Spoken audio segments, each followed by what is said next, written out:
of workers' movement. I mean, at the same time, we have this quite excellent achievement with the implementation of national healthcare in 2011, in which we all know that this policy, let's say, promote strongly by the worker movement. Yet at the same time, we also find that we have policy like omnibus law or Cipta Kerja, which basically uh, the worker, although they are already mobilized their uh, power against the oligarchs, they are unable to secure their right with this policy. So interestingly, this kind of policy occur in the context of similar oligarchic power. So yeah, this kind of the theoretical and also empirical question that I want to address in this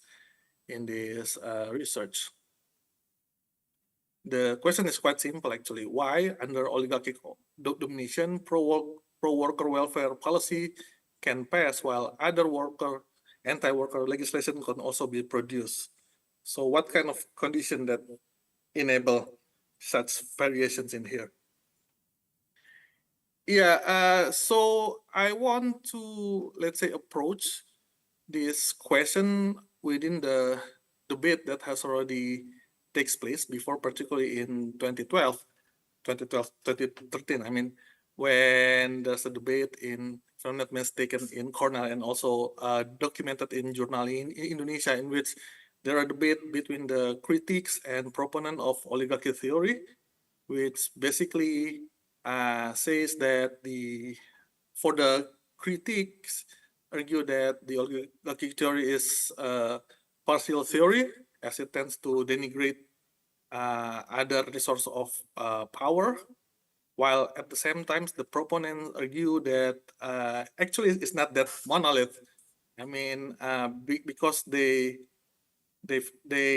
already present that it still take conflict, struggle, contestation in the society itself for the oligarch to win their agenda. So I found that this kind of things,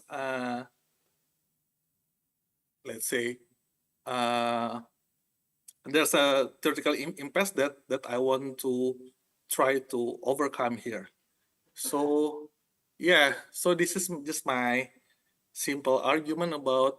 Sorry, this is the argument coming from the critics about how to understand the power of, let's say, non-oligarchic actor with regards to the domination of oligarchic power. They suggest like mobilizational power, elite competition, and critical pluralism, in which I can argue that although there are aspects of non-oligarchic power in here, but they still unable to capture the problem of oligarchy itself. So that's why I try to address this very question that I propose within the framework of oligarchy theory in here. So I try to, let's say, introduce a multi-layered analysis about how to understand non-oligarchic power in the context of oligarchic domination. I suggest that we need to see the first layer is about intra-oligarchic relation, in which I basically view that oligarchy, it's a conflictual relation. I mean, each oligarchs has their own uh, interests, in which makes them difficult to, let's say, unify, right? But then within this relationship, I just also see that the conflict between oligarchs are not zero-sum conflict. So that's why at some point they have to consolidate in order to stabilize uh, their difference there. So that's why in oligarchy there is always the strong aspect for bagi-bagi, power sharing, material benefit sharing, something like that consolidate the dominant power of oligarchs themselves. And the second layer that I want to argue here is we also need to see about how the oligarchs or oligarchy relate themselves with the state coercive apparatus power, because I just find it that we cannot assume that the oligarch will have, let's say, direct power to the state, particularly in the element of the state coercive apparatus. So this is the second level that I think it is important to address. And the last one is, in order to understand the power of non-oligarchic actors, I view it from, I borrow this approach from social movement theory, in which basically we have to address whether within the consolidation or consolidation of oligarchic power, there is a opportunity structure in which the very power of the non-oligarchic actors will be depend on this opportunity structure, but the ramification of this non-oligarchic power will depend on how political mediation occur within this configuration. So this multi-layered approach I try to promote in my dissertation research. So here is the proposition that I try to introduce here. So the power of non-oligarchic actors under oligarchy stems from different form of oligarchic consolidation. When oligarchic consolidation occur coercively, dominant factions of oligarchs tend to utilize that coercion as to tame challenge from other oligarch factions, and this instrumentalization of the state hindering effective worker power, as the mobilization can be easily repressed by the state. And the third one is, when the oligarchic consolidation works consensually, no state coercion is required, as all the oligarchs can settle their difference through casual bargaining. The absence of state coercion by oligarchy allow for greater power of a non-oligarchic actor due to the absence of oppression from the state. When oligarchs abstain from instrumentalizing the state, non-oligarchic actor uh, might have increased opportunities to influence the state power. Political ramification occur when non-oligarchic demand align with certain political faction.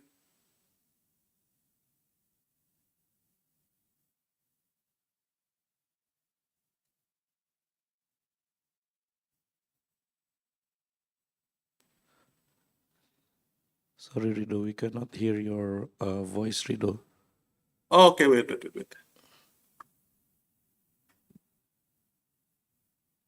Can you hear me? Yes. Okay, you may Okay. resume. Okay. Sorry for the technical difficulty. Yeah.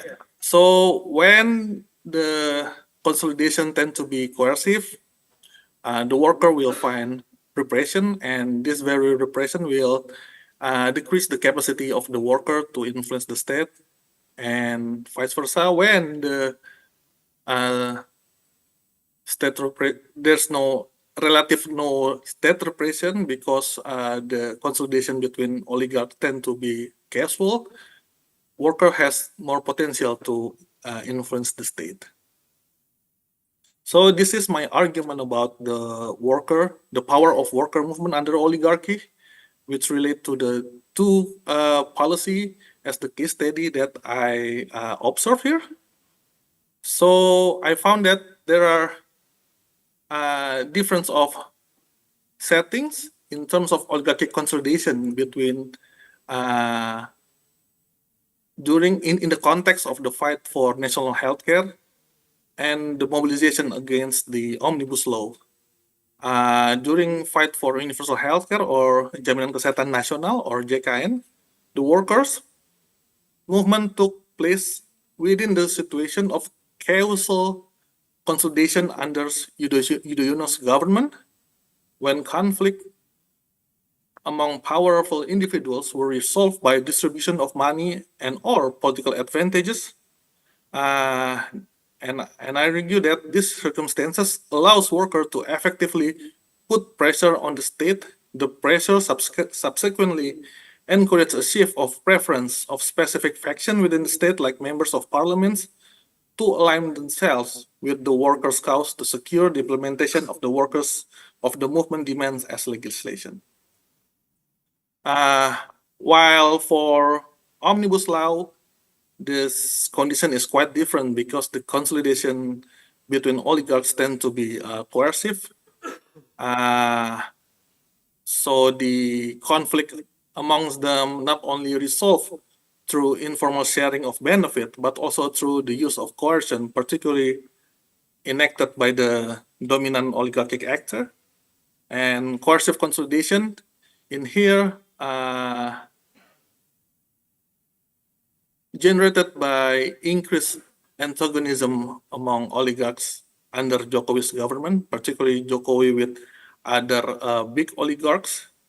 And with this coercion, it enabled the state repression itself, and it also affect the capacity of the worker to mobilize their interests against the state.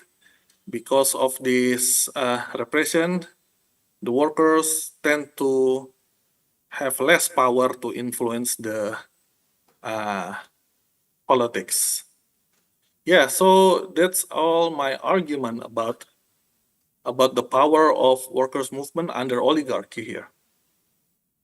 Yeah, so this is just some argument that I put in here about how Yudhoyono is can be considered as an oligarchic actor. Or I propose several arguments here about how he came from news orders military background. Although he was known for his moderate tendency, he was also part of the uh, let's say Wahid and Megawati's government. And during his presidential campaign, he was supported like big tycoon, controversial big tycoon even like Tommy Winata, and his vice president Yusuf Kala is also a big business figure. And interestingly, also his cabinet consists important oligarchic actor. These are several names that I think can capture the oligarchic, strong oligarchic interest under Yudhoyono's government, and even Yudhoyono itself become part of this uh, interest. Yeah, so to understand about the conflict, I use three important uh, form of conflict under Yudhoyono, which I think can capture the nature of conflict under Yudhoyono's government, in which I argue that there are conflict between Yudhoyono and Megawati, Yudhoyono and Yusuf Kala, and Yudhoyono and Abu Rizal, which basically there are several causes and there are form of dynamic. But interestingly, all of the resolution takes place with regards to the conflict tend to be uh, casual. Yudhoyono just provide some uh, benefit sharing to their to his opponent like Megawati, Yusuf Kala, and Abu Rizal Bakri, which basically make the conflict can be stabilized, and Yudhoyono can further proceed his government.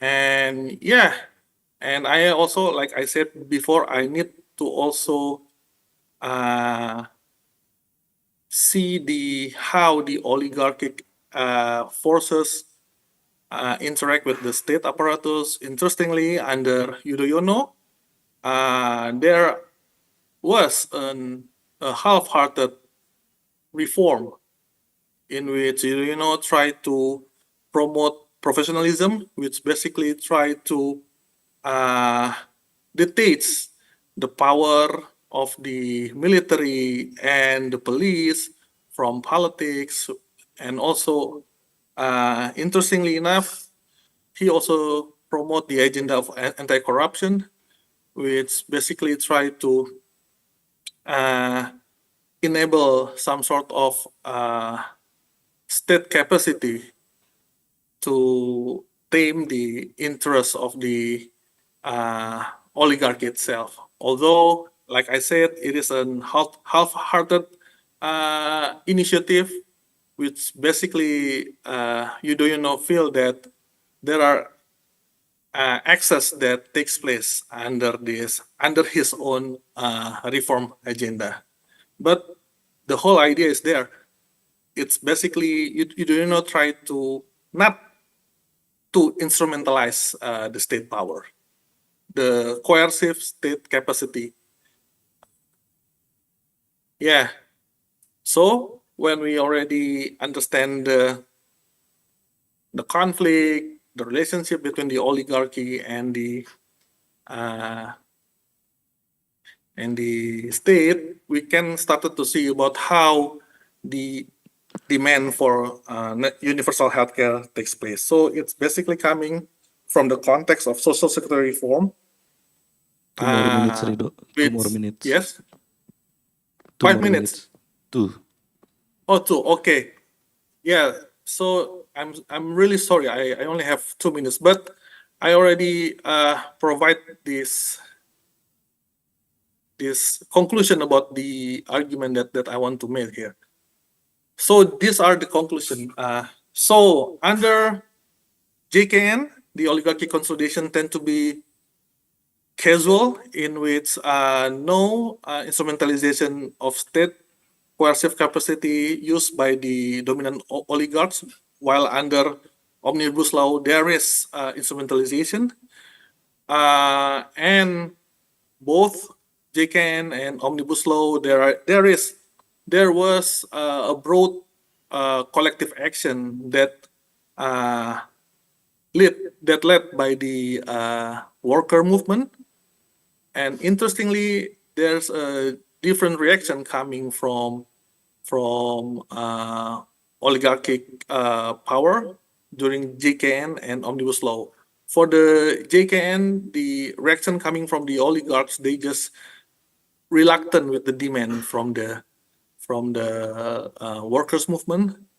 While for the omnibus law, the oligarch tend to react through repression, and the response of the certain faction within the state itself, because there's no coercion, there there are faction within the state that start to align their interests with the workers movement, and it create coordination.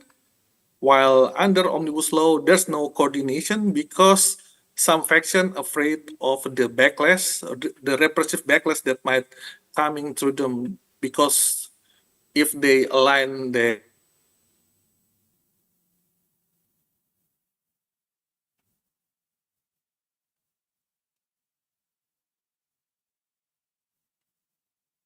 movement itself. For JKN, the outcome is positive because the worker movement can shape the political process, while the omnibus law, the outcome is negative. So we can say that because of the level of repression, it determines the degree of power of the worker movement. Thank you. Thank you, Rido, for your presentation. And I would like to open the floor both for those who attend at Atmajaya campus and also on Zoom. On Zoom, we have around 38 participants. So if you like to ask questions, anyone from the... Okay, Masiro.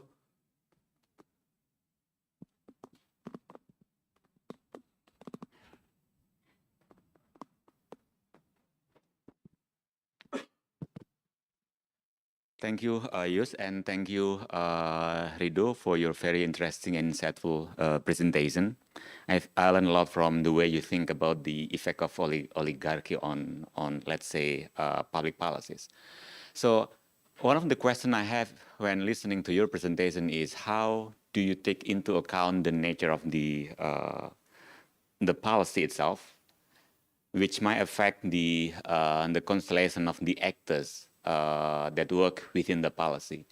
For example, the JKN, I believe the JKN is much narrower than the omnibus law. The JKN include only health, while the omnibus law might include a variety of issues and policies by which many actors will be involved. In the JKN, maybe the conflict will be high if the oligarch they have, let's say, a variety of health providers which will be affected. But in this case, it seems that it's not the case.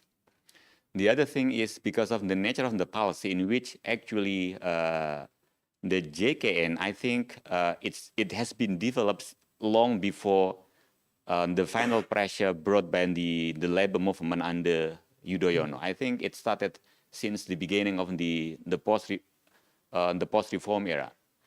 And the pressure not only came from the labor actually, but there are also other than from domestic entrepreneurs consisting of the bureaucrat, but also there are many epistemic communities that actually press for the state to implement the GKN. And initially, actually, the labor was resistant from the GKN in the sense that they believe it is them who had to pay the premium, while in fact, the GKN actually, the beneficiaries of GKN include not only the laborers, but actually the whole population. So in that sense, the nature of the policy which create the chain of the events that you indicate, that's about the power configuration and the power dynamic within the oligarch. So how do you take into account the nature of the policy into, let's say, your overall perspective? Thank you. Okay. Yeah, Rido, maybe we can ask some more questions and we collect some more questions, 2 more questions. Anyone from the floor or from Zoom?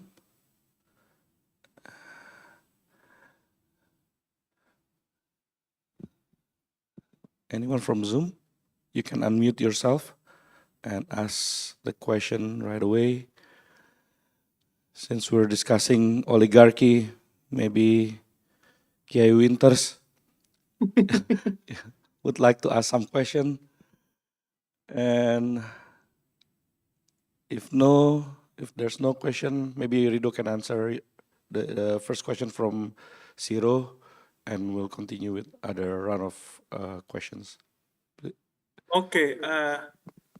Thank you, Mas Siro, for the question. Yeah, this is something that I kind of struggle as well about the nature of the policy itself, because it seems that the JKN can be considered as some sort of narrow policy, while omnibus law, particularly it's like a broad, big, huge policy. But I think that I still can keep the argument here with regards to how both JKN and omnibus law can be considered as some sort of equal policy, because both policy affect not only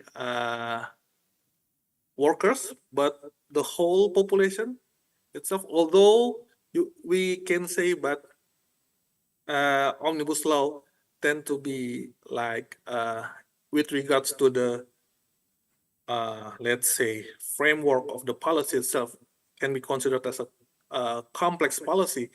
But interestingly enough, when I'm doing more thorough and deep evaluation about the JKN, JKN itself is a quite complex policy as well, because it relates to the whole social security system, and in which JKN is only one of the aspect of the policy itself, and also the process itself.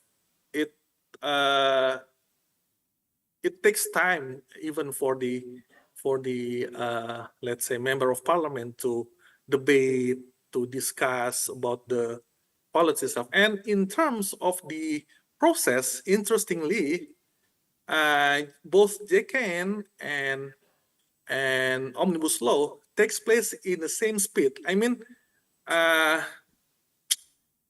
JKN, the initiative coming from the worker movement to pressure the government to implement the JKN start, if I'm not mistaken, start from March 2010, but then it then getting past 2011, and it also happens with the omnibus law itself. Start with in 2019 and it get passed in 2020. So in terms of the process, I think, and the complexity, both have similar weight in my opinion. So that's why I still think that we can compare these two policy as an relatively apple to apple for me. That's my argument here.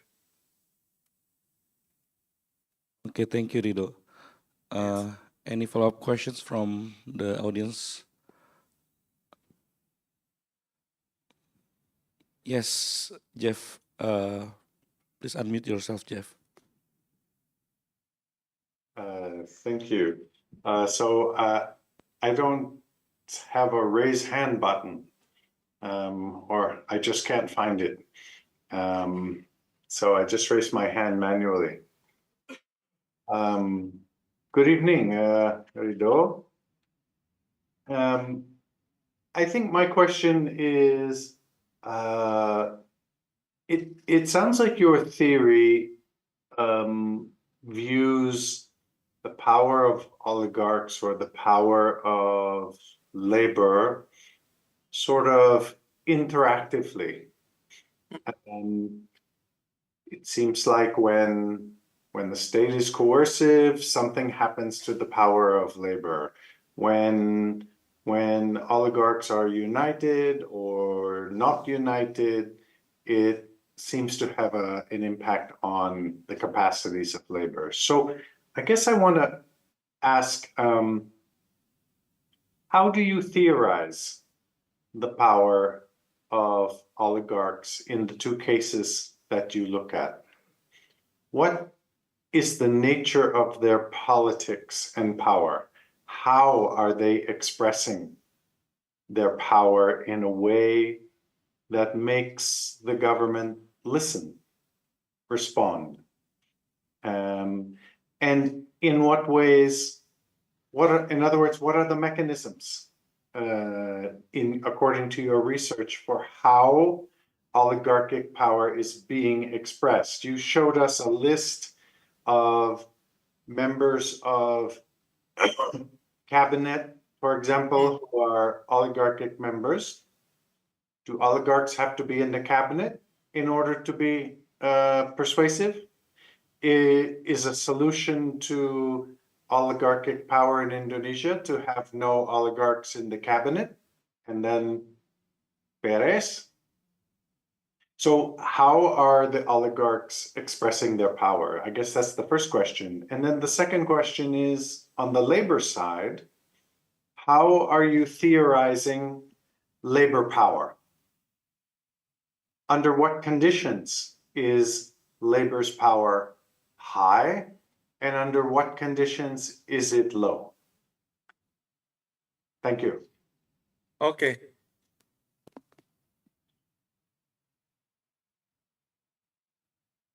Okay. Thank you, Jeff, for the question. Yeah, this is something that I need to elaborate. I will elaborate more in the dissertation, but my argument is quite simple. The mechanism that the oligarch takes place in shaping the government, it's definitely through the election itself. I mean, both of these figure like Yudhoyono and Jokowi, they need oligarchic money to run for the office, and once they are in the office, they need oligarch, let's say, property power to also shape the economy. So there are two mechanisms, I think, about how the oligarchy can shape the government in here.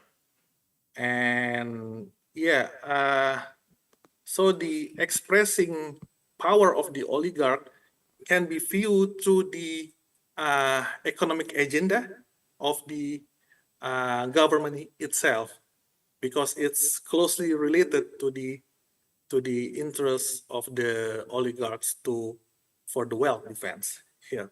That's the first, and first for the first question. And for the second question about the labor power, about how I theorize the labor power, since I'm using the social movement approach, I argue that the labor power can be viewed through their capacity to influence other social segment in the society.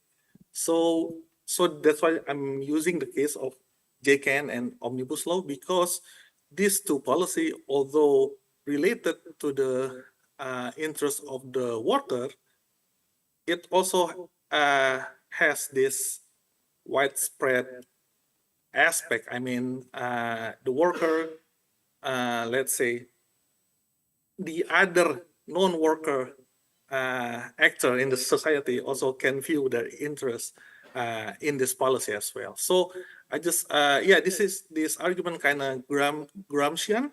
I mean, the power of the worker occur when they are capable to universalize their interest towards other social actor. So that would be my argument here about how to understand the worker power. Thank you, Rido. Any other questions from the floor or from participants on Zoom? You can unmute yourself. Any follow-up questions, Jeffrey?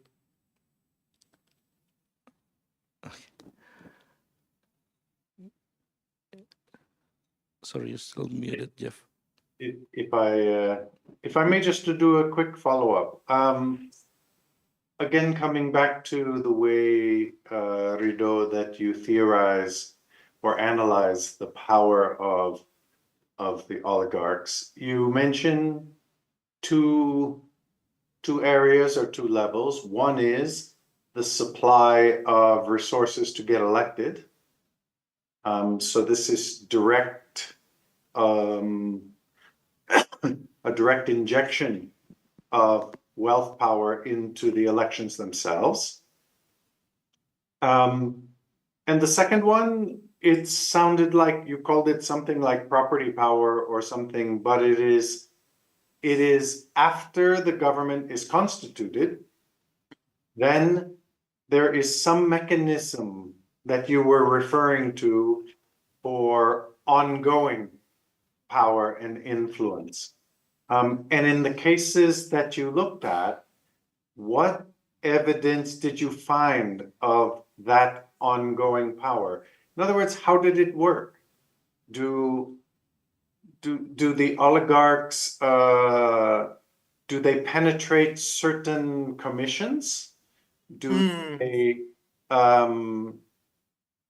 they pay money directly? Do they? What is the mechanism? How does a set of oligarchs have an impact on the decision makers? And is it at the executive level? Is it at the legislative level? Is it 100% at the level of Jakarta?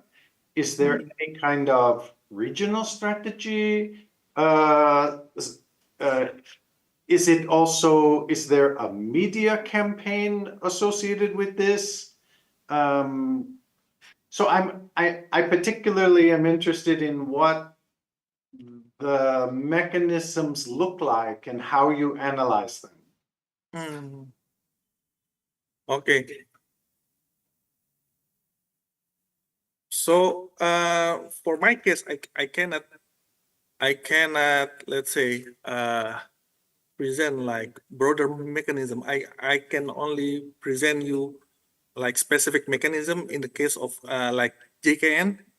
So in terms of JKN, there are two level of oligarchic interest in here. About the first one definitely coming from the executive. So whenever, particularly in the case of the struggle for JKN, it's basically a struggle of social security institution, which before BPJS or JKN, it was held by Jam Sostek. And Jam Sostek is a BUMN, is a state-owned company in which basically controlled by the government via the Ministry of BUMN itself. And for the oligarchs, view that the Jam Sostek is a source of money. So that's why in several cases, like the Jam Sostek, it always been a sapi perah for the oligarch, for let's say for the campaign, for the corruption, for the stuff related to the wealth defense. So that's why in the case of JKN, Jam Sostek become a contentious space for struggle here, because the labor movement wants a change in the configuration of social security in which Jam Sostek power needs to be reduced. That's the contention. And the second level is within the Jam Sostek itself. It can become a source of power for the management itself. So that's why the Jam Sostek has experienced before the BPJS passed 2011. There are several corruption cases within Jam Sostek.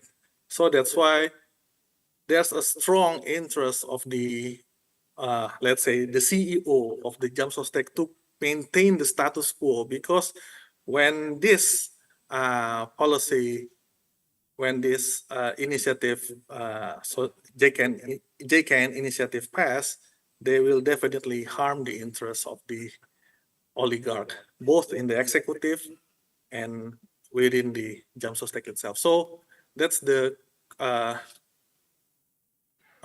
contentious situation that takes place with regards to the oligarchic interests. Okay, thank you, Rido, and thank you, Jeffrey, for the follow-up questions. And with that, please give round of applause for Rido, everyone. And all the best for your dissertation, Rido. Yeah, thank you. And next we have Dr. Wara Urwasi. And Dr. Wara Urwasi is a newly minted PhD in sociology from Northwestern University. And she will present her paper on urban poor movement, community power, and informality governance in Jakarta. And Dr. Wara Urwasi, whenever you're ready, the session is yours. Yeah.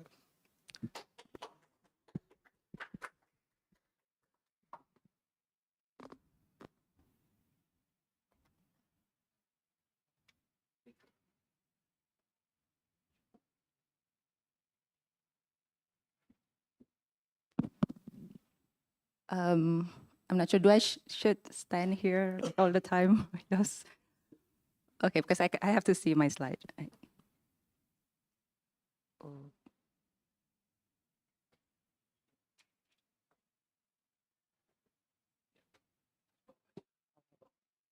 Okay, sorry for that.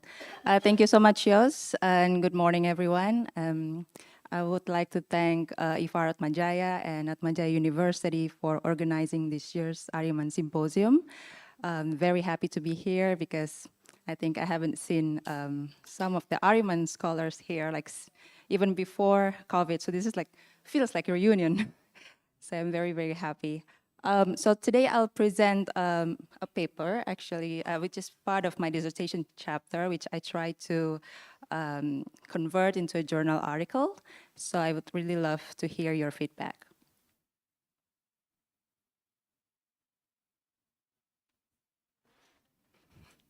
Oh, okay. Oops, sorry. Oh.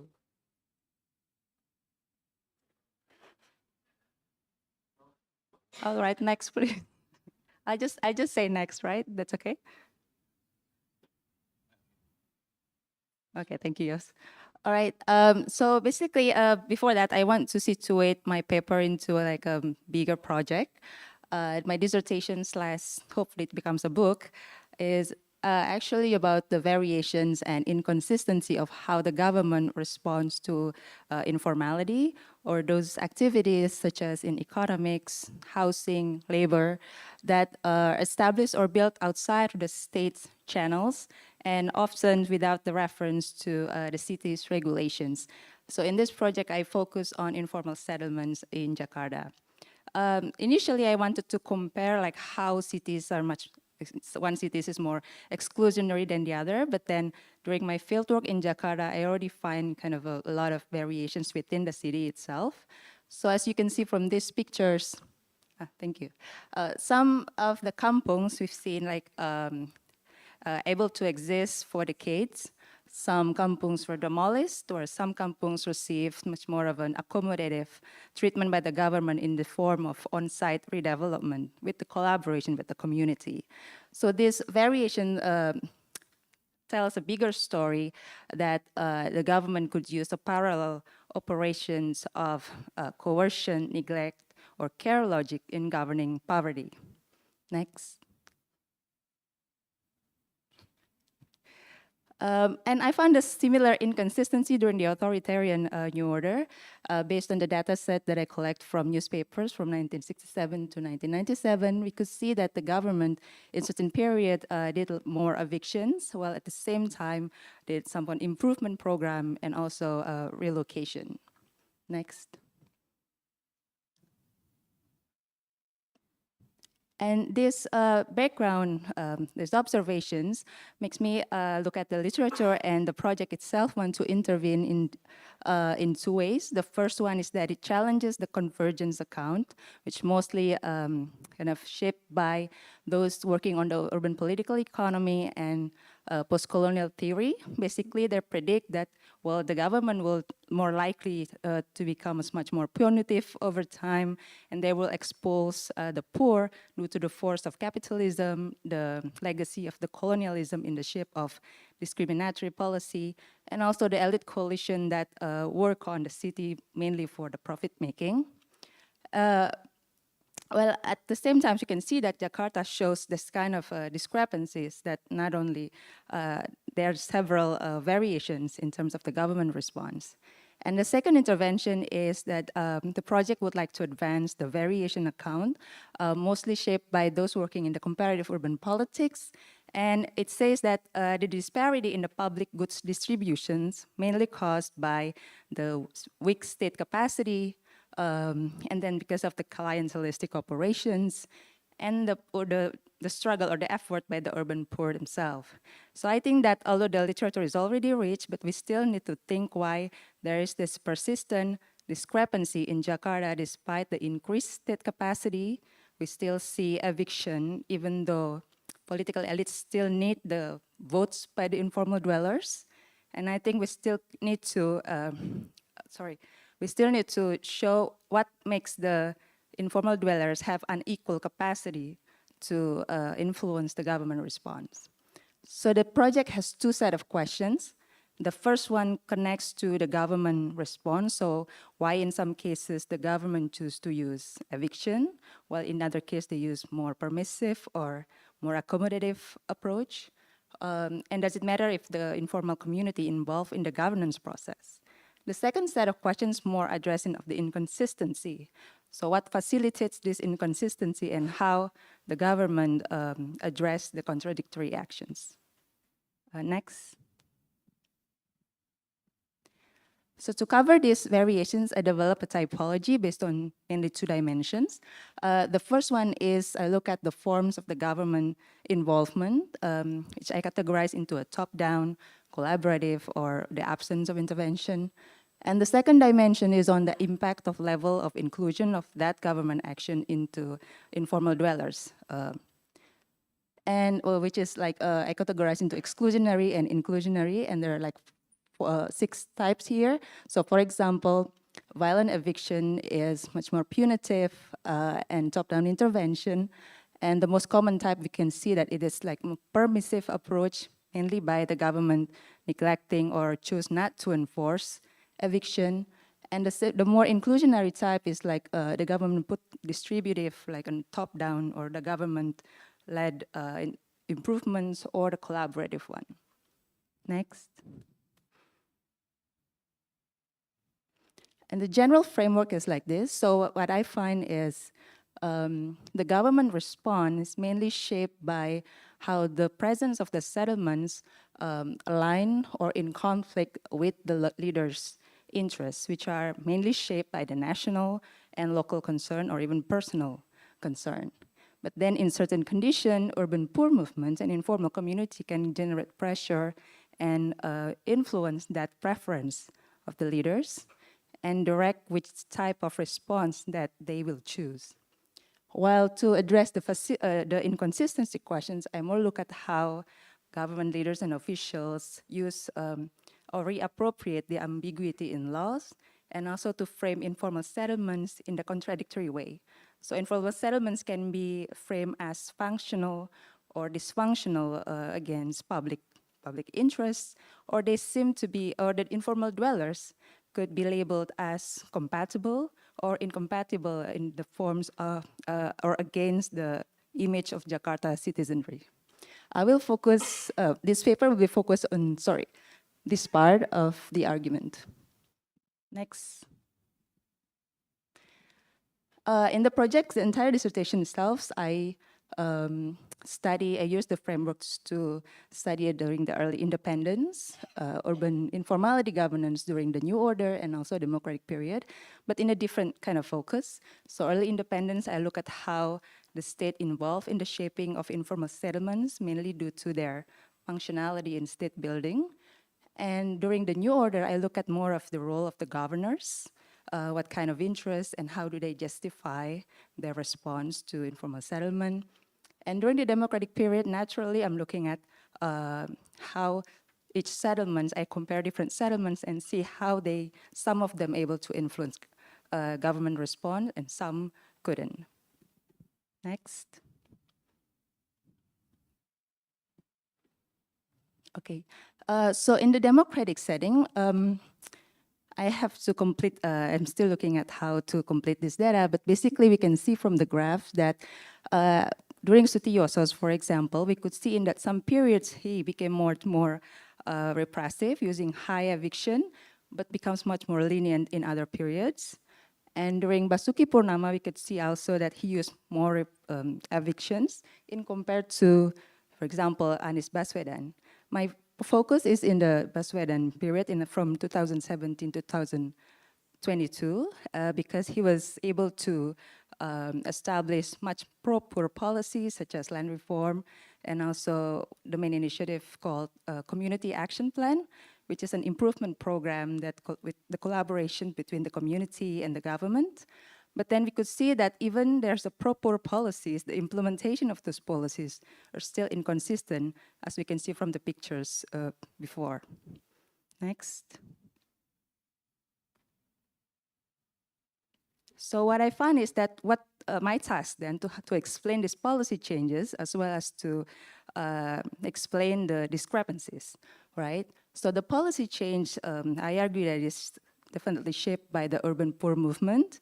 And because of the opening of the political opportunities, generally it is like, perhaps it's quite common that it is shaped by the several changes at the global and national level. At the global level, we could see that there's waves of democratization, there's increase for social movement networks, especially in the global south, and the upsurge of NGOs working on human rights abuse and poverty issues, and also the spread of human rights paradigm, including the right to adequate housing and how that measures countries' development progress. Well, at the national level, we could see that how decentralization increased the autonomy of the local government, especially in terms of land and housing issues. Direct election improved the political leverage of the informal dwellers. And then there's the receding state repressions that create a favorable environment for the urban poor activists. So there's a lot of the increasing numbers of organizations in Jakarta working for or advocating the urban poor. Some of the big names like Urban Poor Consortiums, JRMK, Forum Warga Kota, or Ciliwung Merdeka. So some of these organizations work by training the informal dwellers and create like community coordinators or leaders. Next. Now, one of the strategy that led to this proper policy change is political contract, and there are several studies that already study how this urban poor movement using this political contract. So the 2007 direct elections opened the space for UPC and JRMK to make a deal with gubernatorial candidates in exchange for securing their votes. It continued in 2012 with Jokowi and Basuki Purnama. But as I mentioned that a political commitment of the leaders is also a very important factor. The biggest changes occurred when they make deal with Anies Baswedan and Sandiaga Uno during the 2017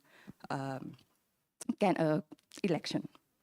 But what I want to emphasize here, not the political contract itself, but how the process actually create perhaps advantage or solidify the movement. One is because in the making of the political contract, the urban poor activists able to mobilize grassroots support and channel them into settlement improvement ideas. And it also brings together the divided group because previously a lot of informal dwellers will support certain candidates because of different factors, personal and then money or short-term gains. But now they are being motivated by a much more rational and big one, the program change. And the process create an alliance between the urban poor and the elected governor. And also there's intermediaries, which is like individuals and organizations that help to embed the urban poor movement into the much more formal city politics. And the written form of the contract itself helped to encourage the dwellers to protest to their elected officials if they didn't fulfill their side of the deal. Next. But then, as I mentioned, there's still variation in the implementation. So the urban poor movement able to shape that, make a way for the program changes. But again, the implementation varied across settlement. So here I look at 5 settlements in North Jakarta. They have similar backgrounds, but different outcomes. So some receive on-site redevelopment. The others are, some are like evicted. And this, we can see that these kampungs were established more than 20 years ago. They have land dispute before the 2018, mainly the conflict of claim of ownership of the land between the community and the government, and some of the private sectors. And they also show their support for Baswedan. And because they are in North Jakarta, so they are governed by the same mayor and managed by the same agencies. Next. And to compare these settlements, I first look at Kampung Susun Aquarium because there seems like to be successful in getting the better response. But initially, Kampung Susun Aquarium, before they get this on-site redevelopment scheme, they were initially evicted in 2016 by Basuki Purnama because Ahok said that he wanted to develop flood retention wall and then to integrate the areas into a heritage zone. But then after the demolitions, half of the families choose to stay put in the area. So there's already move to resist and claim their rights to be in that land. And what I observed in the beginning is like there are certain individuals that really stand up and see that they have like organized and mobilized the dwellers, and they have connections to political elites. One female leader have personal connection with the Gerindra party leader, who then nominated Anies Baswedan, and this lady also had a very rich organization experience, like in a neighborhood association. And she mentioned that the attentions by the political elites is due to her activities in exposing what happened to Kampung Aquarium to the media. So, and she also worked with other different leaders. And the role of the leaders is also to increase the community cohesion. Previously, after the demolitions, although it's cohesive enough, but there are still fragmented groups with their own networks, with their own interests. But then the leaders able to work and coordinate these groups under neighborhood associations or the RTs. And we could see also that with that cohesiveness, it's much easier to mobilize the community to participate in events or whatever strategies they take. Next. Okay, so they also have diverse networks with horizontally with other kampungs through urban poor movements, and also with professional activists, and these are very, I think, important actors. They are from planners, architects, lawyers, journalists, artists, plenty of them, locally and internationally. And also they were able to work with political parties and organizations, even with the contradicted values. They don't really think, okay, we don't have that idealism, we just receive help from a lot of or diverse range of groups, and also direct link to the political leaders and high-ranked bureaucrats. And with all these sources, they're able to conduct a lot of strategies, like from reoccupations to political contract to litigation. But what I want to emphasize is what scholars call this insurgent planning, in which the community able to work with the community architects and develop an alternative design. And the language that they use, the law that they taken care into when they're developing these alternatives, make it easier to work with the bureaucrats, right? To make the ideas accepted. So they work on the formalization from below. Next. So based on the Kampung Aquarium, and then I compare it to the other Kampung Tongkol case, I developed this community power framework, which has the dimensions of a strong community power, which is strong leadership, cohesions, network, and capacity. And I developed the indicators to help in comparison. Next. So for now, I work on putting like strong, weak values to each of the settlements, and high and low. So as we can see, Aquarium has a strong values across all these dimensions and indicators. Sunter Agung has the lowest one. Next. I just want to show like what happened in Sunter Agung. So they are demolished. These are the settlements that live like around the street in Sunter Agung Perkasa. Demolished because the government want to make a healthy environment with jogging tracks. What I found is that, okay, they are leaders, but when the demolition happened, they complained that we don't know what to do.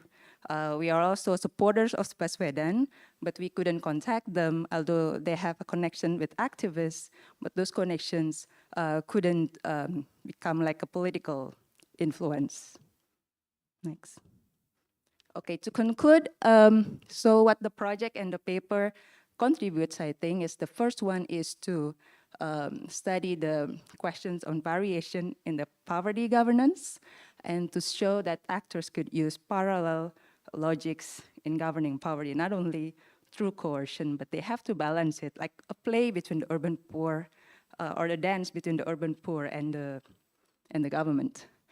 And then I created typology and framework for examining the relationship between the state and urban poor, but perhaps could be applicable to other marginalized groups, and identify the informal community characteristics, and highlight the importance of intermediaries, the professional activists that connect the urban poor and the government, and also highlights the importance of local leaders' interests, and mostly which work for the short-term gains and inhibit or prevent the substantial transformation.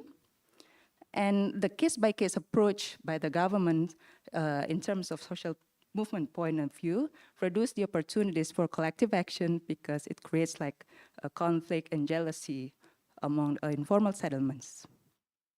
I think, yes, I'll stop there, and I hope to hear your comments, suggestions, questions. Thank you. Thank you, Mawara, for your great presentation. And I'd like to open the floor for questions from those who are at Atmajaya campus or on Zoom. If you have any questions, so okay, maybe 1, 2 we take from Pepe and Lutfi. Hi everyone. Hello, Kawara. It's been so nice to see you. It's been a while. I just have a quick questions about your typology of the community network. I'm sure that you're gonna explain it somewhere in your publications, but I wonder if how do the urban poor communities gain this good network and how they maintain their resources? Because from case by case, I think it's really important to emphasize the role of migrations because like the demography of the people in like urban poor are not necessarily from Jakarta or they're being displaced by some like from somewhere else.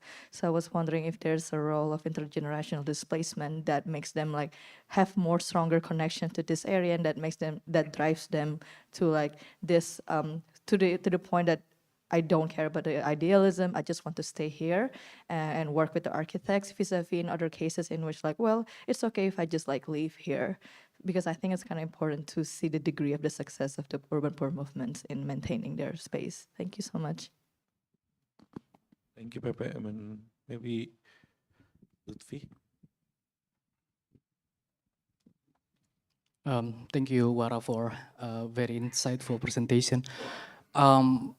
I mean, in your presentation, I learned a lot about the about a network in how subject of your studies creating like coalition and certain network to other institution or NGOs or agencies, right? I'm wondering the other dimension. What are the other dimensions that can you take into your study? For example, the role of ideas. For example, religion. Following up Pepe's question, Pepe posed the question about migration, but probably religion is a dimension that could be taken into account in your study. How religion play a role in the creation of network, in driving movements and so on. Second, I'm interested to also hear about the relationship between urban informality and environmental crisis in Jakarta. As we know, Jakarta has been, sorry.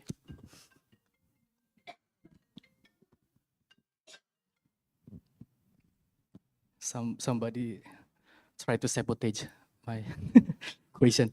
Jakarta is one of the most polluted cities, the fastest sinking city in the world, right?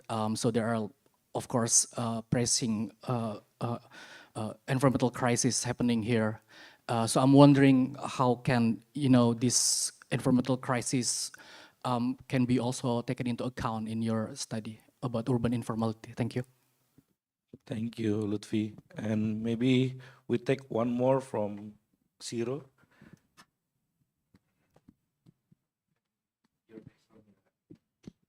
Thank you, Yus, and thank you, Wara, for your very fantastic work and presentation.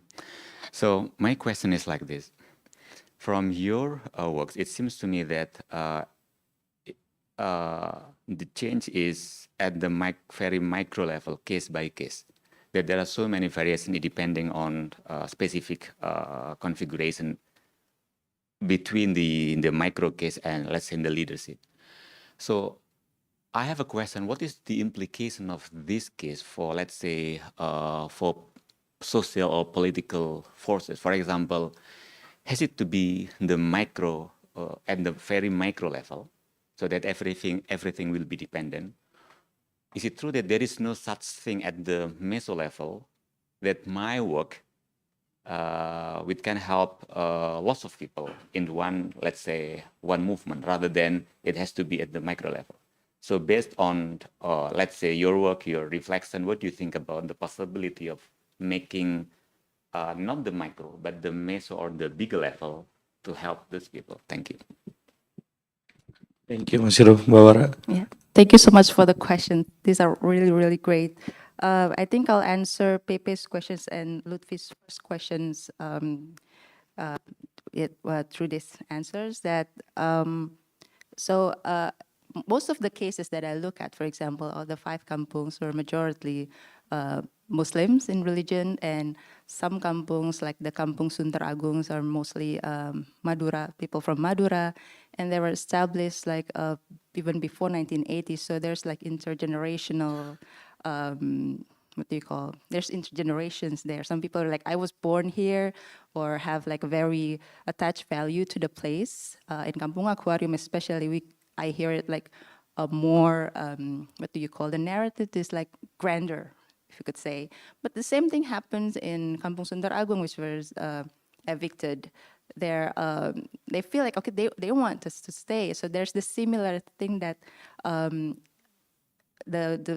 one they want to claim their rights. They think that they have the right there, especially because they already stayed there before, like more than 20 years, right? So I think that perhaps in other cases, religion, ethnicities, and that kind of sense of belonging matters. But then what I want to, and I think they are matters, but then what really create the force here is how then to mobilize those senses, how to mobilize that ethnicity into a sense of belonging, and then narrate it into the publics. And that's what the leaders, and that is, although of course the community participate, mostly the leaders and the urban poor movements, and these are the people that really, I would say, create those kind of narratives. Because in the case, they are still similar, right? The ethnicities are quite, homogen, and also the years of establishment homogen. But what I look at different is how they were able to mobilize those situations for their advantage and use it as a strategy. So I think that they can tell it that, like for example, one leader in the Kampung Aquarium, she keeps saying that over and over again in every meetings. But then that didn't happen really, the people in Sunter Agung didn't really have a chance to do that. So what I focus is on the leaders and the opportunities for them to, to do that, to mobilize those kind of situations. And the second question from Lutfi is the relationship between urban informality and environmental crisis. Well, very connected. And I think from the government side, these informal settlements sometimes become an excuse, although part of it are true, right? I mean, they are staying in the river banks and do have perhaps certain contributions in narrowing the river. You can see that a lot of floods, but I think that becomes the excuse to some of the government officials to blame the settlement instead of thinking about the bigger causes of the environmental crisis, and even use that narrative to, for example, evict the people that they are the cause of the flood, right? So it becomes the way for the government to also, we already did something short term by, for example, removing them, clearing the waterways and everything, but actually not really create a significant transformations in the policy changes. And from the community side, the environmental crisis, I mean, they take this very wholeheartedly. Like the thing is that most of them already have a very sustainable and green type of activities. They have their own waste system management. And they think about the water issues and everything because they need to survive. That's one. But then also, the second thing is that that's how they promote themselves or say that they are legitimate because they can help the government projects, right? We are doing this, which is aligned with your interests. So the Kampung Tongko said, we are the guardians of the rivers. We help to, help to clean the river and help to, contribute in the environment of the surrounding environment. So that's how they make an alignment between what the government actually needs to do, but then what the community already did. So I think that's sort of the two connection. Perhaps we could definitely explore more. And from Masiro, the implications, the meso change.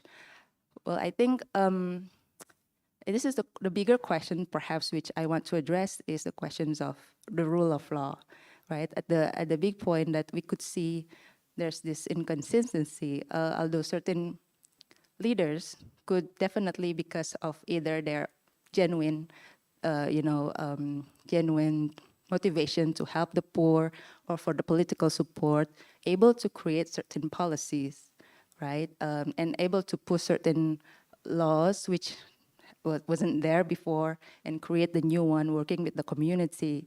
It's possible, right, under Anies Baswedan. But then I think the bigger question is when there's no rule of law, like there's no institutions that really hold this accountable or making sure the continuations of programs, because now it's more leaders would like to, I have my signatures in that building, this is my project. So there's no like long-term accountability. It's really hard to make a systemic change. But I think urban studies really endorse this kind of micro practice, like a mosaic type where the kampungs from this could help create this kampung susun, a new terms, a new housing type, and brought it into the Balai Kota, right, in the city hall, while the other kampungs created cooperative that could become an example of collective housing. And I think those are the types that right now actually the community architects and what I call intermediaries try to create a draft of regulations that what you call institutionalize what Kampung Susun Aquarium did, how they create that Kampung Susun from the planning process to making the cooperatives and how to manage the Kampung Susun by their own. So there's a way, I think, that if I, maybe that's the meso level that you talk about, but I think, yeah, I still need to think like what other changes needed to, create a better, a bigger impact. Thank you. Thank you, Mawara. And next, there's a question from audience on Zoom. It's from Clara Siagian. So first, she said congratulations on your conferral. And she has a question regarding how do you compare the outcome achieved by Kampung Aquarium and Kampung Pulo? Both kampung have similar strategies in terms of alliance, leadership, NGOs, purpose, alternatives, plan, but they resulted in completely different outcomes. Thank you. And I think Mas Anto or Dika has a question. Please unmute yourself, Dika. Thank you so much, Bawara, and congratulations again for an amazing dissertations. I can see how hard is the field work and the data collections. It really reflects on the type of arguments and conclusions that you can make in this work. My question is pertaining to those kampungs who are left alone, that was untouched by dispossessions, untouched by the development plans and everything. What happened in those kampungs? How does the community on the ground differ from those who experience dispositions and development planning? I mean, does that signify that those kampung who are left alone, that they have a strong community as well at the ground that makes them immune from any government interventions? Or were there any political backups that protect them from this sort of interventions from the government? I think those are my questions. And I think Mas Anto is next, raising his hand. Thank you, Dika. And Mas Anto, and please introduce yourself real quick, Mas Anto. Thank you. Hi, good morning, everyone. Hello from Amsterdam. I'm 6 hours behind, so forgive me. I'm still a bit sleepy from my voice. I'm attending the EuroSeas conference, and I hope to see more Ariman scholars presenting at this conference in the future. Congratulations again, yes, to Wara on your dissertations. I was just wondering, these informal settlements in Jakarta, the ones that have been demolished, the ones that have been rebuilt or modified somehow, how are they taken into considerations in the urban planning of Jakarta over time? Are they even taken into account in the formal urban planning in Jakarta, or they're treated, like you said, on a case-by-case basis over time, over this long period that you're looking at? Thank you. Mas Anto, maybe we can take one more question from Ara. And actually, I have one question, Mbak Wara, but maybe if time allows. Hi, Mawara. Thank you so much for the amazing dissertation. It's really fascinating to follow through the ideas in the presentation. I have two questions regarding to limits. The first one is I'm really interested in how you discuss about the development of alternative, right? How the kampungs develop alternative designs, alternative ideas to be able to claim certain, benefits perhaps from the state. But I'm just wondering about whether there are limits to alternative that you encounter during, doing fieldwork on this alternative, and whether talking in the lingo of the state, in the lingo of bureaucracy, presents a limit in itself that perhaps an alternative idea of, say, alternative designs, alternative mapping might address otherwise. Second question is also about limits, whether there are limits to a leader's capability in shaping narrative, in bringing together different people. Yeah, the second question is on, on a limit to a leader's capability to shaping discourses, enabling people to come together, and whether there are failures in a leader's, momentum to do that. I'm interested in knowing the stoppages, the problems when certain agents are trying, and whether there are, again, like alternatives to do that. So thank you so much. Okay, thank you, Mbak Wara. You get 5 minutes to answer the questions. Thank you so much. This is like, I hope I remember and understand all the questions correctly, because they're really fascinating. The first one is from Clara. Yes, you asked, this is my homework, and I owe Clara these questions actually, which I haven't really covered in the dissertations. So how to compare like the same Kampung Aquarium, it has the same resources, for example, with Kampung Pulau. I think that they already integrated into the bigger urban poor movement. They have leaders, so they are good in the networks and the leaderships and the strategy that they use. But what I still need to think about and look again for the Kampung Pulau case. But again, my framework, this is like part of the framework. The other part is about the leaders' interest. So again, the political commitments and how the high-ranking bureaucrats, because under Baswedan, then they will be like able to, I don't know, work under the guidance of like Anies Baswedan, while in Kampung Pulau, I think that's already quite difficult in the beginning. And from the interests of the leaders, because Kampung Aquarium and like Kampung Tongkol is really connected to, and much more recent, right? It's really connected to what Ahok did. And I could speculate here that perhaps what Anies Baswedan during his campaign really want to say that I am really in the opposite of what Ahok did.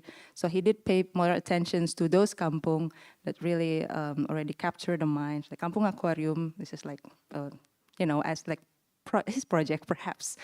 But yeah, that's my answer for now, but again, that's my homework. So thank you, Clara. For Dika, so what happened to the untouched kampung? So one conversations with some other kampung is like, they're better left alone than, being intervened by the government. At least that's kind of the comments. But the kampungs that I work on is those that receive the interventions, right? So I couldn't really answer about what really happened the other kampungs. And of course, a lot of studies already mentioned that they have their own survival strategy through the many, develop informal infrastructure, etc. So I think that's their self-governance is already shown, but these are the case that I'm looking at is when there's a collision between the formal and informal. But I think that perhaps for the bigger project, I still need to take a look of the cases for the permissive one more into detail. From Panto, so are they, these informal settlements were actually taking into account into the urban planning? Yes and no. So, but from my study, I think most of like in the authoritarian New Order, for example, the informal settlements, anything about it is mostly in the Department of Order and Security, I believe, not really in the Department of Development. So the way they look at informal settlement is through a much more different kind of illegal point of view, and sometimes they are not put it into the map. So they are, becomes the problems, not the assets that need to be accounted by the government. So I think that they are there, but not in a very positive way of incorporation. From ARA, the limits of the alternative design and the discourse, yes, that's the thing that I haven't really captured here, because now I'm focusing on okay, they're successful, but of course behind this success stories, there's a lot of hundreds of meetings. So political contract is important and the other thing is important, but these are because of the sustained pressures. They like calling the officials for like every day.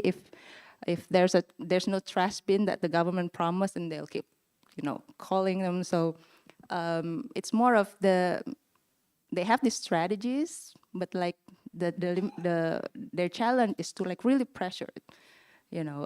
So of course the limit is more into like the bureaucracy, right? Sometimes the bureaucracy have their own timeline, they have finance, they have to create projects very soon. Well, this process are very long, right?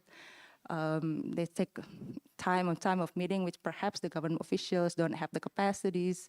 They don't really have this experience of working with the community, etc. So I think that's a good suggestion of putting what are the limitations in the project. Thank you. Thank you so much, Mbak Wara. And with that, please give round of applause for Dr. Wara Urwasi. Thank you so much. Thank you, Yos. Thank you so much, Mbak Wara. And next in line we have Dr. Sirojudin Arif. Dr. Sirojudin Arif is a faculty member at Faculty of Social Science at the Indonesian International Islamic University, or UI3. And Dr. Siro is will be the next Buffett Fellow, ya Mas? Yeah, and he will do or conduct some research in Evanston with other Northwestern colleagues. And without further ado, Mas Siro, the floor is yours.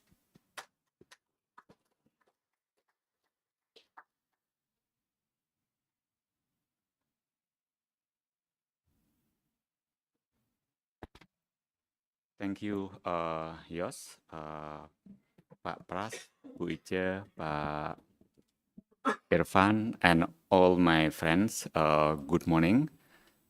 Thank you very much for attending this session. And first of all, let me express my sincere gratitude first to Ifar Foundation for giving me the opportunity to have short-term fellowship at Evanston, which is very, very, very generous for us as new, let's say, new scholars after finishing the degree and have to work at the campus bureaucracy. Such fellowship is very, very important. So thank you very much for the opportunity. I'd also like to thank my colleague at Ifar Atmajaya for inviting me to present my work here. This is very wonderful opportunity for me. Initially, I was quite hesitant to present at this opportunity. But overall, I'm very happy to learn from the great works by my friends from the Ifar scholars. But again, initially, what makes me hesitant is compared to the great works presented today, I feel there would be a huge gap between this great work and my little tiny seed of work that I'm going to do at Evanston's. But anyway, I think that would be a good pressure for me to present my work, to improve the way I think, to improve my conceptual understanding the project. That's why I know I said to Mas Irfan, yes, I would love to present my work. So the topic that I would like to do at any slide. So the general idea that I would like to do on this research project is, the title is the skill formation and technological learning in late industrializing countries. So kesini ya.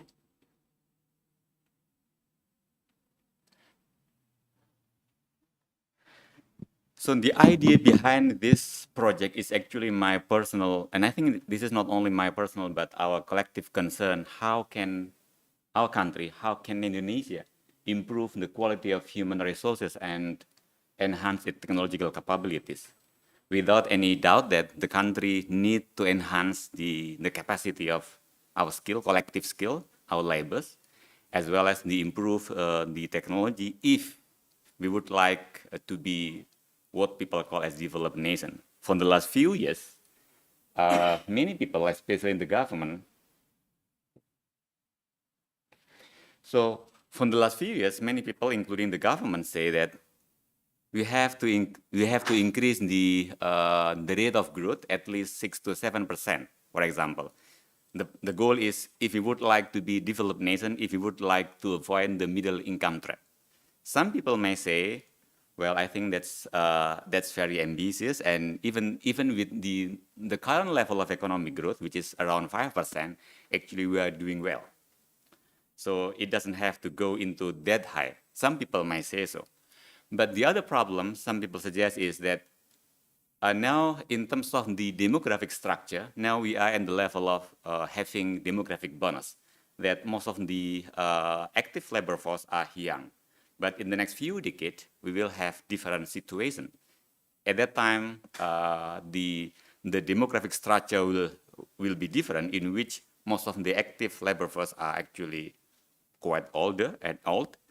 By the time that actually the productivity will decline because of the age, all of us will be around maybe 60, 65, so the productivity will decline, but the consumption might not decline, and in fact may increase because of health need.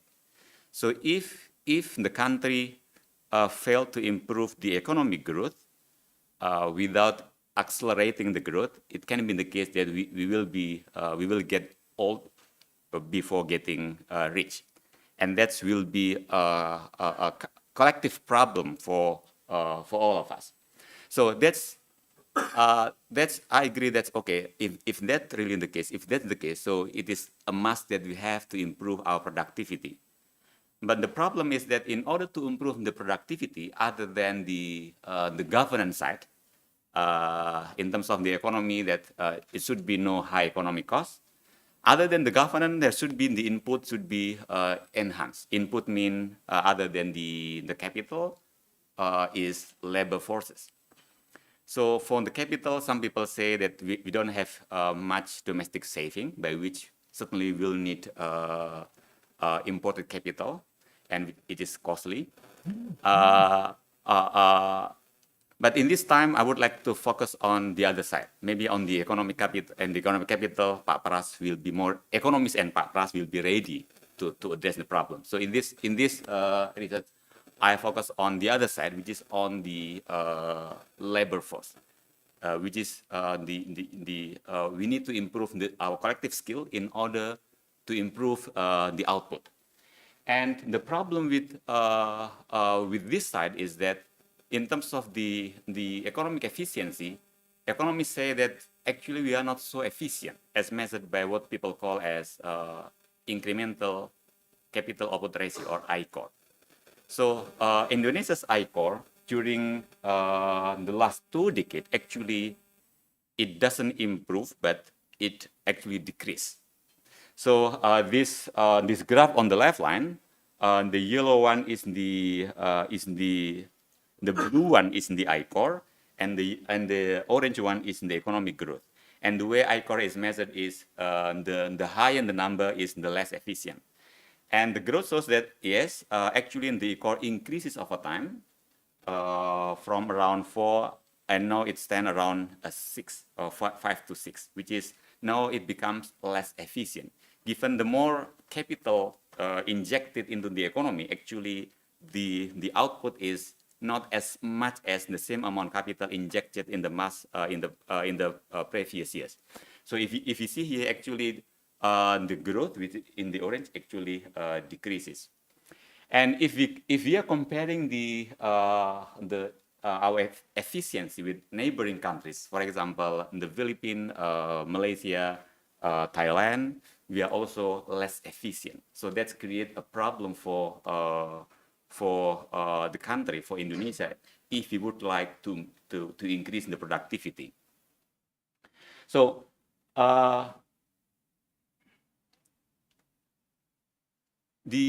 one of the reasons why let's say the skills as well as the technology are very important. So the economists have shown that actually countries that have a high level of technological capability for innovation will be able to create high technological product and high incomes. That the linkages between these two factors have been established. So again, that's why the reason why we need to improve the skill of our collective skill. So the questions that I have now is, what is the mechanism by which late industrializing countries like Indonesia, like our country, can enhance their technological capacity?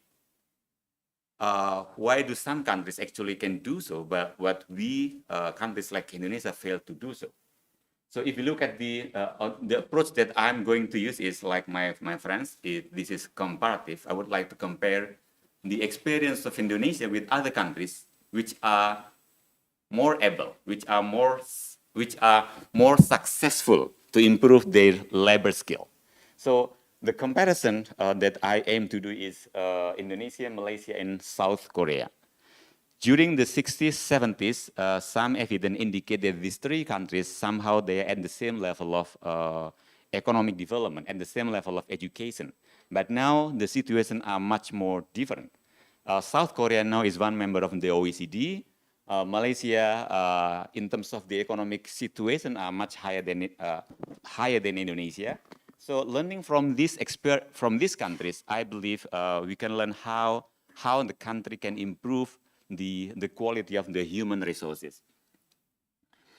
So the skill, so this is again some graph indicating the differences between these three cases.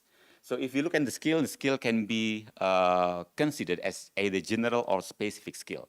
Somehow I would like to do on the specific skill, but as to put it in perspective, even in the general skill, if you look at the score like PISA, this is the standardized test for international students. So for example, we see that in math, the blue is Indonesia, the orange is Malaysia, and the yellow and the green is Singapore. In math, reading, and sign literacy, Indonesia is much lower than these other countries. And if you look at the trend over time, from 2000 until right now, this graph is 2022. And if you look at the growth over time, Indonesia didn't show any significant improvement in terms of the general skill. We see that actually in the score in reading, in math, in sign literacy, it just fluctuated without significant improvement.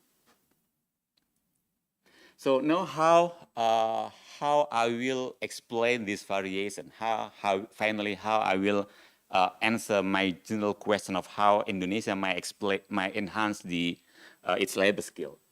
So skills here can be defined as the formal and informal education that give labor to improve their know-how as well as improve their potential skills. So it doesn't have to be in formal school. It can be out of the school, that skill. So when we talk about the skill formation, usually political economists will talk with these three, what they call is regime. One is the collectivist regime. It is the regime which is characterized by a combination between state or public commitment to vocational training, as well as private commitment. Private means firms, industries commitment to improve the skill, by which skill can be skill improvement can be provided not only in the formal school but also outside school, in the shop, in the plant floor, for example. The second type of the regime is segmentalist regime. Somehow it is similar to collectivist. Collectivist in the sense, again, public and private, they would like to join together. But the difference is, if collectivist provides skill which is industry-based, in the sense that the skill is portable across firms, while segmentalists, the firms, they would like to provide, they would like to invest in skill, but the skill is tailored to the interest of the specific firms, by which that the workers might find it more difficult to move across firms. In collectivists, because the skill is provided in the, quite, let's say, the basis is industry rather than the firm, so actually the workers might find it easy to move to other firms. While in segmentalists, usually because of the interest of the firm, I would like to retain my workers. If I invest in their skill, but they can move easily, so what is the point of making investment? That's the general regime. And finally, in the liberal regime, this is characterized by, well, the state was willing to invest in the skill, but the firms invest very little. That's why, because of the firm invests very little, the type of the skill provided in this regime is general, without any specific attachment to the type of the firms or industry. So if you look at from this type of the regime, so this typology is very much developed in the context of rich industrial countries. The typology usually, the key example is Germany, Sweden, Japan. So in other industrial countries, developed by the idea variety of capitalism. That there are two different types of capitalism. One is the liberal one, the typical is the US and the UK. And the other is the coordinated liberal capitalism. The typical example is Germany. The difference is in how the coordination among the actors within the system is conducted. Within the liberal market capitalism, the coordination actually is conducted purely through market. So with prices as the key factor which define how firms are interact. While in coordinated market capitalism, the coordination is conducted not in purely market mechanism, but coordination between the firms. Because of there is coordination between the firms, there is possibility for the firms to make, let's say, collective commitment to invest in skill that they need collectively. So this typology explains much the situation within the rich industrial nation, but the question is, how is it applied in the context of countries like Indonesia? Some people say that actually, other than liberal and coordinated market capitalism, there are other type of market capitalism.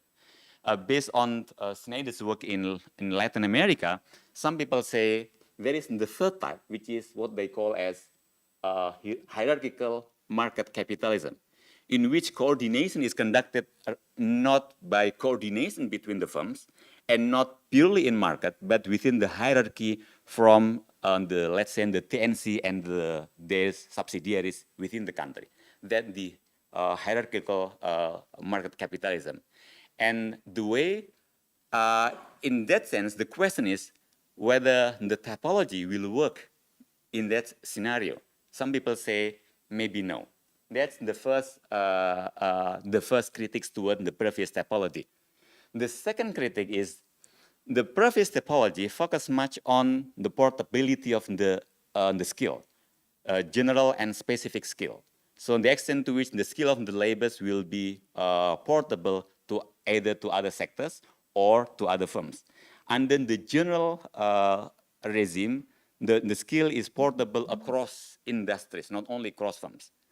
While in the within this the collective, the skill is portable across the firms. So some people say actually we need to pay attention not only to the portability, but actually within the assumption is how state is committed, how the public is committed to invest in skill. So other than the three types of the regime, now we have four types, depending on firm involvement in the skill formation and in the specificity of the education system. So we will have rather than three, but four. So other people also say that actually even in the coordinated market, there are different types of skill regime, rather than simply segmentalist and collectivist. So actually, some people say there is integrationist and differentiated, so for example. And the second critique is actually we need also to take into account how the commitment of the state to the skill formation. If you learn from the countries like South Korea, the extent to which they can develop the industry as well as the skill of their regime is because of the education system is well aligned with the economic purpose of the state. At that time, what we call as developmental state. So technological improvement should be should take place not only within the formal education system, but actually in the plant floor, in which workers learn new technology, apprenticeship was developed, and such kind of activities will accelerate how the transfer technology can be conducted within each country. Huh? Oh, so now the question, back to my initial question. Okay, now we have this typology. The question is, how is it possible for this typology seems to be a static one, but now the question is, how is it possible for country to move, let's say, from low-level skill equilibrium to high skill one? So my initial reading, my sense is that it depends on how the state and the firms, how the power configuration between the state and the firms, how the interest between the state and the firms will shape the education sector. So again, back to the South Korean example, one key factor why the South Korea can improve their technology as well as their education is because of the education sector is well aligned with the state. At that time, the way the government work is that they give some privileges to the in Rido's word is oligarch, to the chaebol. So chaebol were given many privileges, but with some condition. They should provide heavy training for the workers. Otherwise, they will be fined because of it is state that pay the training for them. But when the situation changed, after a few decades, the power constellation between the government and the chaebol changed. Rather than the chaebol were dependent on the state, but now when the state was more dependent on the chaebol, so in the business sector, they can say no to the government.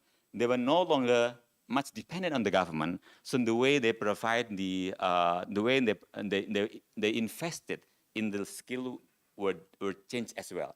So that's one of the example how the changes in the configuration of power between the state and the firms affect the education sector.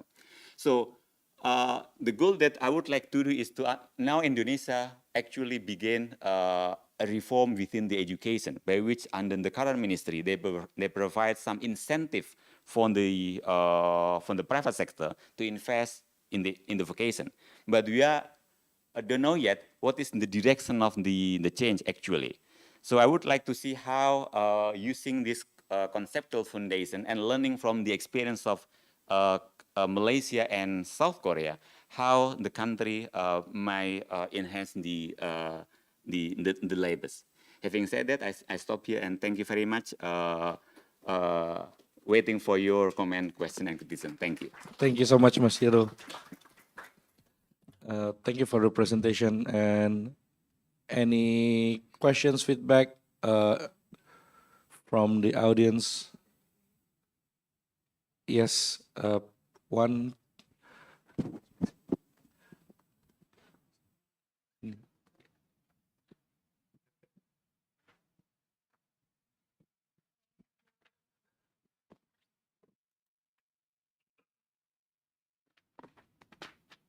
Sorry. Hi, Mashiro. Thank you so much for your research that is really at the core of Indonesian problem these days, especially in the labor sector. But I was wondering if how to bring because we've been talking about the supply from the supply side of this labor, what can we do about it? But I was wondering, what about the demand side as well? And how to not take the fact that Indonesian notorious dependence on extractive regime that basically bring all the wages down. And that's basically also a one-way disastrous way to keep this very like low skill labor supply. Because I mean, yes, we can bring like all educations, but also that doesn't really answer the fact that the firm also have interest to keep the wage down, especially in the country with Indonesia that is highly dependent on extractive regimes. I see like a very disturbing patterns across mining companies and also like palm oil plantation companies in which like they are very persistent in hiring casual workers, high school educated, and never want to hire anyone like below vocational school. So I think there's also political interest as well that is worth investigating, and not just like what can we do through education, because I feel like a lot of scholarships have been like offered for the last decade, and it didn't really solve how low the absorption of Indonesian labor supply. So I think there's also there's no need for investigation meeting point between from the supply side and the demand side that also actively brings down the quality of the workers themselves. Thank you. Thank you, Pepe. Any questions from the audience here? Or maybe from audience on Zoom? Okay, Mirna.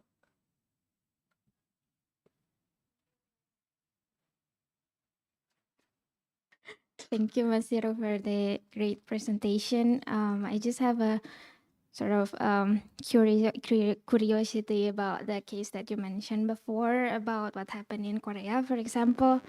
I wonder in the case of Indonesia, how does that kind of relationship sort of change or how to make the incentive for the industry to make this training, this heavy training, as you said it, rather than just to, not just how you call it, like just let the workers go. So kind of on the flip side of the retention, because I see that heavy vocational training means that they will incentivize also the the industry to retain the workers. Meanwhile, the problem in Indonesia, I think, from my superficial observation, is exactly that worker retention, that the industry, is more have more incentives or profited from letting go of the workers rather than keeping them.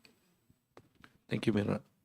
Any more questions from the audience here at Majaya campus or from Zoom? Okay, if not, we can address those two questions first, Mas Hiro. Thank you, Yus. Thank you for this question. Thank you, Pepe. So the demand side, I think come from either from the society or from the firms for in the first place for the quality of education. It's not from the state. That's the demand. I think what I understand, the demand side from the improved quality of the labor. From the initially, if you learn from the other countries, the demand side is if the firms, they are willing. You are right. If the firms, they are willing to produce more products with high technological components, that's where the demand. If the firms demand for the higher quality of labors, the demand will go into the state. Well, from the society, the demand might follow what the firms work. Now, the problems with the country, some people say because of the, again, if you indicate that actually because of the interest of the firms is mostly in extractive, and extractive actually they don't create much demand for the high quality of labor. That's the reason why the country is stuck in the low, let's say, the low quality equilibrium. So in that case, if you learn from the South Korean experience, the demand should come from the state rather than from the firms. And now back to the question, I think related to the second question, if it is the state, how is it possible for the state to accelerate the growth of the demand then? That's and the difficult question is, South Korea at that time, they were able to press the state because of the political configuration at that time was authoritarian. That it has, if you don't like it, they can press it. But it's different with Indonesia, in which now we have a democracy. One way the government try to do to incentivize the firms is tax. But the complaint from the firms is there are something within the tax system that if the firms provides more resources from the let's say investment in the labor, and in some countries maybe that kind of investment can be used as tax deduction. But within our system, if a firms would like to do so, maybe they will have to face some consequences from the tax authority because of the problem within the tax system. So maybe, yes, I think there is a room, but the way how to push it, maybe we have to learn more closely how actually the relationship between the investment and the system, especially in the tax, by which firms may be more incentivized to do so. Thank you, Mas Hiro. There's a question on Zoom. So it's from Jamal. So from your research on the success of Malaysia and South Korea as a comparative study to understand the reality in Indonesia, how do you think about the role of cultural strategy of the two countries? Are there established cultural strategies of them both? And what about Indonesia's cultural strategy in the opposite?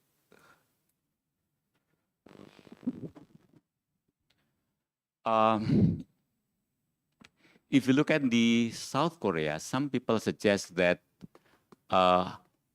one factor that explains the acceleration of growth in education in the country is the culture of education first. That every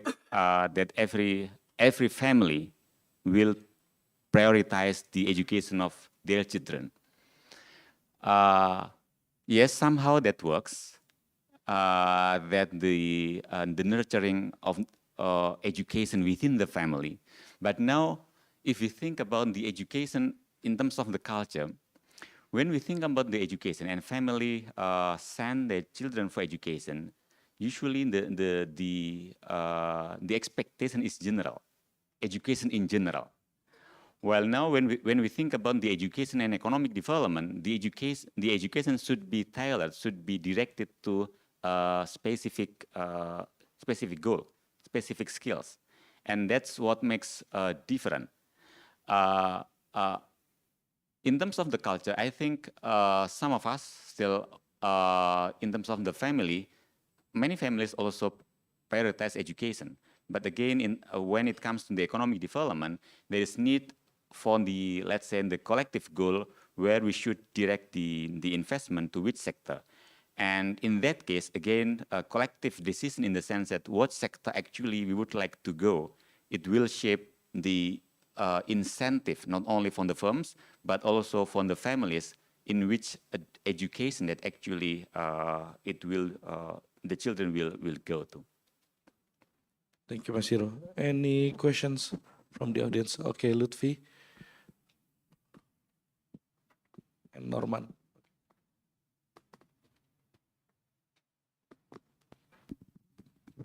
Thank you, Mas Hiro.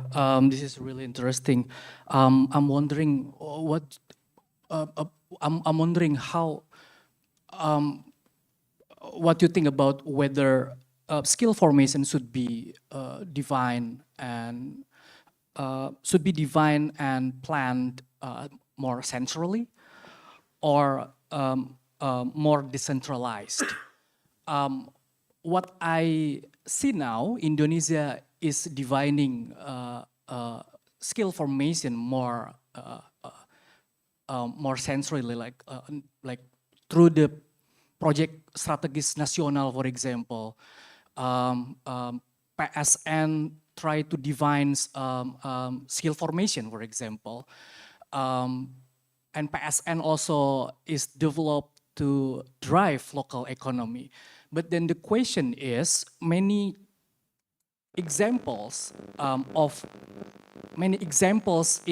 some PSN case studies, for example, in Labuan Bajo, in Kendal, there are skill mismatch between the demand from Labuan Bajo, like international touristic destination, with the local labor supply. The mismatch is not actually merely in the scale of certain labor or skills, but also the mismatch between the tourism sectors and other sectors in the area, with the primary sectors like agriculture, agriculture and other sectors, right? For example, there are many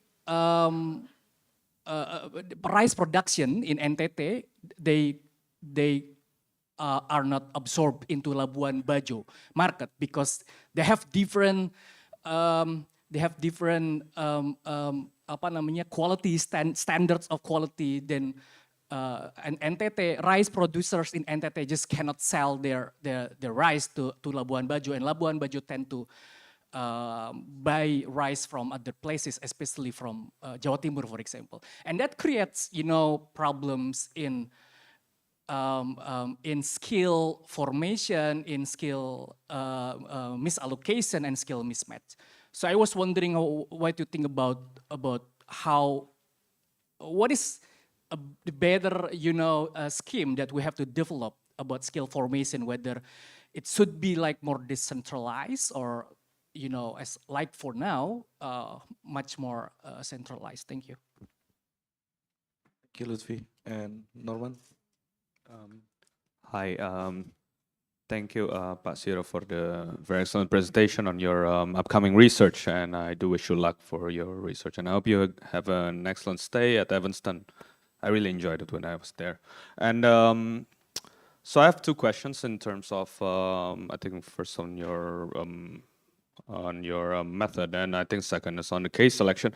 So first will be, I think my question is on the use of ICOR, the incremental capital output ratio, on measuring countries' productivity, what kind of like what are the downsides, I think, in your view, on using those measures to look at a particular country's productivity, and what are the alternatives to it? And I think, and second, my second question would be on the your selection of countries such as South Korea and Malaysia. I was wondering why Singapore won't be in the in your consideration, because I feel like Singapore's historical development of skill upgrading is of particular note, especially when they came from like a colonial economy and became a petroleum hub, and then they built labor-intensive manufacturing, and then skipped into finance. So and they really emphasized on human development. So can you talk more on that? Thank you. Masiro, you may proceed. You got 5 minutes. Okay, thank you. Thank you, Lutfi, for the question. Well, the answer, I don't know yet exactly at this time whether it should be decentralized or centralized, because again, I'm still in the stage of the initiating this project. So, but my take this first. I think the key driver, if the country would like to enhance the technological upgrading, is in the firms, which means it should be, it's not centralized purely, because it should be on the hand of the firms that should contribute to developing the skills. The next question is, what is the interest of the firm? How to navigate their interest to the direction that collectively we will have better quality of labor first. And if you look at the history of this country, if you read, for example, from the RZ Capitalism by Yusio Konihara, I don't remember exactly, but that's the book. One of the argument put by this author is that actually the intentions of the big businesses in Indonesia to create new product is very small. The intention is, rather than creating new product, is to selling, and to sell is selling means it doesn't need the innovation as much as the creation. That's the nature of big businesses in Indonesia since at that time. So the point is, purely centralized, I think, will not work. But now, how to stimulate the firms, the big firms in particular, in order to create a new product to be competitive. And now, maybe, let's say, the rich endowment of natural resources, certainly there is a good thing for the country, but somehow maybe the other side of the curse is that maybe because of lots of endowment, now the big business, they're interested in more in extracting and selling them rather than producing something. And that is something that is missing from us compared to South Korea, for example. So I believe it should be somehow decentralized. But now the question is how to decentralize them, right? If you look at how the education developed within this country, for example, in terms of higher education, we might ask whether actually this country planned the development of higher education actually. If we plan to achieve something, a certain goal, maybe we will say, if that's the goal, the number of higher education in this sector should be this number compared to other number, for example. If you look at how, again, education was developed, somehow it's initiative from the society. And the initiative from the society is what society thinks it's good for them, without certainly putting this idea within the macro or the bigger project of the collective goal. And now we have actually more social sciences than STEAM, for example. Well, in fact, in terms of technological development, STEAM should be more than social sciences, or even not social science, but religious studies. Actually, we have more programs than those on technology, which indicate how actually in terms of the central planning, central management, we don't do our homework, how to direct the education. So again, the question I think is how to decentralize it. From the from Norman, sorry, Norman. On the method, when I talk about the I-core, actually it's not to measure the actual skill, but it's simply the, let's say, if why the reason why I choose some countries. So yes, certainly there can be other measures that can be used, something like the number of the engineer per capita, for example, and other activities related to industrial development. It can be more precise in terms of measuring. But so thanks for asking this question. Next, for the case selection, I think the reason why at that time I thought about Malaysia and South Korea, I think in terms of the size. Singapore is very, very small compared to Indonesia. Well, if you think about the Malaysia and South Korea, in terms of the difficulty of managing the population, somehow closer to Indonesia rather than the Singapore. But in terms of the method, I think the way I will is not exactly, let's say, the million or the most similar system design, but I think it will be much closer to the way we understand the causal mechanism of certain factor given the contingencies of the outcome within each country. Thank you, Norman. Okay, thank you, Mas Hiro. Thank you for the presentation and answering the questions. With that, please give round of applause for Ciro, and good luck for the fellowship at Evanston. Thank you.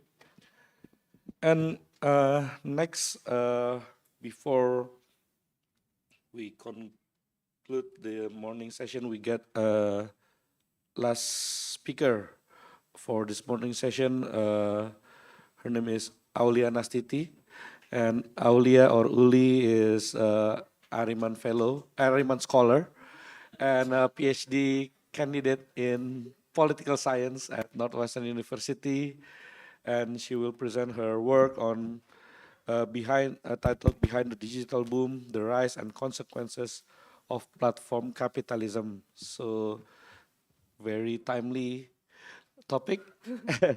And without further ado, please give round of applause for Uli. Uli, the session is yours.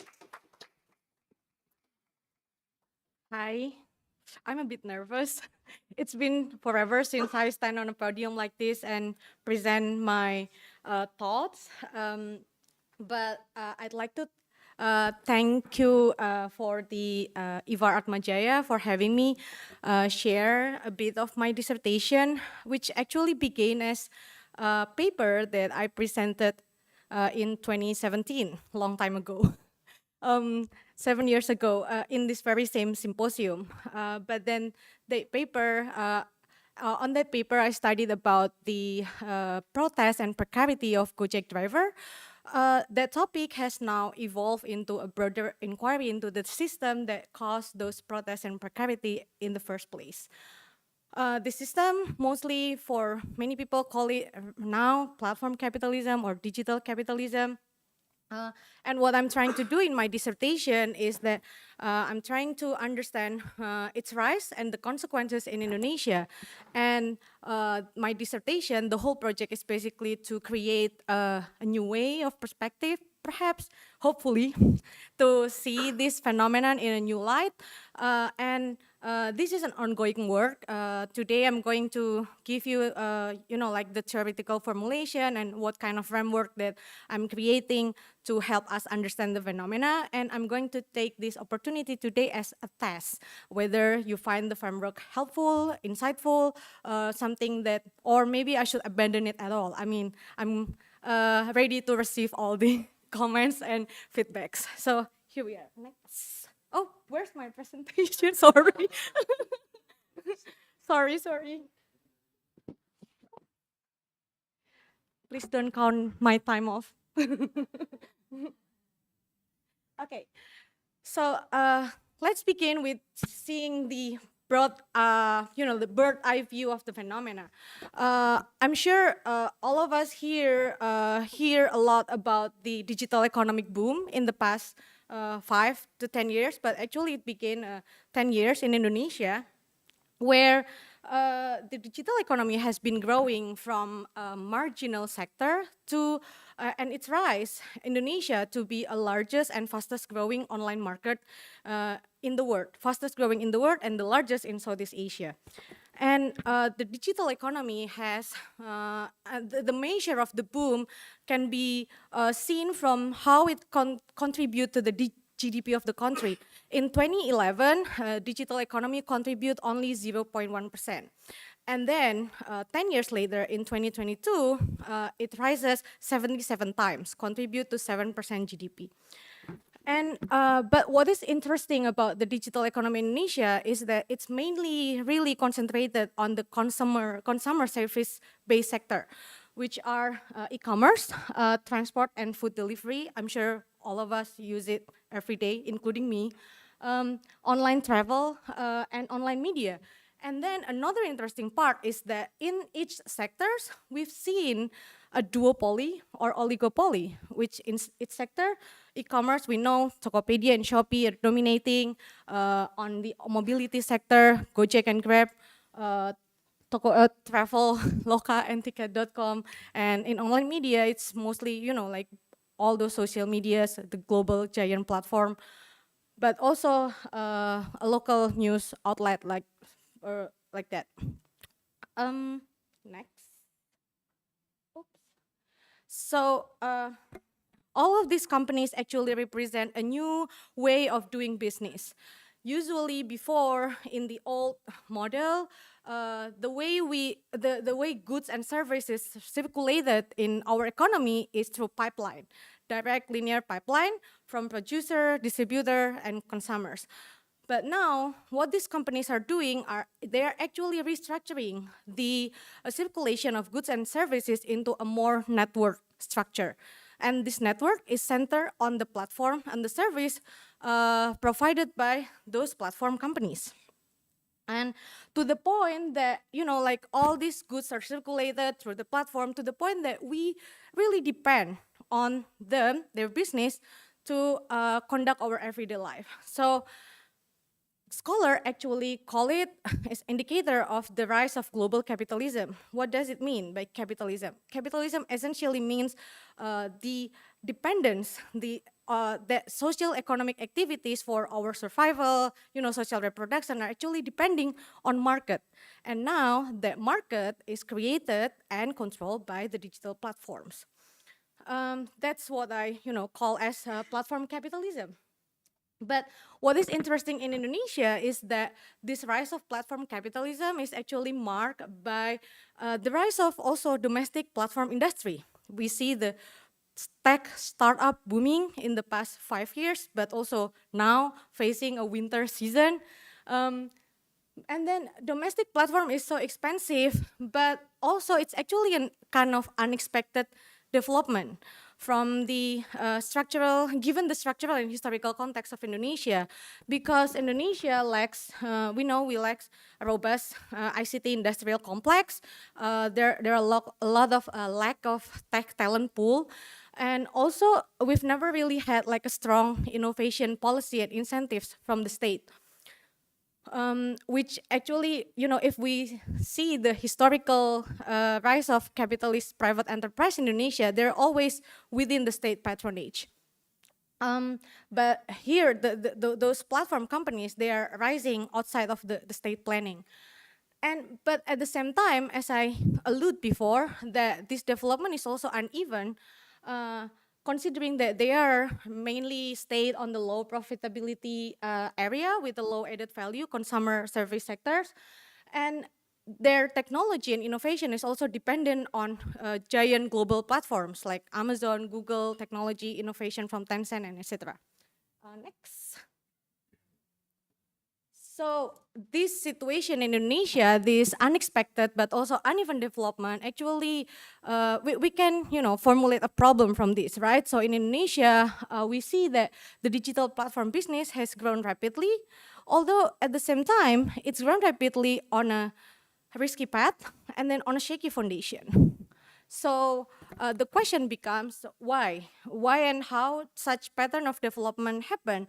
And then who gains and who loses from such pattern of development? And I'm trying to address these questions through the case of Indonesia, because I think Indonesia really, given the puzzle that I told you before, and it's irrelevant for the other similarly global South context. Next. So the current literature have trying to address the question of, trying to understand, so what causes the rise of digital economy, platform capitalism, and so on. And usually they are highlighting two common narratives, that the expansion of platform businesses are the result of two structural forces, digitalization or financialization, in which these forces brought about the new technological infrastructure. For example, the machine learning algorithm and then the cloud computing. And on the other hand, the financialization brought up a new sort of like financial base for the company, for financial production base in terms of venture capital, and then a new form of employment in the form of gig labor. And usually these accounts follow the same storyline. The causal mechanism is that there are these forces, structural forces, brings a new feature, technology and financial resources, and then these new features, they enable businesses to do business innovation, not really technological innovation, business innovation to create to do the creative destruction of market, in terms of they destroy the old way of doing business and then create a new market. Yet, while I think that these common explanations are correct, to me it seems that they give us incomplete picture, because if we learn from like the market expansion of Uber, even the identical technology and the venture capital that they have bring us the divergent market outcomes. For example, in Indonesia, Uber bows down to Grab and then sell their operations to Grab, and that means make Gojek also stand still in Indonesia. And this tells us that technology and financial resources are best seen as resources, not really, like the determinant factor, because those resources needs to be adapted into the localized context of markets. And moreover, these accounts do not really tell us about, so if they are creating new market, what's new about this market? Is it the same way? Or is it, like it's just this different players? What is the changing nature of the market itself?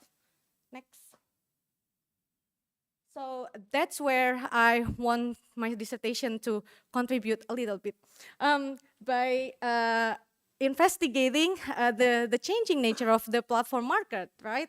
And then formulate a sort of like a new framework, a new analytical device to understand what is the nature of a market that brought by these platform companies. And then I argue that these markets created and facilitated by platforms are usefully conceptualized, can be usefully conceptualized as proprietary market. And I argue if we think of those platform markets in terms of proprietary and we focus on their proprietary nature, it helps us explain the rapid but also risky growth path of platform companies. So let's break it down a little bit. What do I mean by proprietary market? It's not really property or real estate market, no, but it's where the market itself is turn into a private asset of a company, private property of a company. So as an asset, as a property, they have value, and they are tradable and they are expandable. So what distinguishes this proprietary market from the old conventional form of market? So first, I identify that all these platform businesses are characterized by ownership over a means of connection rather than means of production. So usually, if we think of companies, we think of them as producing through having a means of production, land, machine, employing labor, and so on. But here, instead of owning that means of production, they want to disown them and these platform companies sees this means of production more as liabilities, and then they move toward the distribution side by centralizing the distribution channel, means of connection through the communication channel, and also, so think if we are in the market, usually the way we decide whether to sell or purchase something is we need information, we need data, we need networks of relationship, and we need the infrastructure to find the things that we need to look for. And those things, infrastructure, data, network of participation, are means of connection, and they are now being turned as a property of the company. So they are owning the means of connection. And how do they own this means of connection? I alluded before, it entails assetization. So data, network, infrastructure, they are turned as private assets with value, intangible assets with value. And then this allows them to have greater control over data, access, price, and performance. So I want to disclaim a little bit that the concept is entirely not really entirely mine. I adopted this concept from the contemporary work of another scholar. His name is Philip Stapp, but his definition is more something like this. It's a market, platform is a market because it's a structure for connecting supply and demand. And it's a proprietary ecosystem owned by the company. But then it doesn't really tell us about what's the difference about platform as a marketplace with, for example, say, mall, private marketplace. In the mall, the activities of the producer and consumers, they are not really, they're not really recorded every step of their decision makings, the way they walk toward the one shop to another. But in platforms, they do. All of our activities are recorded. And then on the conventional marketplace, the owner of the marketplace do not really control the access. Who can, enter the mall? Who can, they displace from accessing the mall?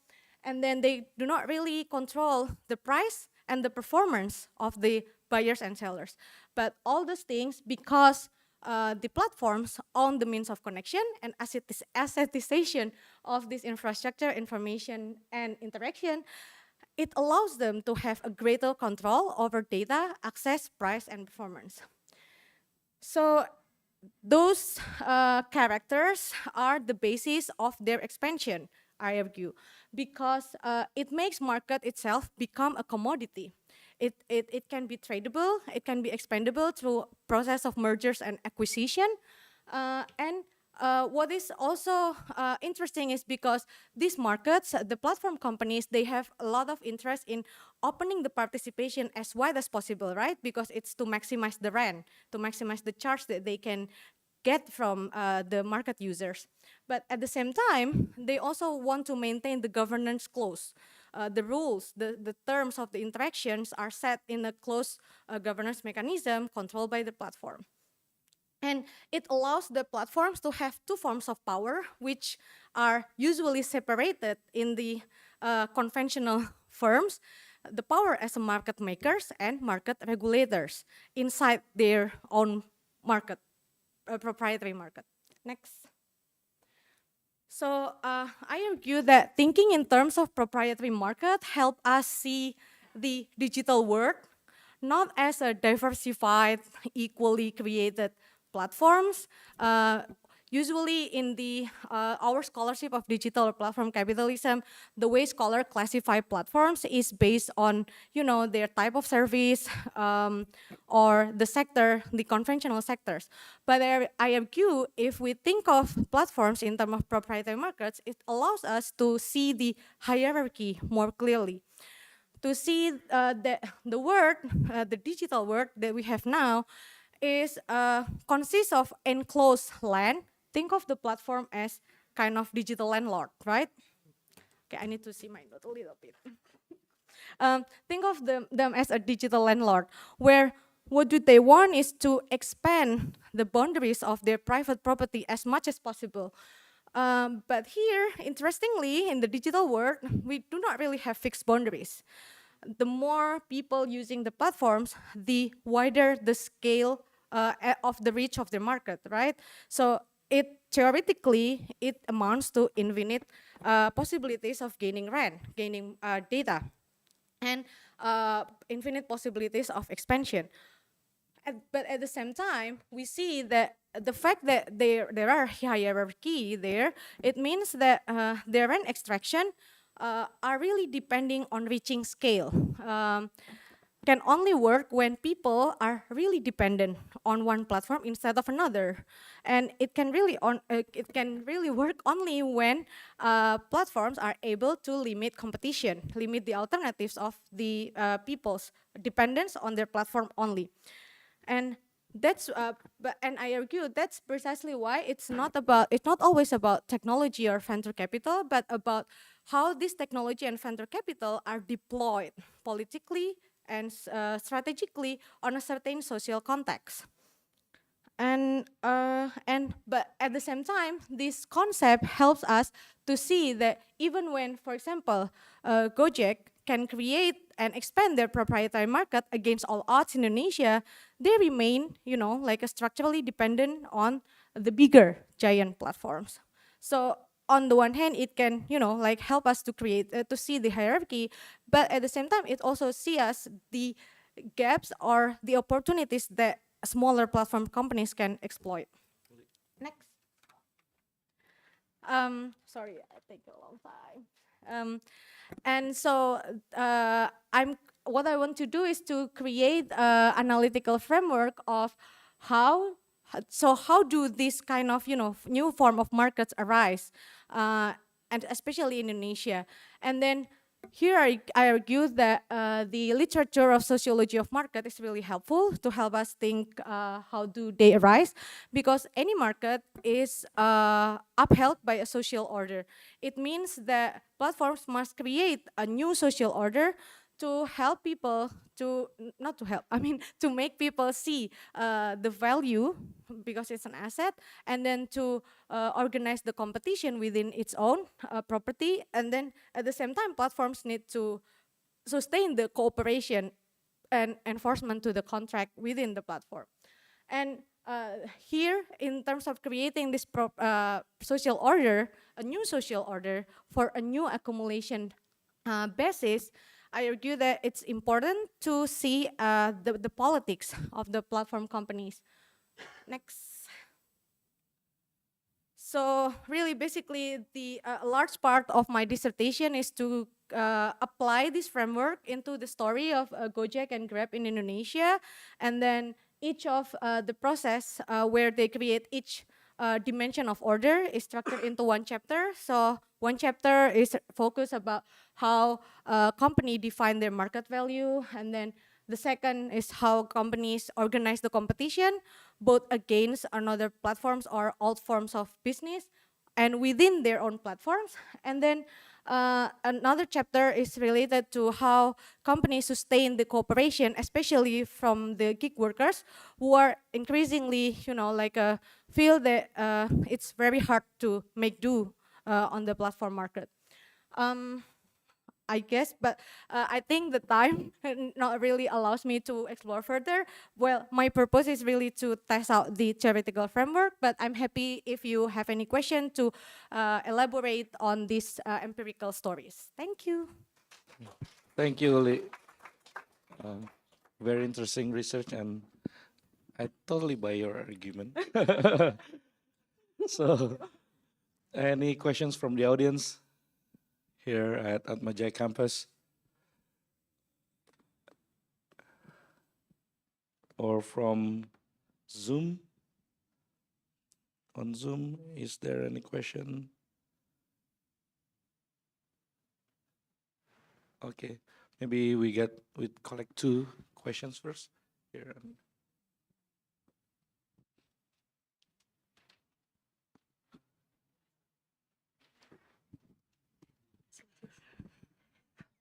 Yes. Thank you for the interesting presentation. My question is about the capitalization and it is about how the companies are they're taking they're dominating their workers, so it is like a machine against human. So they have to obey and anything that they're being asked by the apps. So yeah, it's a big issue, I think. And like when there is THR, they don't get the THR, yeah, tunjangan hari raya. It is an issue, a big issue, and one of the problem about the apps and the startup are they, because they don't build their brains, and they just base their business on commodities. And I agree with you about that, because they they keep on promoting they are cheap, they are they are affordable, they are making life easy, yeah. But on the other hand, yeah, they create commodities, but they don't build brands, because in the traditional way of marketing, companies usually they build brands. So when they are not giving promotion, people are not very much interested to use their service anymore. Please elaborate more on how they kind of memeras manusia, ya, karena ini kan aplikasi atau mesin versus manusia. Before they give them the workers a lots of incentive, but now I heard from some driver, Gojek driver or something, that it's not making money anymore. And so it is a new kind of perbudakan, new way of perbudakan in slavery, modern slavery. So it is an interesting topic, and also the business literature, they are talking about that too. So it is not sharing economy anymore. So we should use another term now. But on the other hand, but they also bring some welfare as well that we cannot ignore as well. Thank you. Thank you very much, Uli. Just to respond to your first question, if you should abandon, I think the answer is no, please don't. And second, my question is, could you elaborate more on where, in your findings or in your research, the government plays a role in this? Do you see any efforts from the government or from social movements in either challenging these platforms from growing even more exploitative, or do you not see them? Thank you. I think we can take one more question. Hi, Uli. Yeah, I echo Sabina. You shouldn't abandon this at all. This is super cool. Since this is a very theoretical presentation, I just want you to elaborate a little bit more on how are you operating financialization in the dissertation, especially how it is in relating to your thinking about assets and data economy, right? Perhaps also I want to piggyback again on Sabina. thinking about how certain aspects of the digital financing and the digital economy sector is being appropriated, not appropriated, but rather being piggybacked by the government, right? Thinking about, expanding financial inclusion through digital savings like uh, pay later apps or e-wallets, etc. So how is this ecosystem with the digital economy and also the government is interacting with one another? And how are you seeing this impacting, Gojek, Grab drivers primarily? So I guess that's it. Thanks. Thank you, Ara. So it's very interesting questions, Uli, and especially if you read the news yesterday, Gojek is being utilized for distributing the makan gratis program. So yeah, please, Uli, the floor is yours. Thank you, everyone, for very useful and thought-provoking questions. I guess a lot of questions are really related on the empirics, right? Like on the empirical story in the context of Indonesia, and it's really unfortunate, but my bad to have not been able to explore on that. But can you please make my slide appear again? The last slides where I left off.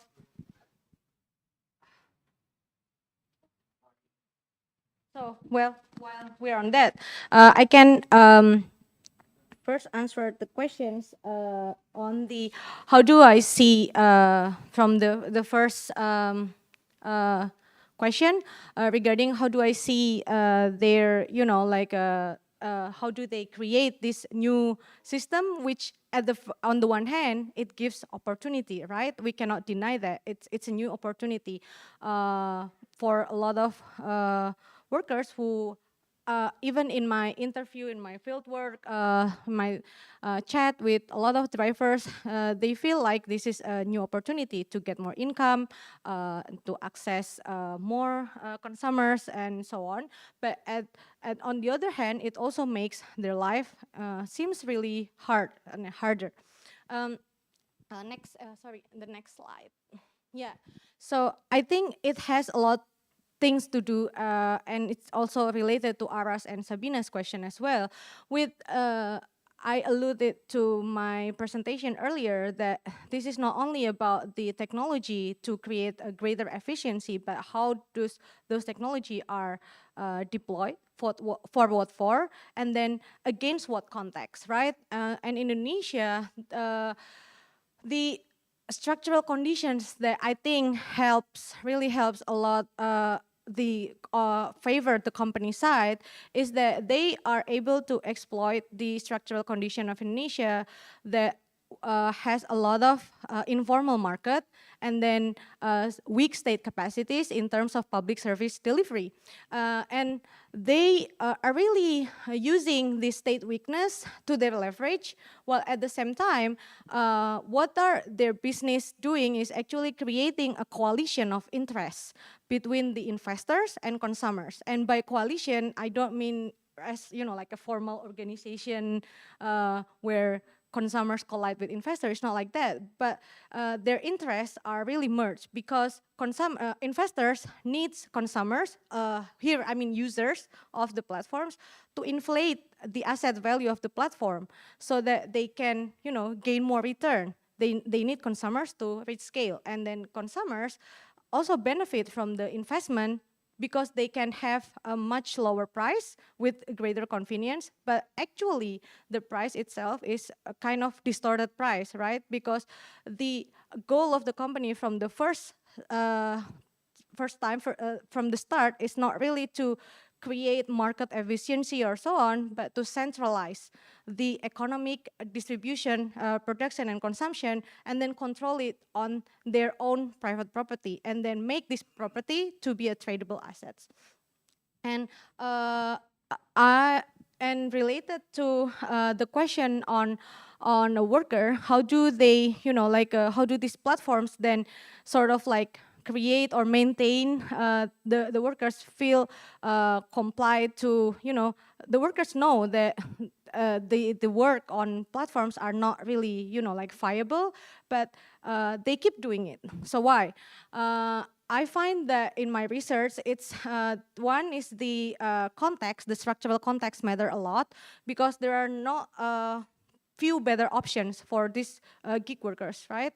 For these drivers. And it's even worse after the pandemic with the passing of the Omnibus Law, which creates a lot of labor oversupply. And then the as I said before, the logic of the platforms is to open as much as participation as possible. So the job with a very few barrier of entry for these just laid off workers or workers who are, cannot find a job are applying for the app drivers.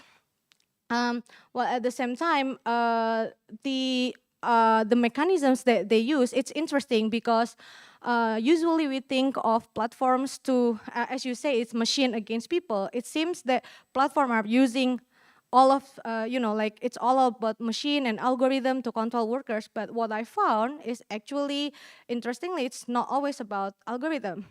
Platform company actually trying to engage with the drivers' communities.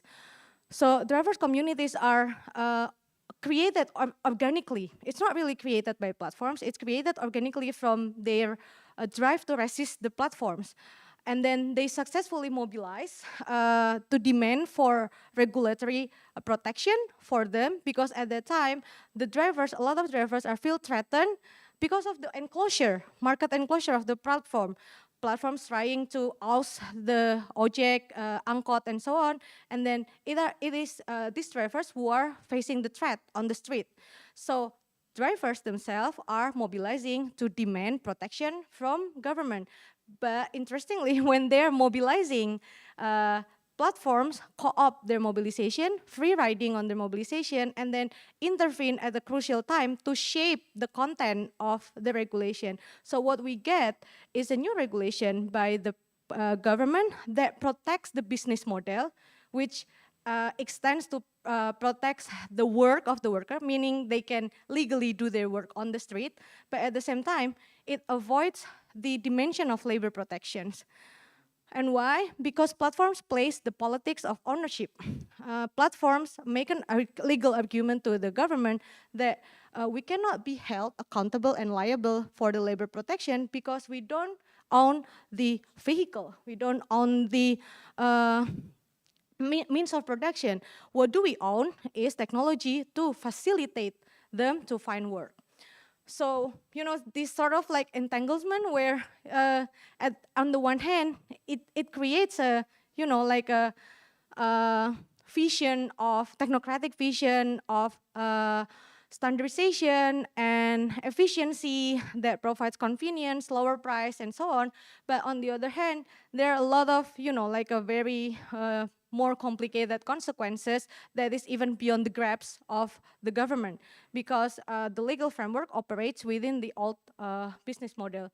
And I think that also related to Sabina's question, because the way government sees it is that platform is actually, there is this term that I think it's really helpful to see the relationship between platforms and state, which is the institutional outsourcing.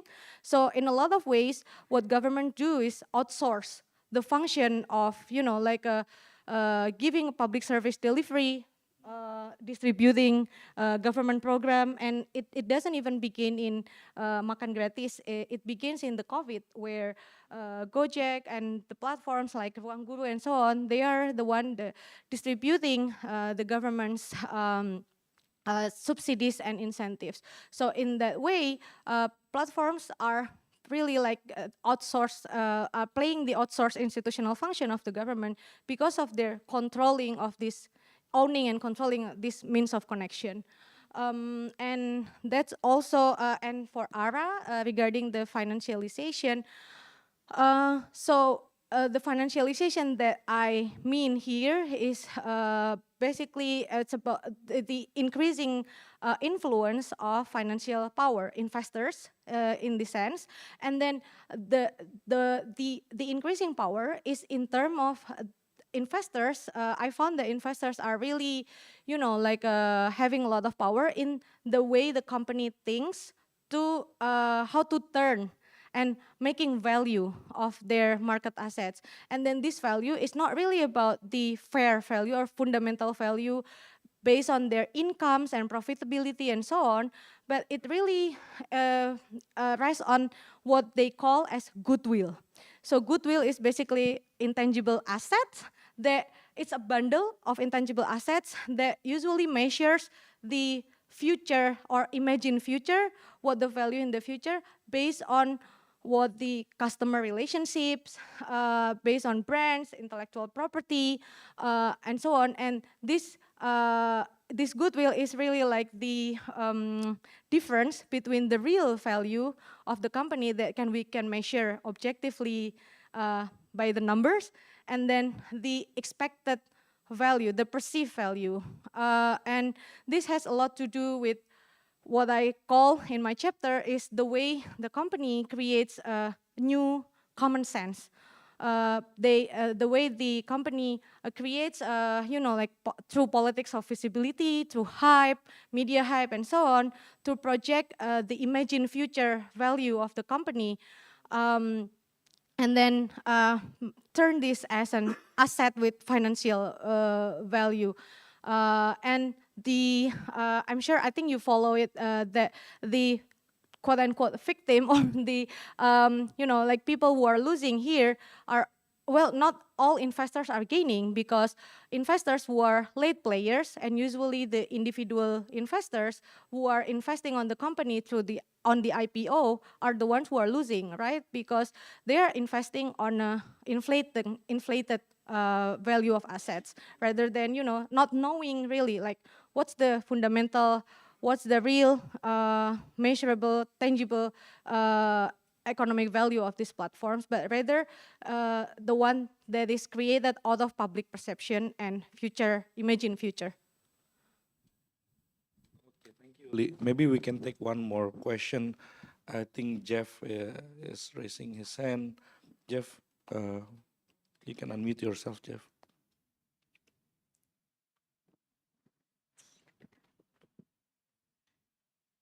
Sorry, so you're still muted, Jeff.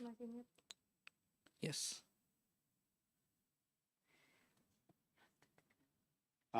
Can you hear me? Yes. Okay. I was getting a you cannot unmute message. Okay, thank you. Thank you so much, Uli, for this presentation. I think I have maybe just two kinds of questions. One is you look at, and this has to do with this concept of proprietary markets, yeah? You have two major cases you're looking at, Gojek and Grab. And you're developing your concepts and effects and so on out of those cases. But I'm wondering, do the same arguments about proprietary markets apply to things like Shopee, Tokopedia, Amazon, Blibli? Because, in other words, I guess what I'm asking is it different for transport, gig work and platform capitalism? Is that dramatically different from literally creating a marketplace? So when you talk about a proprietary marketplace, Shopee and Tokopedia and Amazon are creating a pasar, right? And the actors in that pasar have an online presence, but many of them have an offline presence also. There's some sell exclusively on the platform. Some are hybrid. Some of them have a store. I'm just wondering, as you introduce these varieties of firms, players, and so on, does it change your fundamental argument, narrative, or insight? I think that's the first one. The second question is something that you actually mentioned toward the end. When you mentioned the startup people versus the IPO people. And it seems like if you're jumping in rather late, A, you may not know what you're jumping into, and B, it might be a loss for you. So my question related to that is,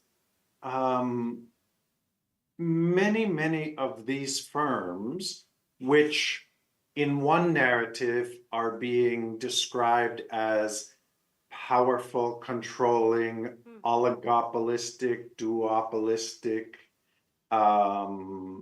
controlling with regard to gig workers, and so on and so on. Many of these firms are failing. They're not profitable. They, I can't remember which, I was following it some months ago, but is it Tokopedia or is it Shopee who's having all kinds of problems? Uber has never turned a profit.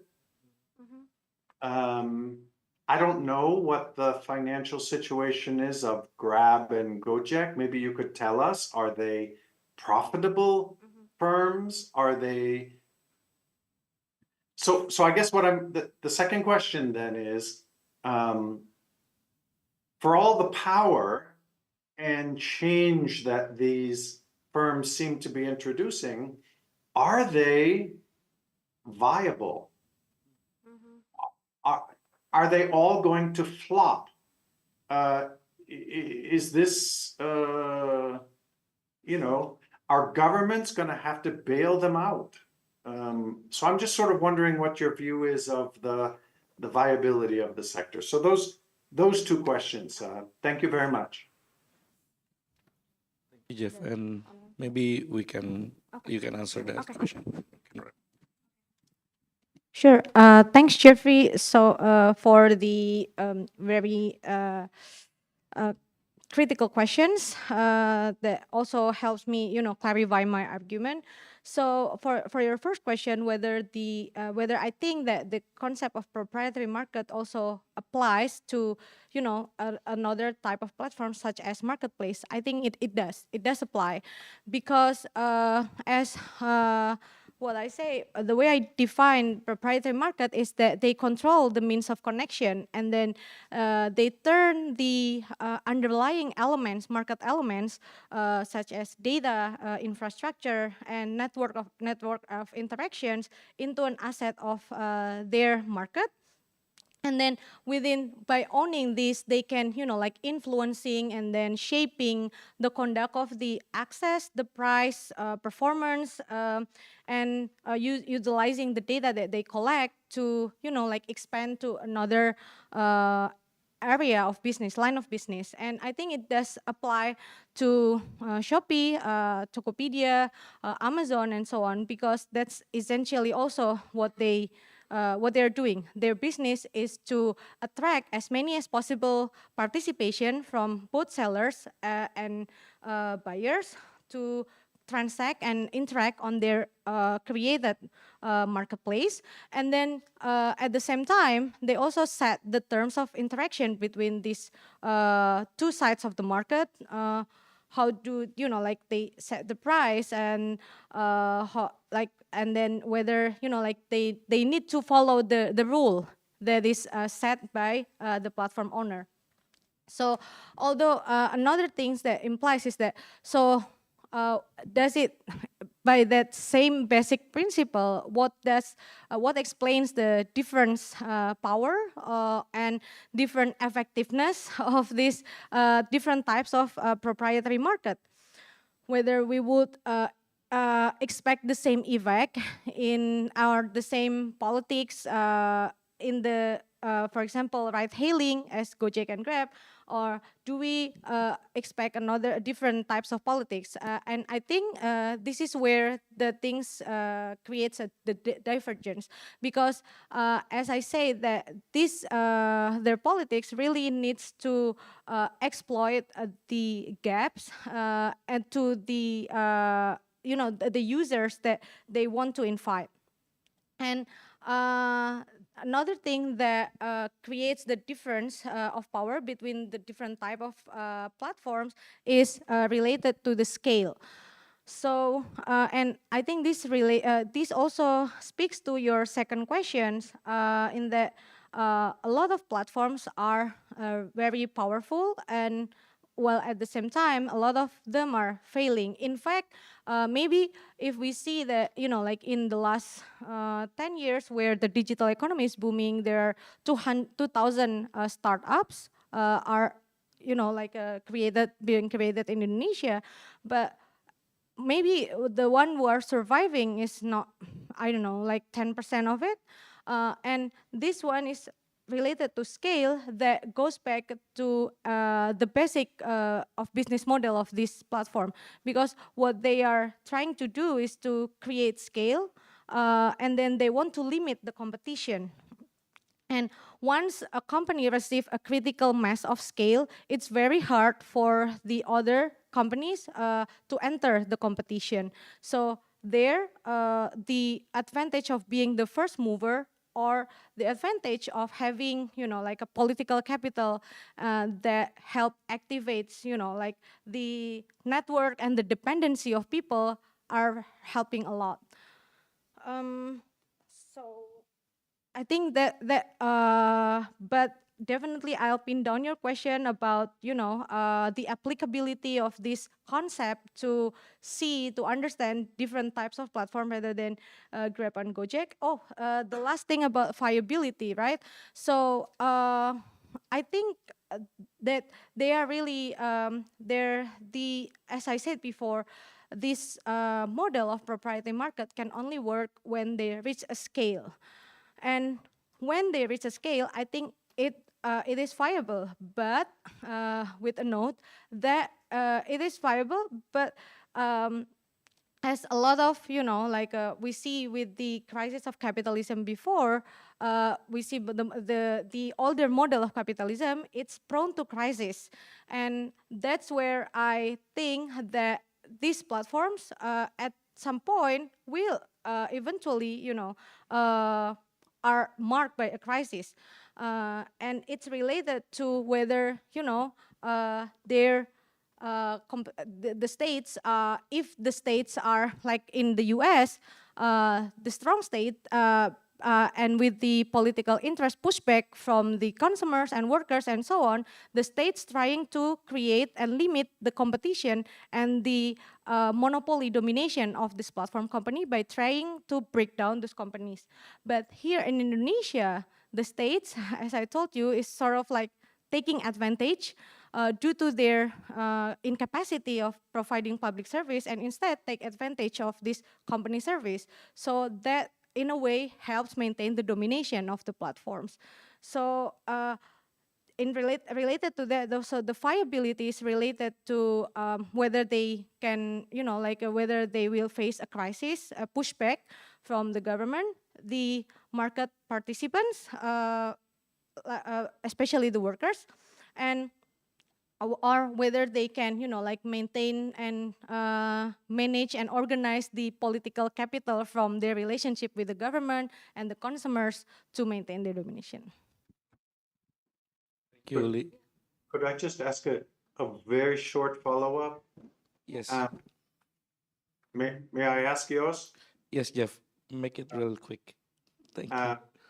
So one of the things I was also getting at, Uli, is it's a very different thing to have a platform, a proprietary market, bring together, let's say, transport workers, where the platform sets the price of every transport worker.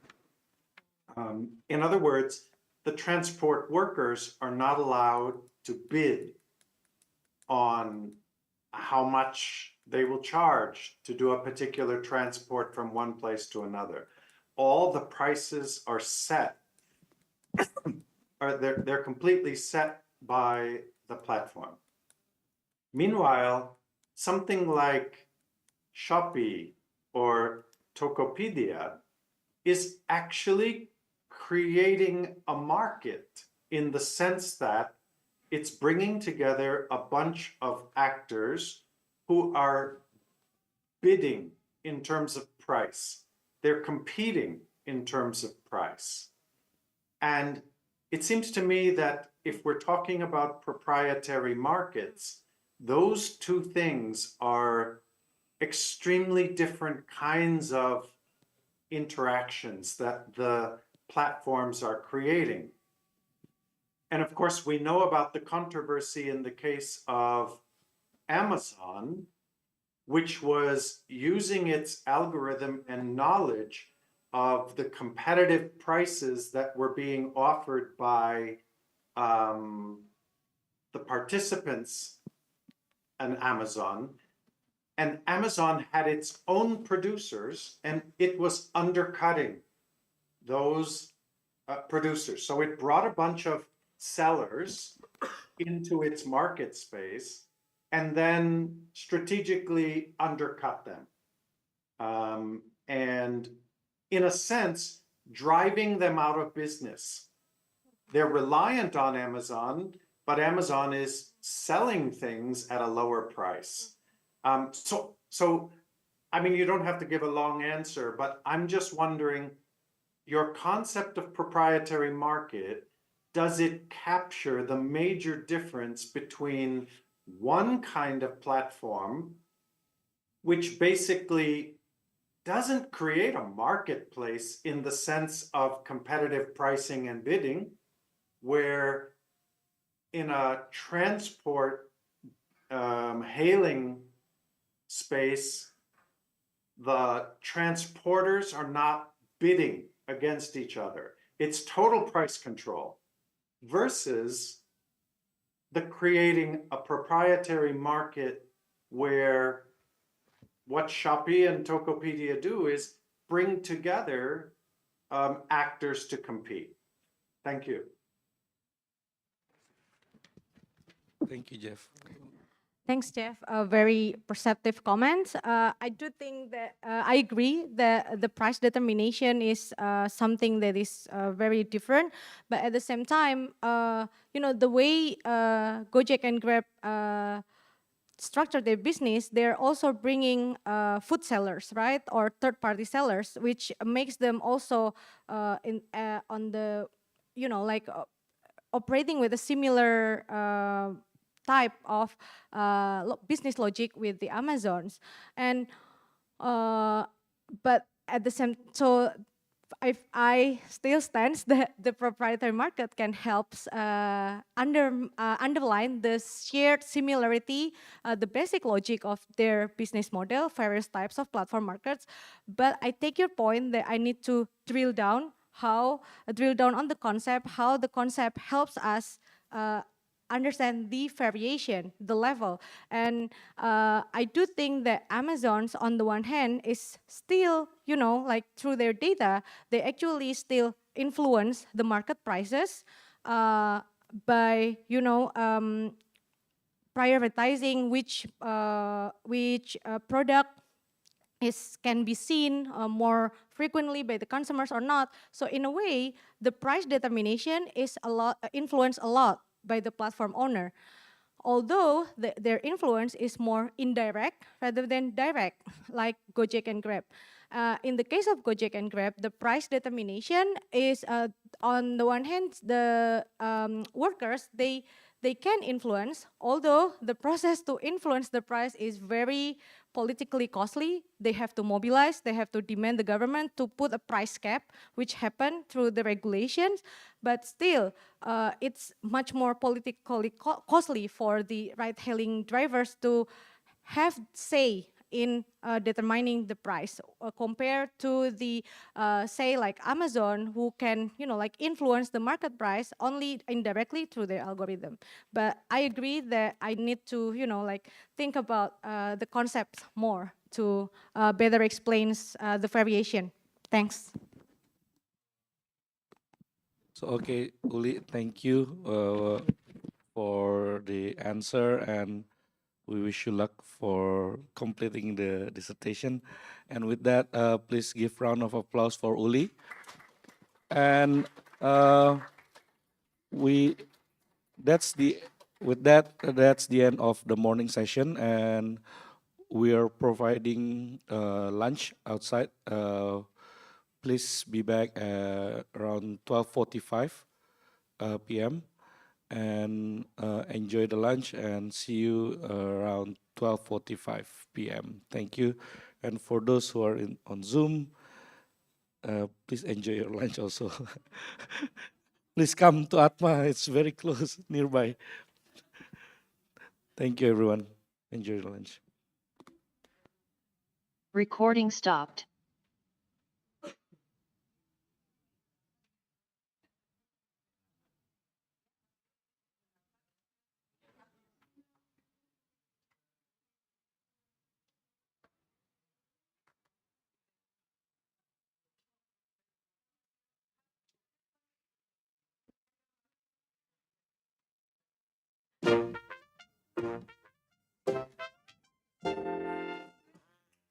Punya seorang sobat, rumahnya cukup dekat, orangnya jujur dan bersahaja, selalu ceria. Piawai main piano, tidak pernah sembrono, gaya dan giginya rapi jari. Akan tetapi, jika sebut namanya, terkadang bingung juga. Yang punya namanya bukan hanya dia.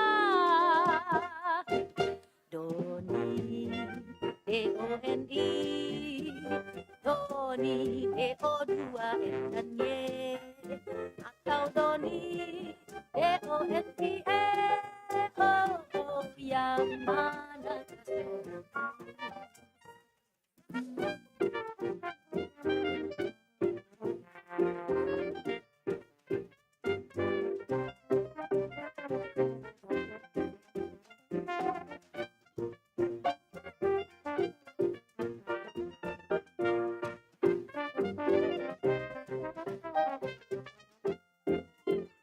jika sebut namanya, terkadang bingung juga. Yang punya namanya bukan hanya dia. Doni, D-O-N-I, Doni, D-O-2-N dan Y.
Doni, D-O-N-I-E, oh, oh, yang manakah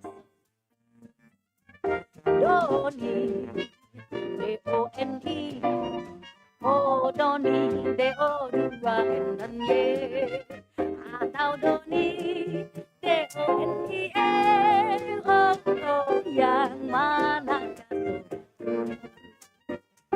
yang manakah sobatku, oh yang manakah si Doni.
to this afternoon session. Before I started my presentation, I would like to try to use these devices. If you can help me showing my presentation, please.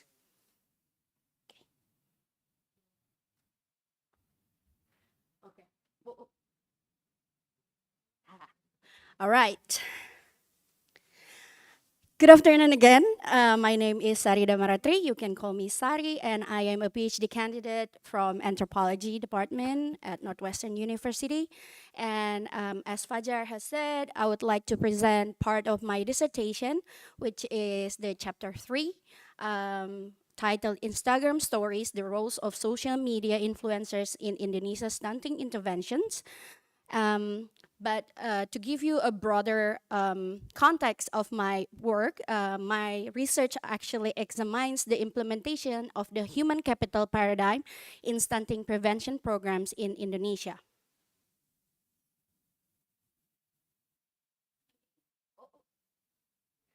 All right.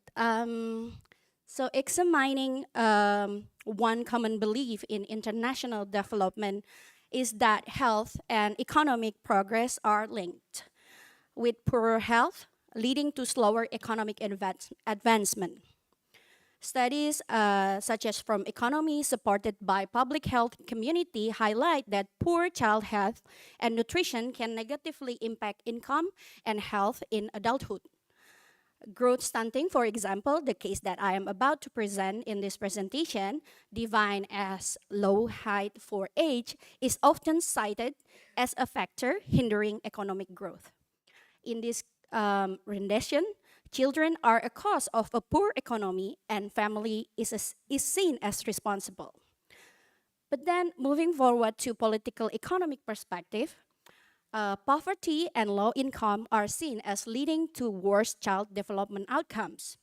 This theory emphasizes that material hardship, family stress, inadequate parental support contribute to poor child health, suggesting that economic conditions cause health issues, not the other way around. And then both of this theory, both in public health and political economy, seen that increasingly seen stunting equals malnutrition, and stunting defined as purely anthropometric, which is weight and height of the baby, as the indicator of the growth and development of a child.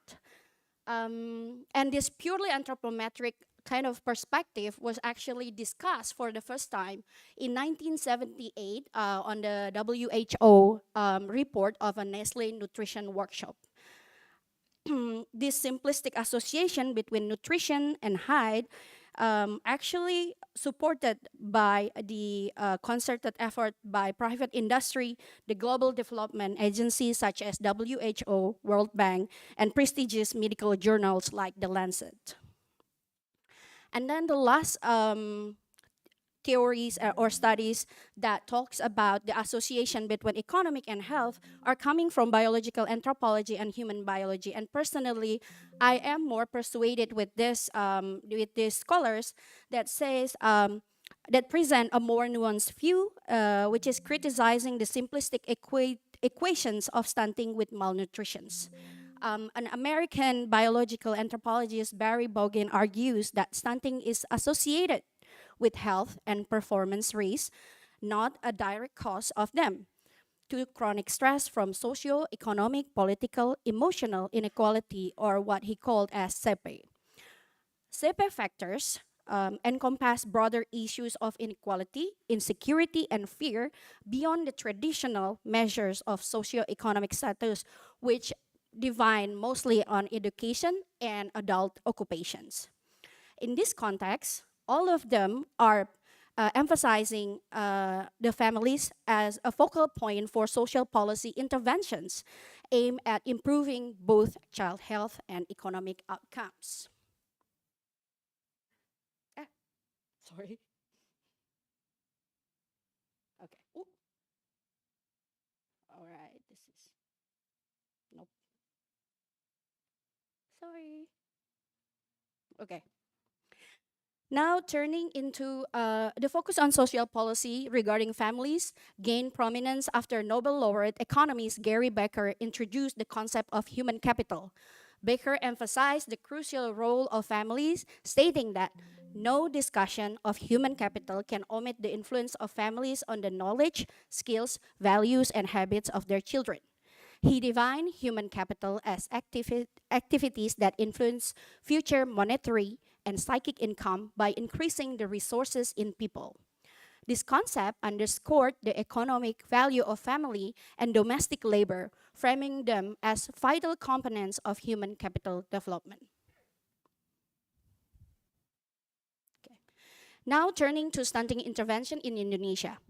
In 2019, I requested an interview that turned into a private presentation by the Vice Coordinator of the Policy Task Force of the TNP2K, or National Team for the Acceleration of Poverty Reduction, under the Office of the Vice President.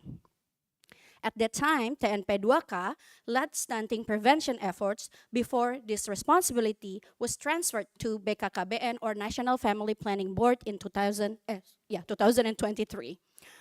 During the presentation, the technocrat from TNP2K explained that stunting is a threat to the country's economy, citing the 2018 National Basic Health Survey on nutrition problems in Indonesia. As a result, stunting became a priority development project in Indonesia at least until 2024, supported by Presidential Regulation Number 72 of 2021, which aims to accelerate stunting reduction, replacing the previous regulation number 42 of 2013 on the acceleration of national nutritional improvement.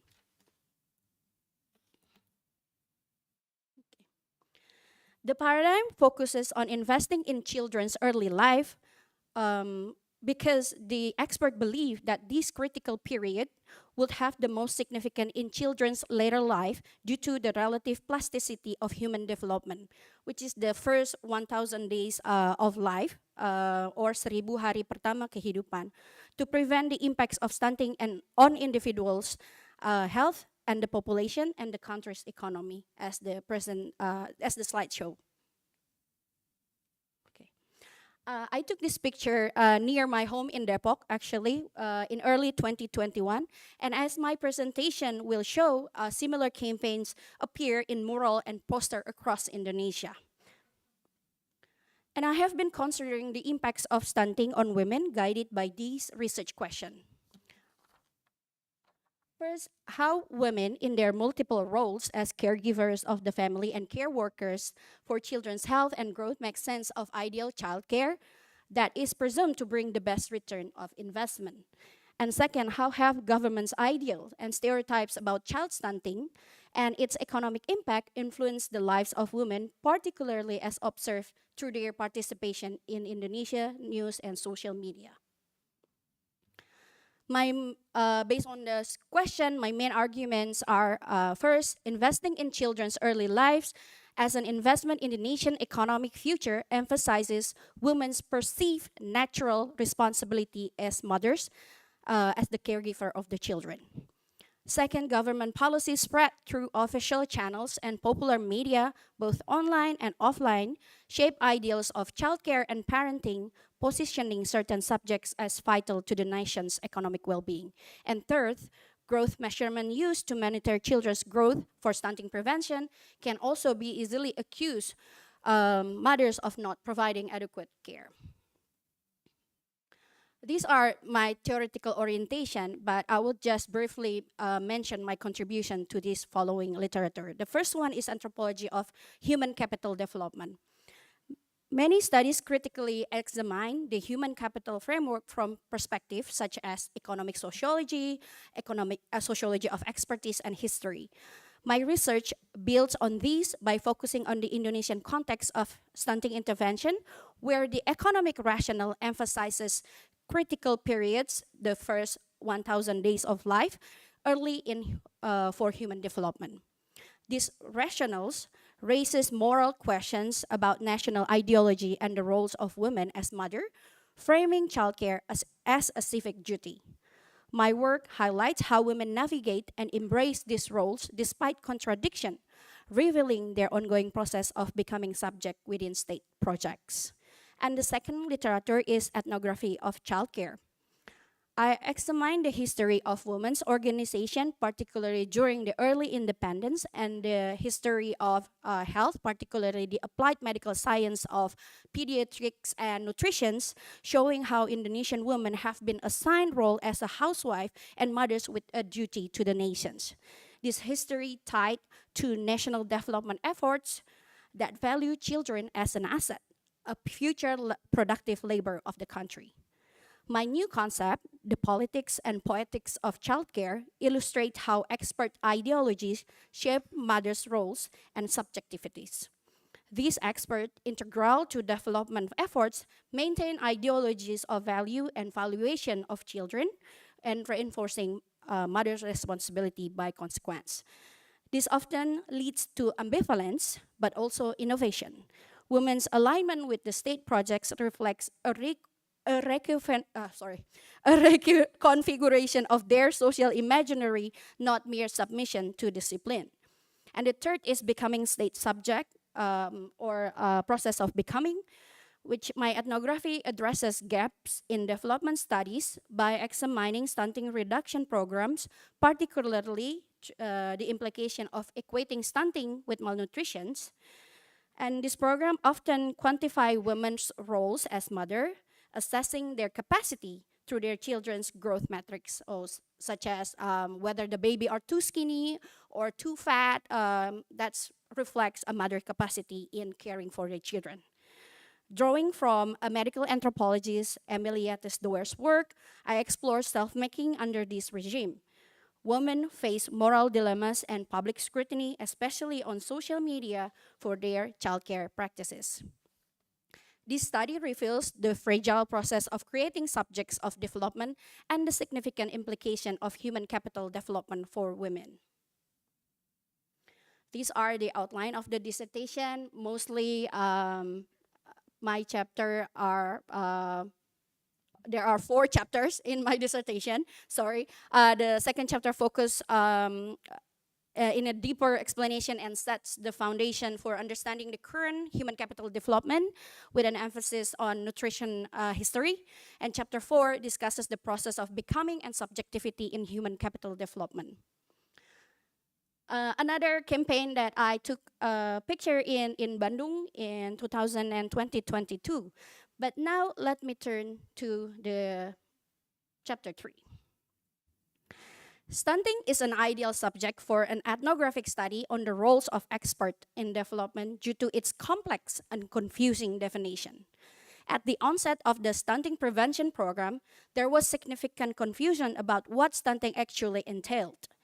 In an online interview with the head of the result and monitoring team for the stunting prevention programs at TNP2K, it was noted that the concept of stunting was difficult to explain. This confusion was attributed to a mistake by then Vice President Yusuf Kala, who incorrectly equated stunting with dwarfism or kerdil. This issue affected not only grassroots levels, but also higher level academics and experts in Jakarta. My initial research in 2019 in Manggarai, East Nusa Tenggara, revealed that even midwives, village governments, and village facilitators struggled to convey the concept of stunting to villagers. During the lockdown, with the prevalent use of online platforms, the person pointed out that social media could help correct this misunderstanding. And quote, social media hype is the solution. Just use it to bombard and erase the term dwarf children from public discourse, brainwashing society until they forget that stunting was ever incorrectly equated with dwarf children. Continuously use stunting and avoid dwarf children. Over time, the misunderstanding will naturally disappear. End of quote. In this study, I situate the term experts within the realm of social media influencer. I refer to these Instagram accounts as professional intellectuals to highlight that their content on stunting derives from their professional status, primarily as healthcare personnel, such as pediatricians, general physicians, and nutritionists. Their legitimacy and popularity stem from thousands of followers, providing them with economic leverage, And thus, professional in this sense reflects both their health professions and their social media influence. Their healthcare status legitimizes and maintains their authority to discuss stunting on social media, representing institutionalized knowledge and legitimacy. So, for example, the picture on the middle is I got it from a story, Instagram story from Dr. Tan Sot Yen, a very well-known nutritionist, and it's just to show the communication between her followers and her. And then on the most left side of the picture is actually a sponsored advertisement for a class on solid food, on childcare in general, and in that poster, as you can see, Dr. Tan is one of the speaker.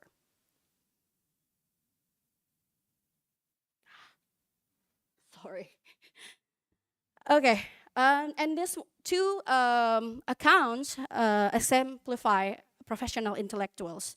The highlight features, if you are aware with the highlight feature on Instagram in the middle, where there is some kind of an archive teams where the content creator stored these contents. So mothers or viewers in general can revisit these highlights if they want to take a look at the topics that they want to relearn.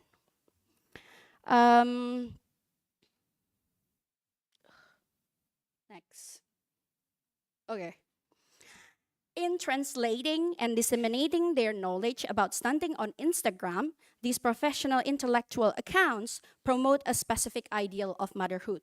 They suggest that good mothers possess knowledge and practice forward-thinking parenting to prevent stunted growth. This ideal also includes qualities like selflessness and self-sacrifice, rooted in the concept of state ibuism from Suharto's regime and the notion of the mother of the nation from early independence, as detailed in the chapter 1.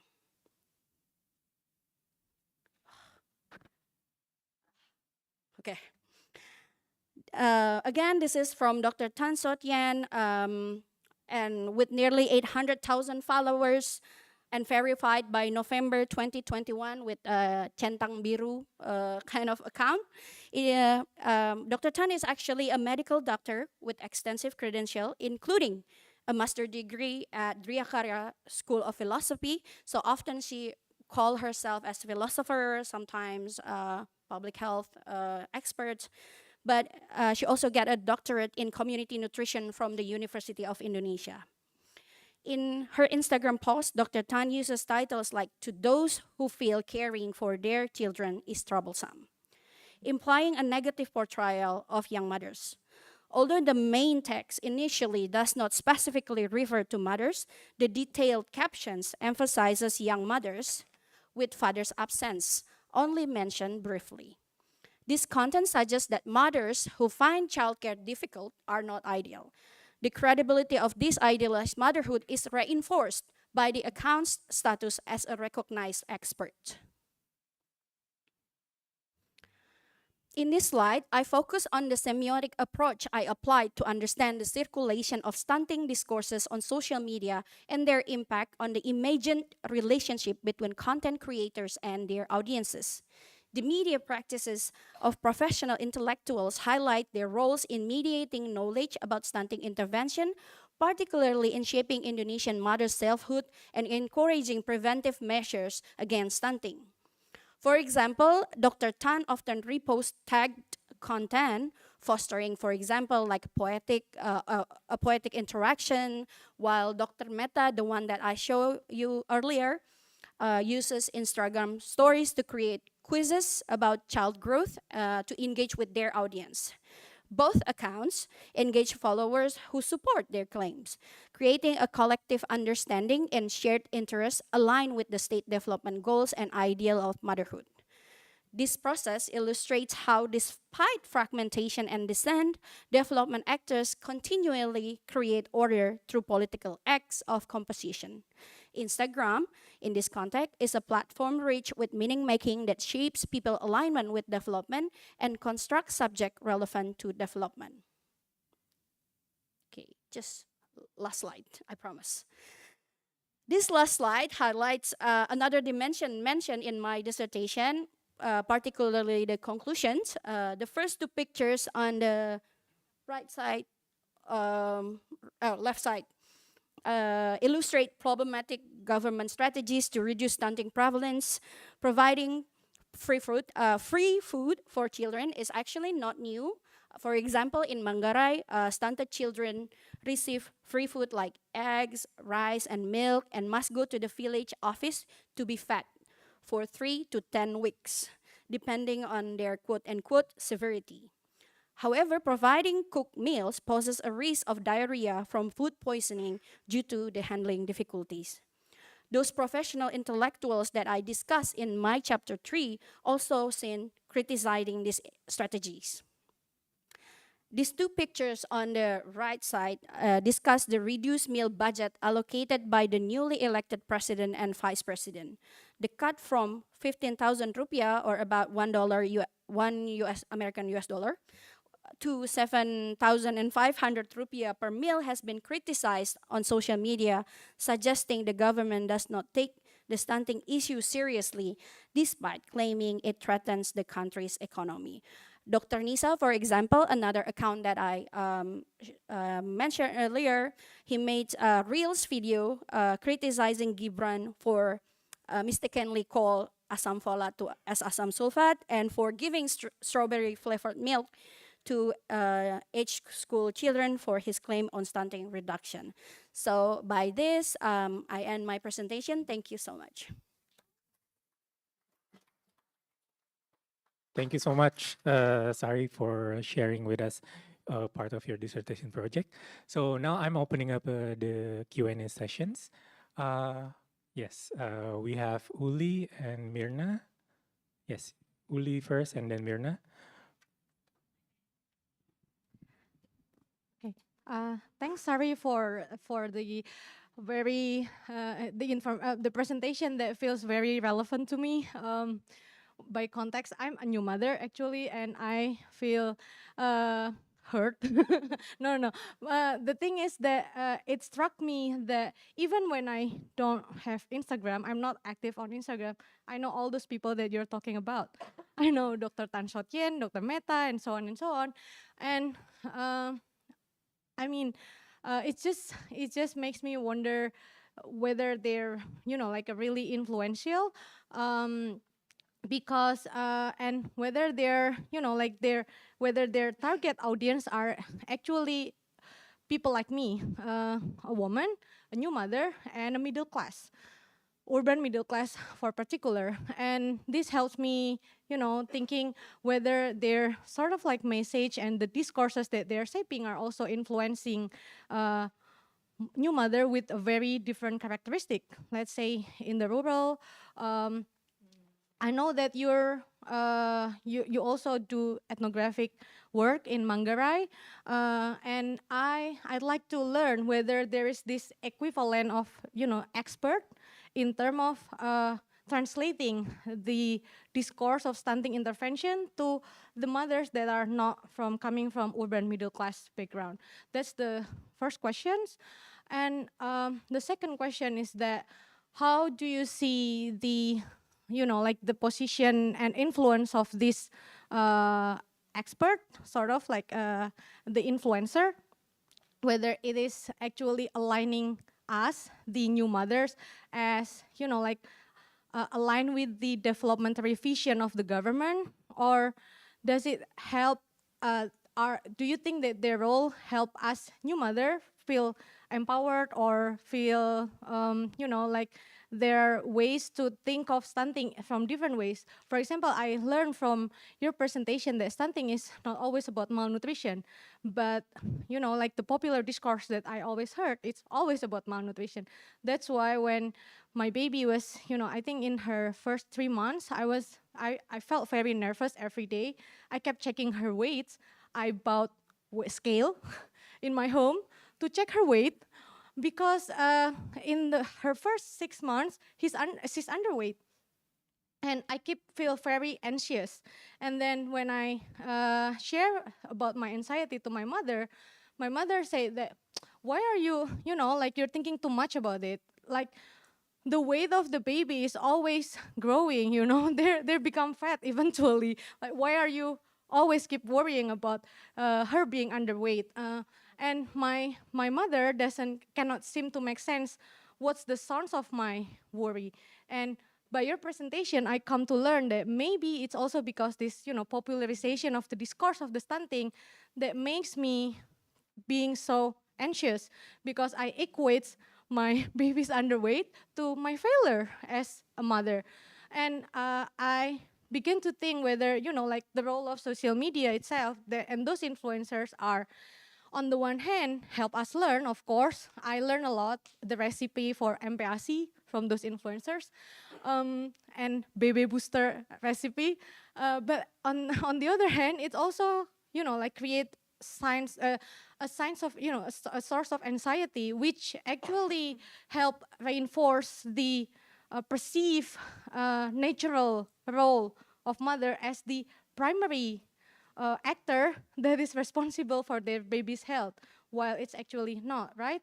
And you know, I think I shared too much personal information, but my point is that I'm wondering if, you know, you also see that there are influencers who are actually targeting not mother, but the fathers, or, you know, like the gender composition of the influencers themselves. Are there actually male influencers who talk to the father and popularizing the same discourse and then make father share the same source of anxiety? I don't know, but well, basically that's my question. Thanks.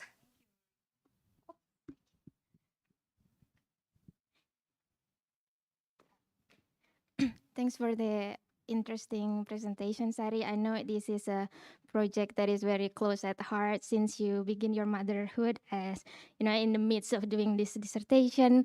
And I guess my question is about, you mentioned this social media influencer as also some sort of lay expert, and I wonder how much they can influence, you know, like the state, uh, the kind of like the mindset of the state, or the logic of the state in enforcing their population policies and other policies as well. And for example, we know in the US, the kind of like experts phenomenon already begin since the HIV pandemic, where they kind of influence how the test is conducted and based on the kind of on the ground experience. So I wonder how much this influencer impacted those practices as well. And my second question is actually related to stunting as, you know, the state program. I don't know if it's also, you know, part of your dissertation, maybe it's not, but, you know, I'm just curious because when I went to BKKBN, for example, stunting is very huge now, and it's kind of replaced the earlier focus on population apa KB apa family planning.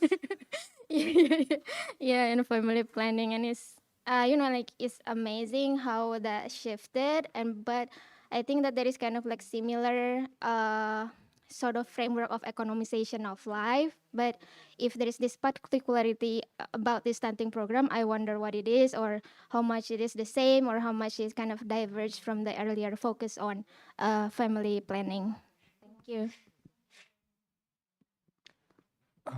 Let's take one more from Zoom. I think I see Nika raising her hand on Zoom. Nika? Uh, yeah, okay.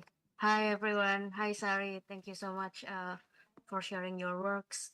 Uh, and I've seen a kind of continuity from the period of I'm working on, because we share a lot of topics, and because I'm working on the 1920s, 30s, and I see the continuity on the ideal figures of motherhood. And one of the findings that and I also want to ask you to is, because I find that the figuration of the ideal mothers also relate to the kind of like that the mother has to directly involve in like infant care or like child rearing things, but excluding the presence of nursemaids, or in the period I'm working on Babu, although they're like hired to take care of, helping to take care of the babies. And I'm wondering whether in your sources or in your research, like how is the position of nursemaids or nannies in this discourse? Thank you so much. Do you want to address those three questions?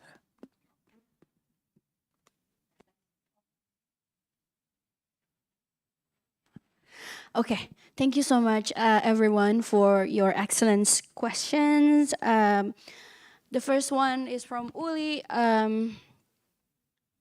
Basically, how this, wait, let me reread my, aligning as the new mothers does do their roles empower or not? Is that the first question, set of question? I think studies from health communication has shown that like the engagement of women with social media informations about childcare and mothers have sort of like intensified the anxiety because of the impositions of the picture perfect portrayal of motherhood, which is according to Aya Hirata Kimura. I think she is, I forget what expertise she is, but she writes about nutrition in Indonesia. She said that the perfect portrayal of motherhood is always aligned with the ideology of scientizations of motherhood, which is a mother that is know about the science behind childcare basically, and especially that kind of like kind of modern kind of motherhood is really tap into how these proliferations of the advertisement that we can see on social media, but also honestly from Ayahira Takimura, and from we can also see in the advertisement in formula milk, for example. A lot of these products are emphasizing about this kind of chemical, that vitamin, irons, and something that is maybe foreign for our mothers or our grandmothers generation to say that those elements as important in childcare. But I think in terms of I think I agree as well with your example in terms of that your mom and your mother and yourself has some kind of different anxiety. I think that's an implications of this seemingly like new interventions in development that put emphasis in this kind of more pressing, more urging, because the stake is that if you are failed as a mother now, it means that you are a failure as a citizen, as your contribution to the state is sort of like questioned, because and for that reason I think it's sort of creating intergenerational disagreement, which is where one issue is really widely understood by a generation and not the other. For example,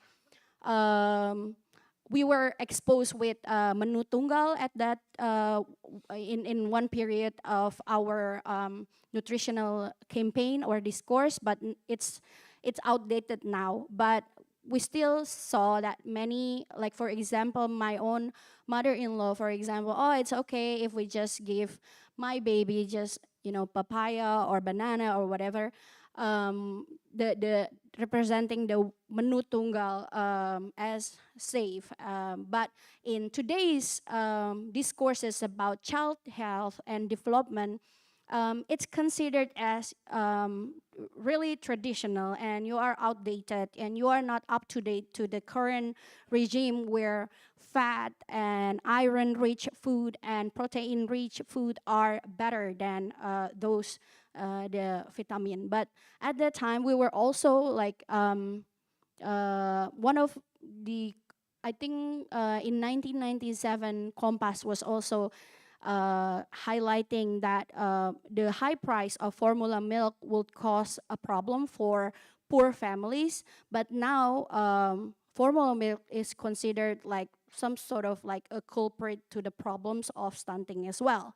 So there this kind of different notions of new knowledge, new science, and new stuff. It's I think situates the mother in our generation sort of both anxiety, but also as knowledge in general, it's also creating what I said earlier about poetics of childcare, which is the engagement of women with this new knowledge and the sort of like the hope, the wish that they can at least achieve this kind of portrayal, ideal portrayal of motherhood is also, I don't want to say that they are false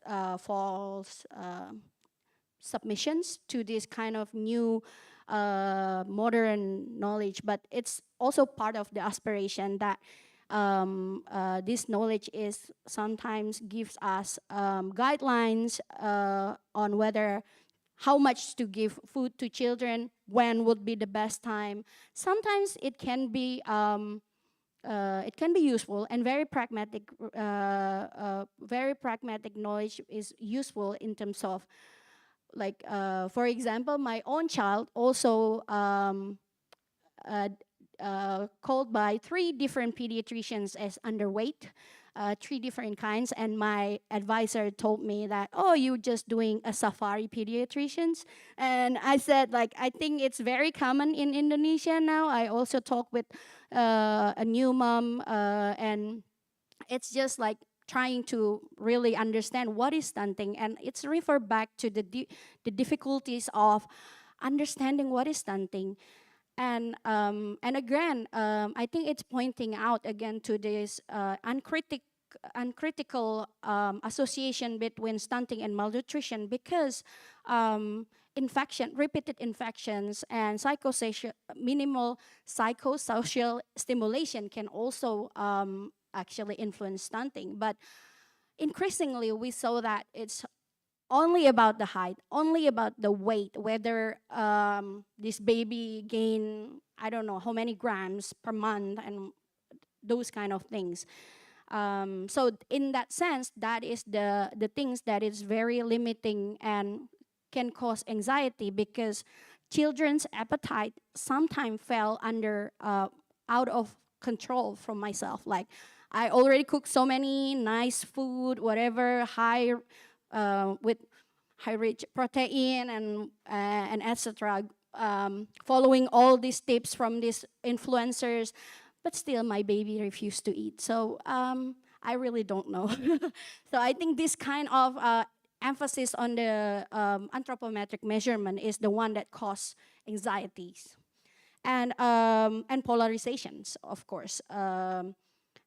And especially because the social media influencer often repost, for example, mothers who post like thanking this influencer about this knowledge that they shared in social media, thanking them that, oh, it's been useful, it's been making my baby gaining weight. And it, for me personally, as a mother who saw that, oh, I feel like, oh, there must be something in me that make this strategy doesn't work. But it's not actually.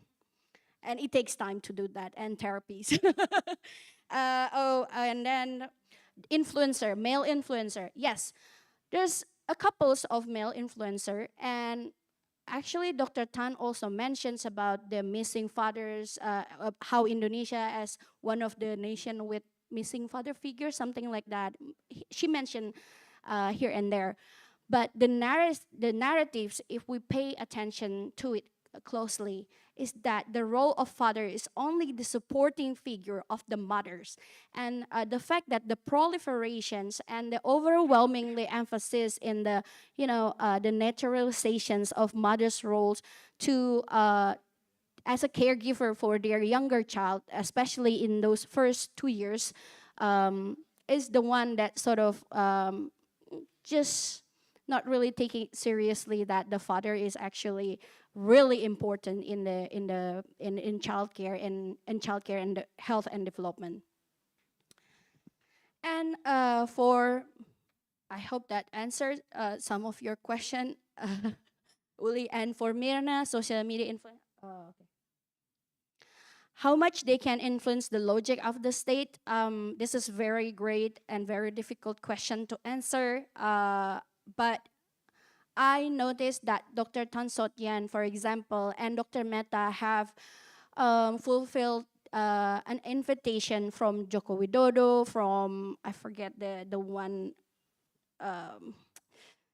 calon wakil presiden, Anies Baswedan. Siapa sih? Yeah, I'm sorry. Yeah.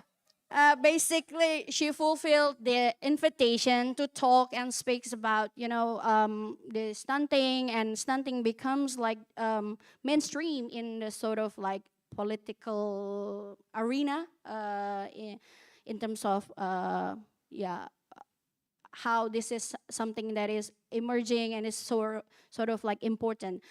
But whether or not these social media influencer can influence the logic of the state, it's really like beyond. I really don't know, because if we trace back to my first slide about this, the logic behind stunting prevention, it was rest on the National Health Survey in 2018 that already said, oh, stunting in Indonesia is about 30%, blah, blah, blah. It's already considered. So it's already predetermined problems.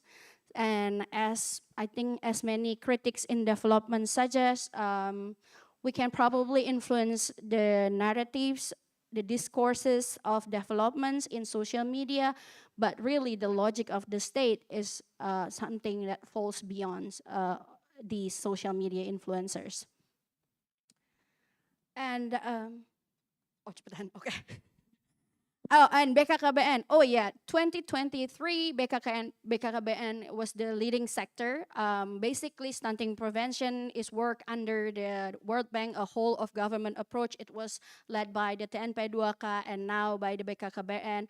Obviously, with new loan from the World Bank, even though the TNP2K technocrats would definitely deny that there was influence. There are influences from World Bank and WHO, well, World Bank funding, and many other donor agencies like Asian Development Banks. But this is really like the work of the economic technocrats who really economizing this kind of this critical period as a discourse that can be economically benefits for the state. And it tapped into the infrastructure, the existing infrastructure of BKKBN with cadres, but BKKBN has new cadres of something with as a family something, but the cadres is all over the Indonesia, and they basically talks about how feeding and blah blah blah, but it's basically the reason why it transferred to BKKBN, I would argue, because of this kind of shifting paradigm towards the idea that stunting would threaten Indonesia from taking advantage from demographic bonus, which is 2030. And it's going to be, I would argue, it would probably become like a new population control management programs in the future. All right. Nick, oh, sorry, Nick. You can do a quick one. Oh, the quick like one. a really quick one. Okay. Nanny.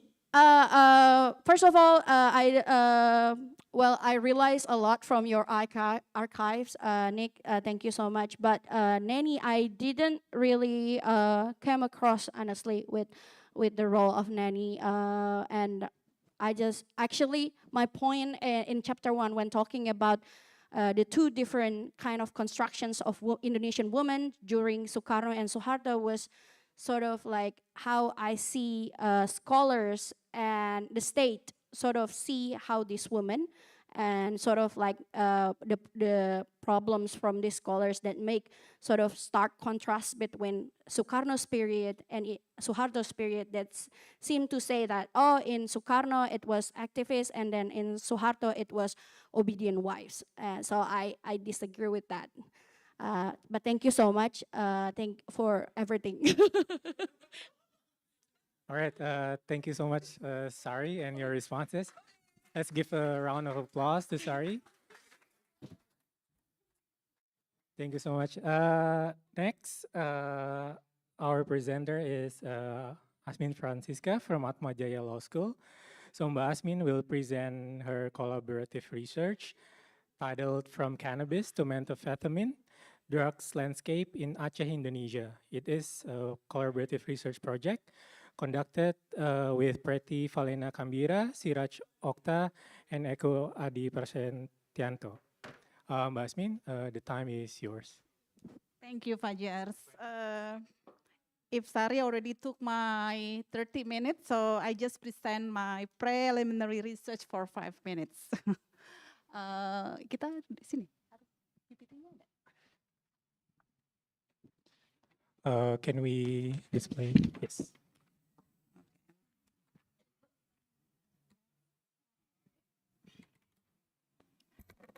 Yeah.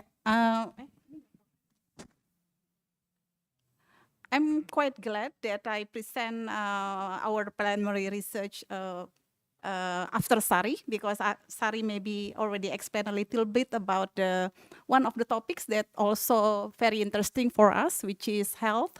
But we will focus on the drugs as a health determinant that we will explore more. So from the stunting issue, from the motherhood, let's move to the drugs that we particularly will research about the cannabis and also methamphetamines, two substances that quite famous in Indonesia. And we will see how the drug landscape, particularly in Aceh, also will contribute to the discussions about criminal justice systems, about health providers, and also access. Not access only for getting the drugs, but also how to improve our health determinants, which is, for example, the drug research. So okay, maybe I will struggle like Sari again. Yes, I know this is the issues.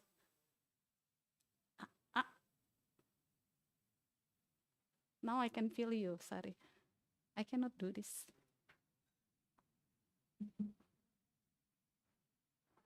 Yes, makasih Mas. Yeah, this is our research outline.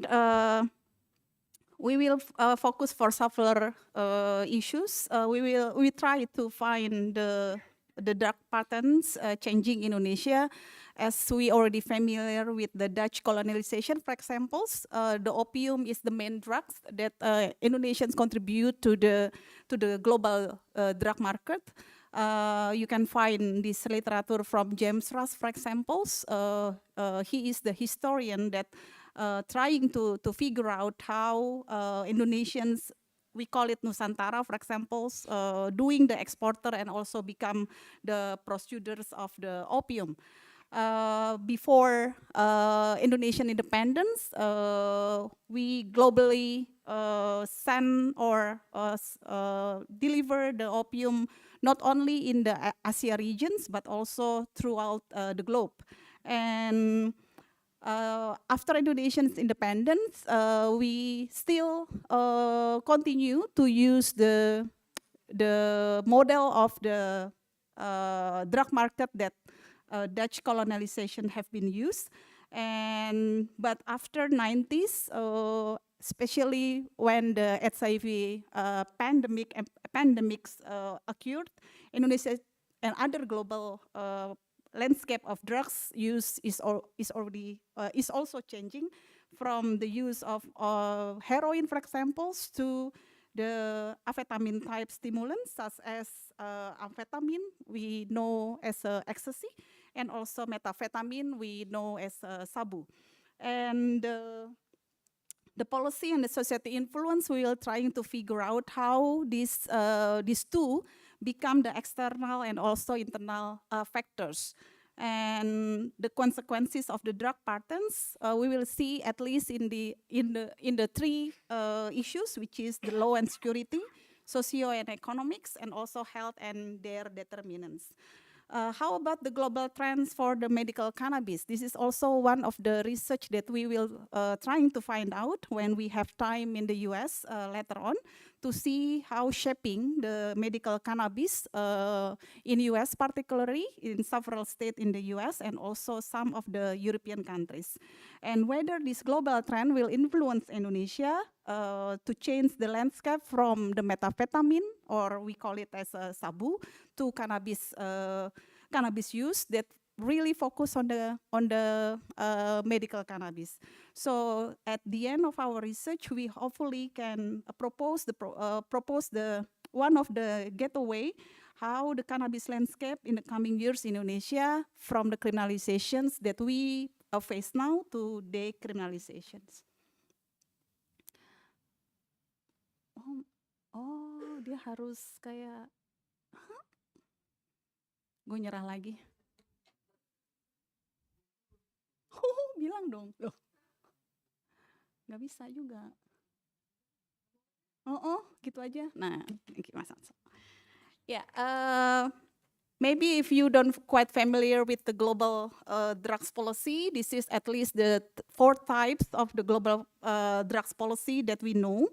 First is the criminalization, second one is the depenalization, third one is the decriminalization, and the fourth one is regulations, and also sometimes people mix with the regulations and also legalizations. If we want to see the sample of the countries that which approaches that they use to make it easy, I will choose Indonesia as a criminalizations approaches. Why? Because the war on drugs, if you come to Indonesia and if you want to go out from Indonesia, the headline in the airport, like war on drugs, perang terhadap narkotika, and etc., is become the, if Sarita mentioned about the medsos, it's not medsos anymore, they put it so blunt to ensure that everyone afraid of drugs. And the implication of this war that began with the US policy during 70s, now we have so many regulations that prohibit it. Even when we want to explore more about the discussion of the drugs, for example, in the schools, they will dominate it on the issue of punishment. They will the history of how people will infect it negatively if you're using drugs is also appear. But these approaches also come from the international drug control regimes, which is, if you're familiar with the conventions, international conventions on drug, namely the single convention on narcotic in 1961, for example, they in the preamble of the conventions, they steadily saying that people who use drugs or people who affiliate with drugs are evils. So from that side, all the policymakers, including Indonesia, seeing drugs as evil things. And we have strict policy with the harsh punishment.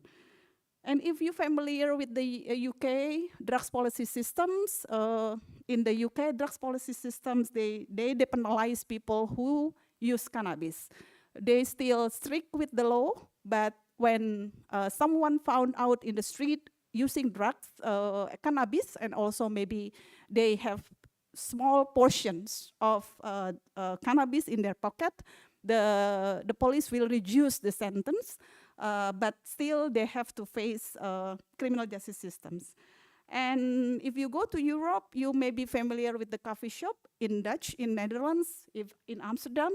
This is one of the type of decriminalization through the de facto decriminalizations, meaning that de facto means they don't have to put it in the law or the legal systems, but the police will never arrest you if you go to the coffee shop. It's a common knowledge that the police will never intervene the rights of the people who use drugs in particular area. And if you go to Portugal, for example, so you can find drug consumptions for all substance, not only cannabis. And the police will, if they have the lower drug threshold that they use or possess, the police will never arrest them, but the police will ensure them that if they need the health interventions, they will go to the places. And the other thing is regulations. If maybe some of us quite familiar with the US or the medical cannabis in the US, this is also one of the type of legalization or regulations. So, move mas. Bukan. Yeah. So how's Indonesians? Where Indonesians positions now? For several years, we advocate the health perspective to become more accepted in Indonesian drugs policy. However, this process is quite hard to reach, and also we face many obstacles. This is the report from the Global Drugs Policy Index. This index are created by the Global Commissions. The Global Commission is one of the biggest commissions of drugs that seeing policy and also seeing the patterns of drug market throughout the globe. Indonesian position is very low, not surprisingly. Indonesia is the 29 of 10 countries that being observed by the global commissions, and we are in the 28 or out of 30 countries, the lowest positions of. This is the dimension. This is the things that they try to find out. First is Indonesian face the absence of extreme sentencing and responses to drugs such as death penalty is very high. I will explain a little bit more about these issues. And the proportionality of the criminal justice response to drugs is also very high, which is, very low, which is the criminal justice responses is more approaches that have been used rather than other interventions. How about the funding, availability, and also the coverage of harm reductions of people who use drugs interventions is very low. And also the availability of the international control substance for pain relief, for example, is also very low. This morning we meet with one of the pharmacists that's saying that it's quite hard to find substance for pain relief, for example, for cancer. And why it's happening? Because our policy really strict to give opportunity for the research and also for the availability of this substance in the hospital for the patients. So, salah.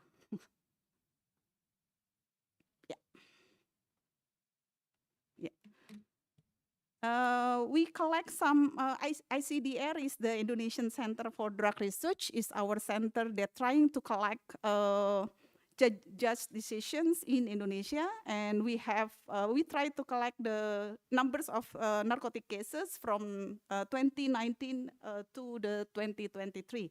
And we found out that methamphetamine is the dominated of drug consumptions and also in the drug market.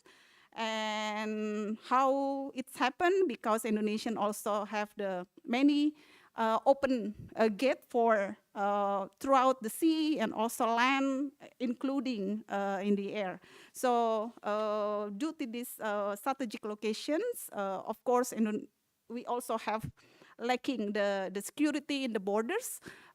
It's very easy to smuggling the methamphetamine from Malaysia to Indonesia through the sea. And I will, maybe if we have time, I will give you some particular how this border are very open and how this market will be appear because our immigrations or our border are not being protected quite well. In the issue of Aceh, let's move to the Aceh now. It's particularly in cannabis. Maybe if some of you been to Aceh and someone offer you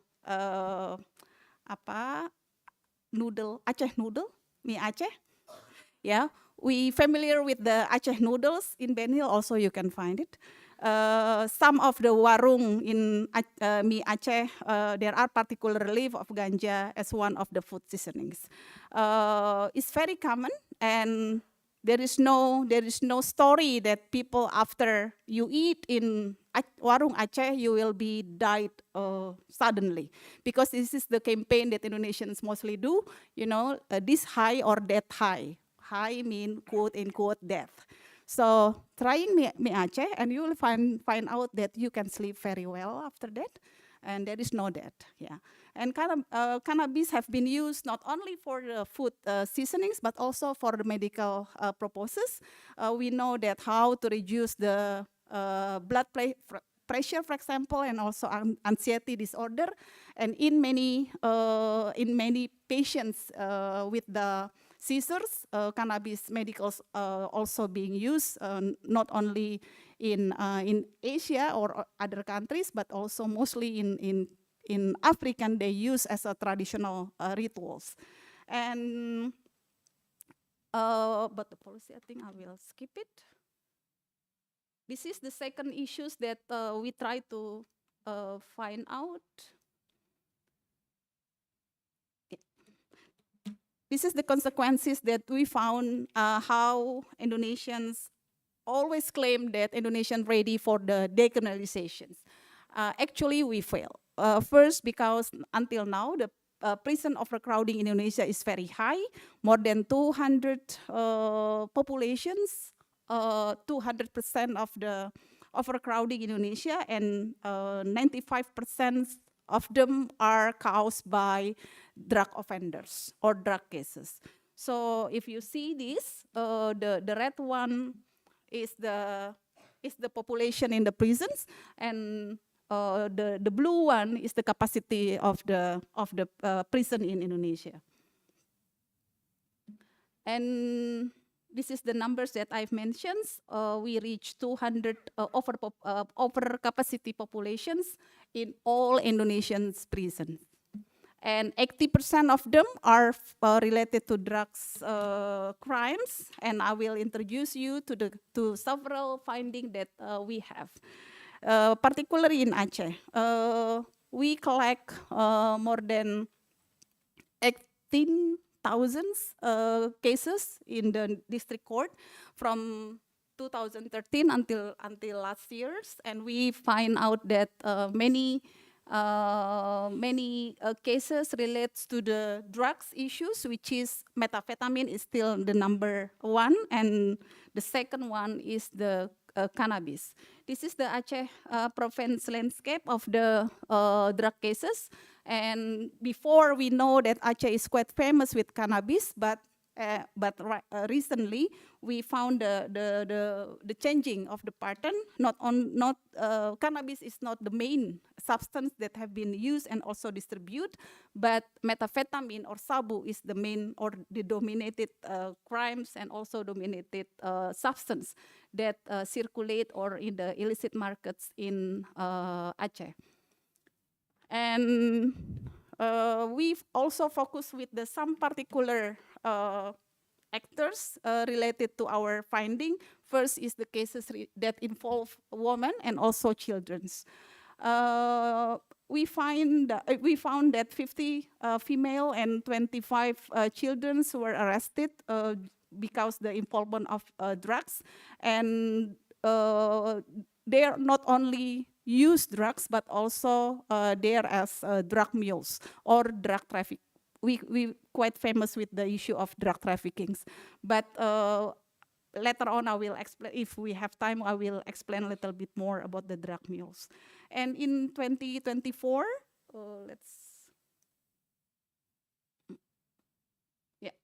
we also focus on the death penalties and also life imprisonments or life sentence. Why? Because this is the main issues as well in Indonesian's criminal justice systems, because we fail to differentiate between people who use drugs, people who carry drugs for personal use, or people who carry drugs because they are forcibly by the syndicate.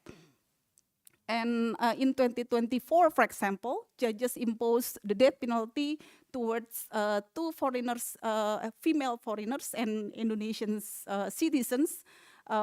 Three of them are being sentenced to death, and more than 65 of female who relates to the drug offender are being life imprisonments.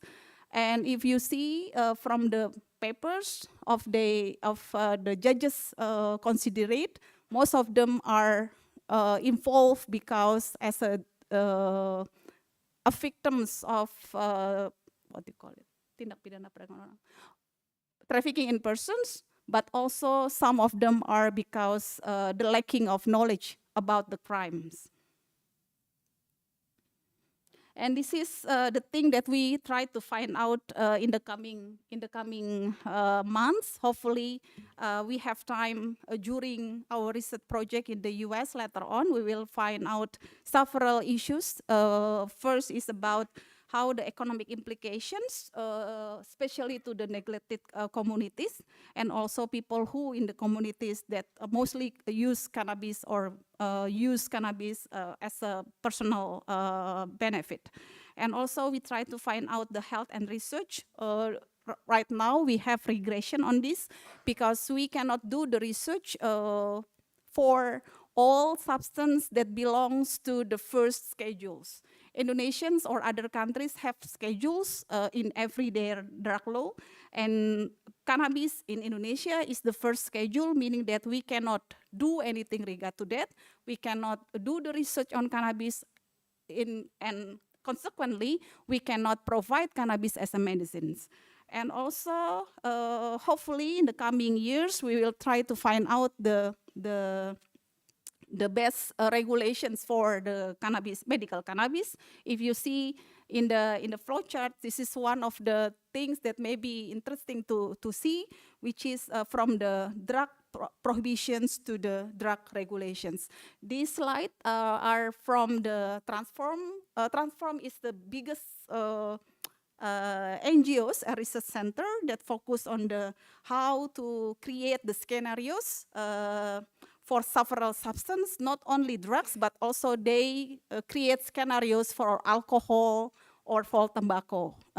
So they're trying to find, this is the regulation if you want to make, and how this can combine with others' approaches. So I finished my presentation, and let's discuss, and hopefully I get input. Thank you. Okay, thank you very much, Basmin, for your presentations. So now I'm opening up the Q&A sessions. Do we have questions or comments from the audience here? I see a hand over there. Mirna first, and then Wara, and then Ara. Please make it like a one question or comment. Thank you.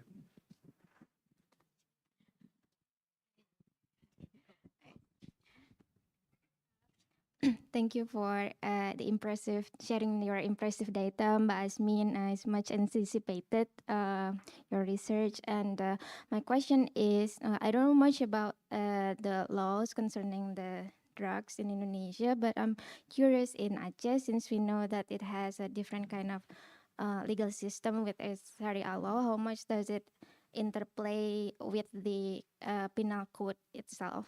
Thank you. Yes, thank you so much. This is really, really interesting project. My question is, I think, it's quite a little bit related to Mirna's question. So I'm just wondering about the configurations within the decision makers, or perhaps parties, maybe local governments, also specific in Aceh, also from the national context, the configurations of which one is like pro the regulation, which one is like reject to it, and if you can name the not parties, or just like who are the main actors. And the second question is more of, maybe I missed the point, but I just saw some things really spike in 2021, like from the number of the amount of the drugs and also death penalty. So what just happened? Is it like COVID effect, or I'm just curious about that. Thank you.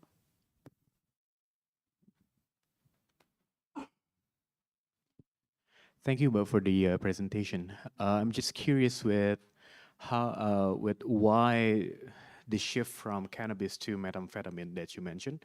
Like, what are the causes, if there are? And also, I'm just wondering whether the producers of methamphetamine are mostly home producers, so homegrown, or is there other bigger players in the industry? So trying to imagine like the composition of the market and also who are the producers, the sellings, etc. Thank you so much. Do you want to answer those three questions first? Yes, I think so. Okay. Before I forgot. Yeah. First is about the Aceh legal systems, maybe. I agree, Mirna is quite different with the national legal systems. Aceh have their own local legal system, which is we call it mostly Syariah, but maybe it's also linked to our questions. Regarding the cannabis, Aceh, we call it like DPRD Aceh is quite pro with the cannabis as maybe not yet as medicines, because again we don't have any research on cannabis up to now. So, but they agree that cannabis should be a part of the traditional values of Aceh. So, yes, sorry, they do. So, they already vote that cannabis should be a part of the traditional values in Aceh, and it's quite. If you see Thailand also regulate cannabis for the personal use, and they don't put it as a drug law. They put it as a traditional apa sih namanya, tanaman ya, plants. So yeah, as a part of the traditional plant. That's why they put it not in the criminal justice system. They put it in another way. So why? Because their perspective on cannabis is not as law enforcement that we have now. They see cannabis a part of their cultural values compared to as a illicit substance. So the Majelis Aceh, DPRD Aceh support this. Unfortunately, it's quite tricky because Aceh did not have their own local or drug regulations. Aceh goes together with other province should be in one code, which is the drug law that Indonesian have. Why? Because in the autonomy daerah, the security and also finance is belong to the national legislations, but not to the locals one. So it's quite different with the issue of health, for example, if you want to explore more. How about the access to medical cannabis as a part of the health? Well, it's really quite tricky because health sectors are in the local governments. But as a security issues, that when we put it cannabis as a security issues, is not in the local governments, is in the national governments. So it's quite conflicting. That's why the DPRD Aceh and also Majelis Rakyat Aceh really want to pursue that cannabis become not legalized, but they will regulate for the several benefits. They hard to reach the agreements because they have to follow the national legislation on drugs, which is prohibited any kind of consumptions relates to the drug schedule as number 1, and cannabis is belong to the first schedules. And about the ARA question is very interesting as well. Maybe Pak Eko can explain more. Pak Eko is one of the colleagues that also do the research. He is from the pharmacist. So I think your questions relate to that, right? But I try to give several bubble. First is when we see the changing of the cannabis to methamphetamine, we know cannabis as a cultural values, they really focus on the society and communities. It's quite different with the methamphetamine or amphetamine, ecstasy and sabu. They created through the lab, they created to the pharmaceuticals companies. So the issue is, I agree that they influence more. Why? Because there the monies come from pharmaceuticals. But today we have also meeting with the pharmaceuticals company, and they said that it's quite hard to create actually a better industry for methamphetamine or amphetamine to be able to consume, yeah, medically, because what we know now, methamphetamine and amphetamine, ecstasy and sabu is strictly prohibited because they have the risks and also have the several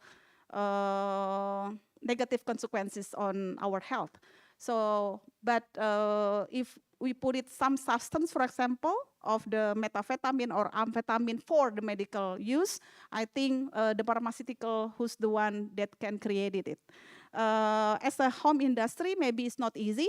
Why? Because to create amphetamine and methamphetamine, they need so many substances, not only one or two single substance. And actually, Indonesia is very strict on the precursor. Precursor is a substance that created methamphetamine or amphetamine. And Indonesians have the least of prohibitions on the precursor. And this is why not many small factories, for example, that can create methamphetamine or amphetamines, because substance that they need is very hard to get in from other countries to Indonesia. Other countries, for example, in China or Taiwan, they quite flexible with the substance that constitute as a precursor. So they can create maybe in the small home industry. But Indonesia is quite hard because the precursor or the substance that they need to combine to be able to create methamphetamine is quite hard to get. Hopefully it's answer your questions. Thank you. All right, thank you, Masmin, for your responses. I think we still have more time for maybe 2 more questions. Gentleman over here, and then do we have a question or comments from Zoom? No? Yes. Yes, good afternoon. Thank you for having me, Bu.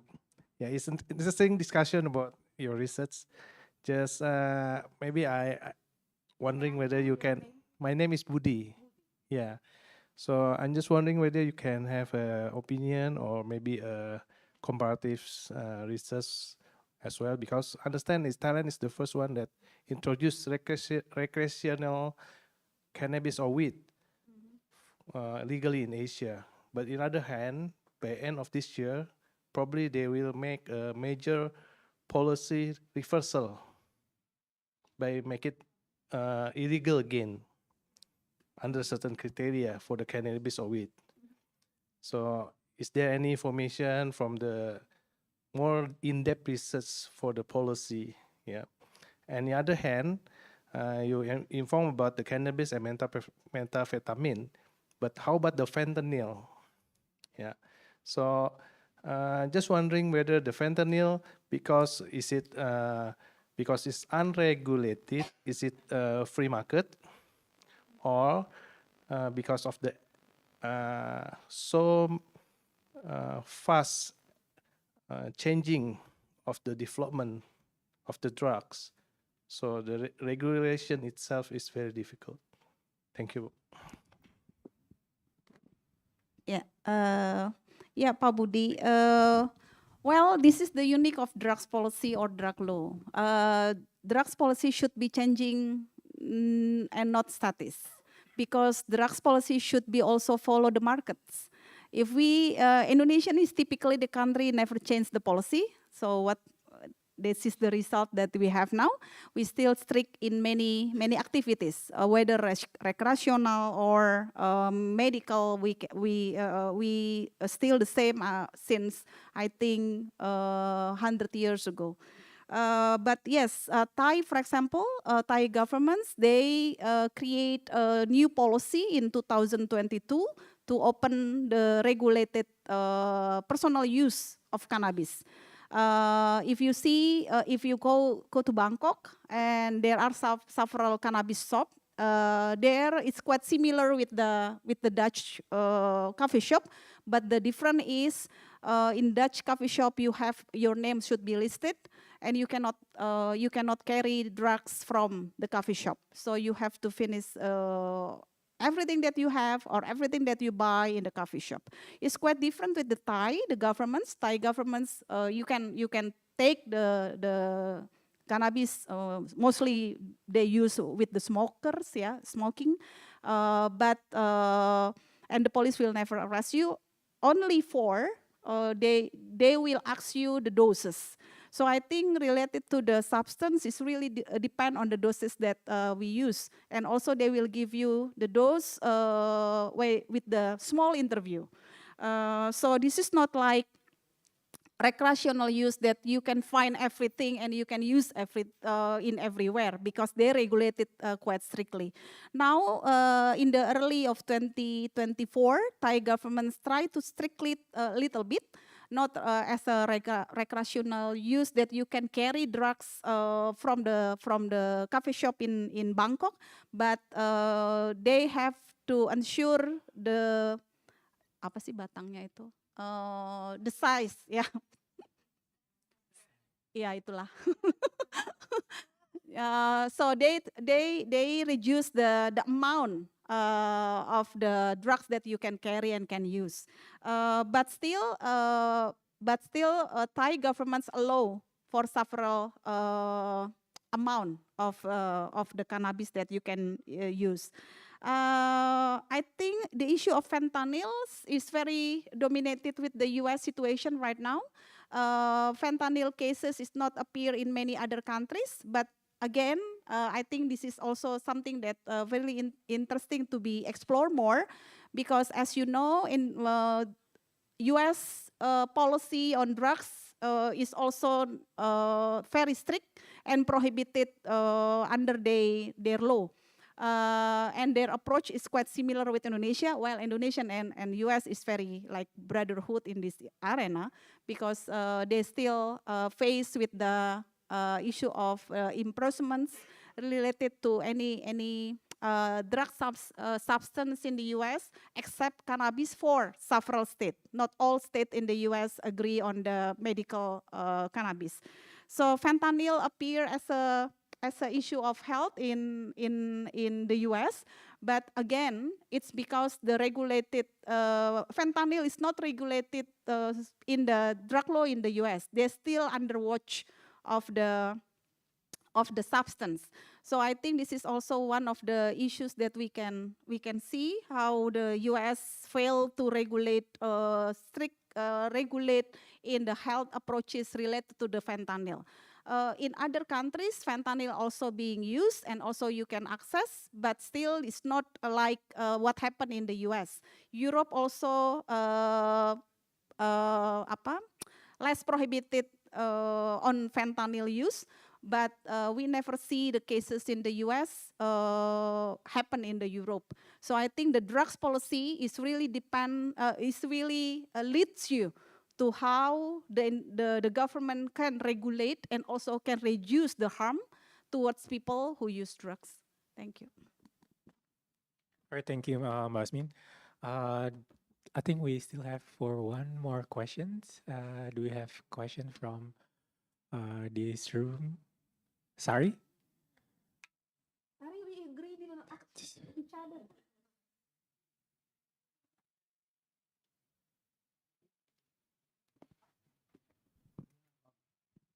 Just a quick questions. How do you see the securitizations of drug issues in Indonesia? Particularly, I want to ask you about the how you think of the corrupt system in general, in terms of, you presented the numbers of over capacities of our prisons. I am also curious about, the corrupt system, the embezzlement and stuff like that. Thank you. Yeah, thank you, Sari, for raising these issues. I think one of the causes what happened in Indonesia right now for the issue of overcrowding in prisons is because the Indonesian corrupt bureaucratic. One of them is the law enforcement. Last month, I visit Aceh, and also we interview several people in the death row related to the drug offenders or drug cases. Among 35 that we interview, 80% of them are not the drug lord. 80% of them are people in the poor conditions, economically unbenefit. They are fishermen. They are only have boat and only have their own body, but they need money.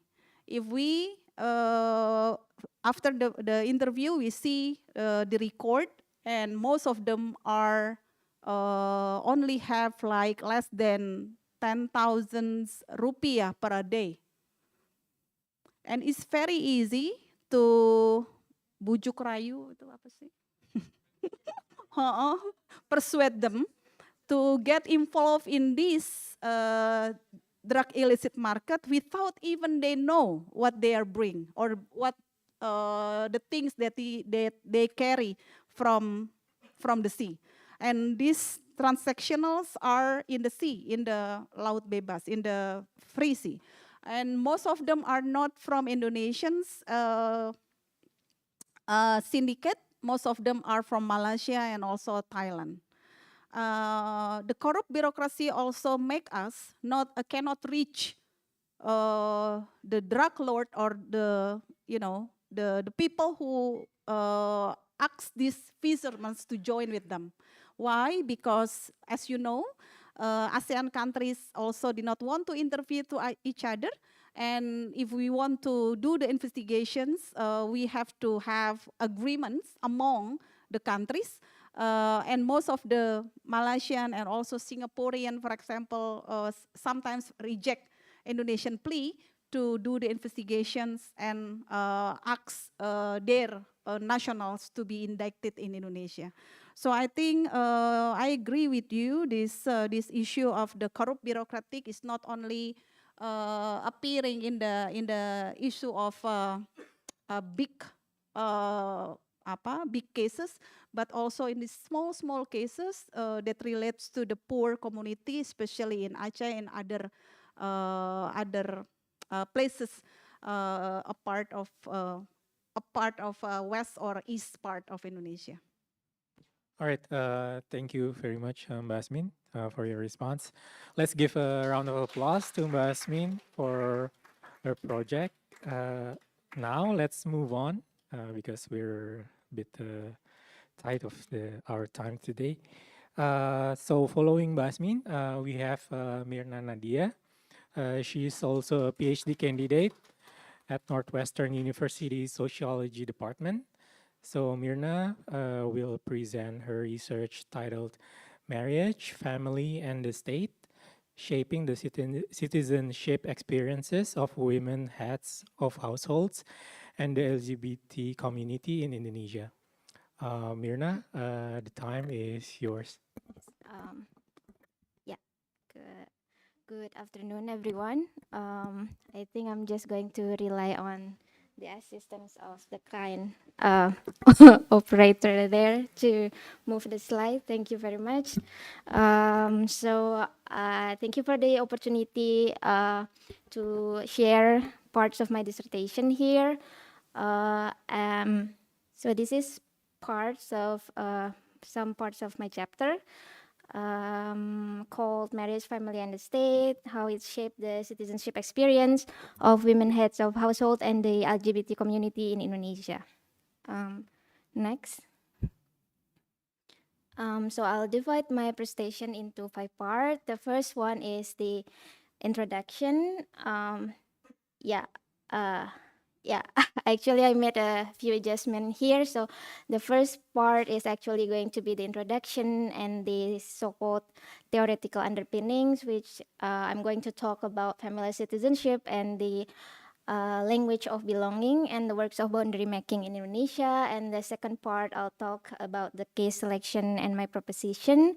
In the next part, I'll talk briefly about my research strategy. And then the fourth part will be about my findings, which essentially is about how marriage is according to the state, and then how then it affects citizenship and its exclusionary effects. The fifth part will be the summary of the findings, and that's all before we move into the question and answer session.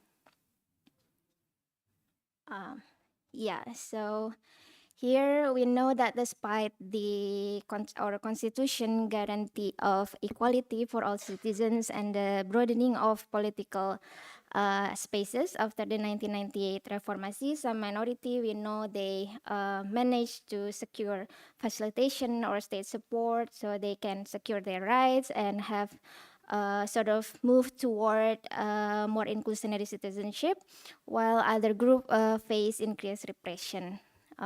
Therefore, I asked in my research what causes such disparities in the ways different minority groups experience citizenship. And I think here one of the areas that we can look into is the legal sphere.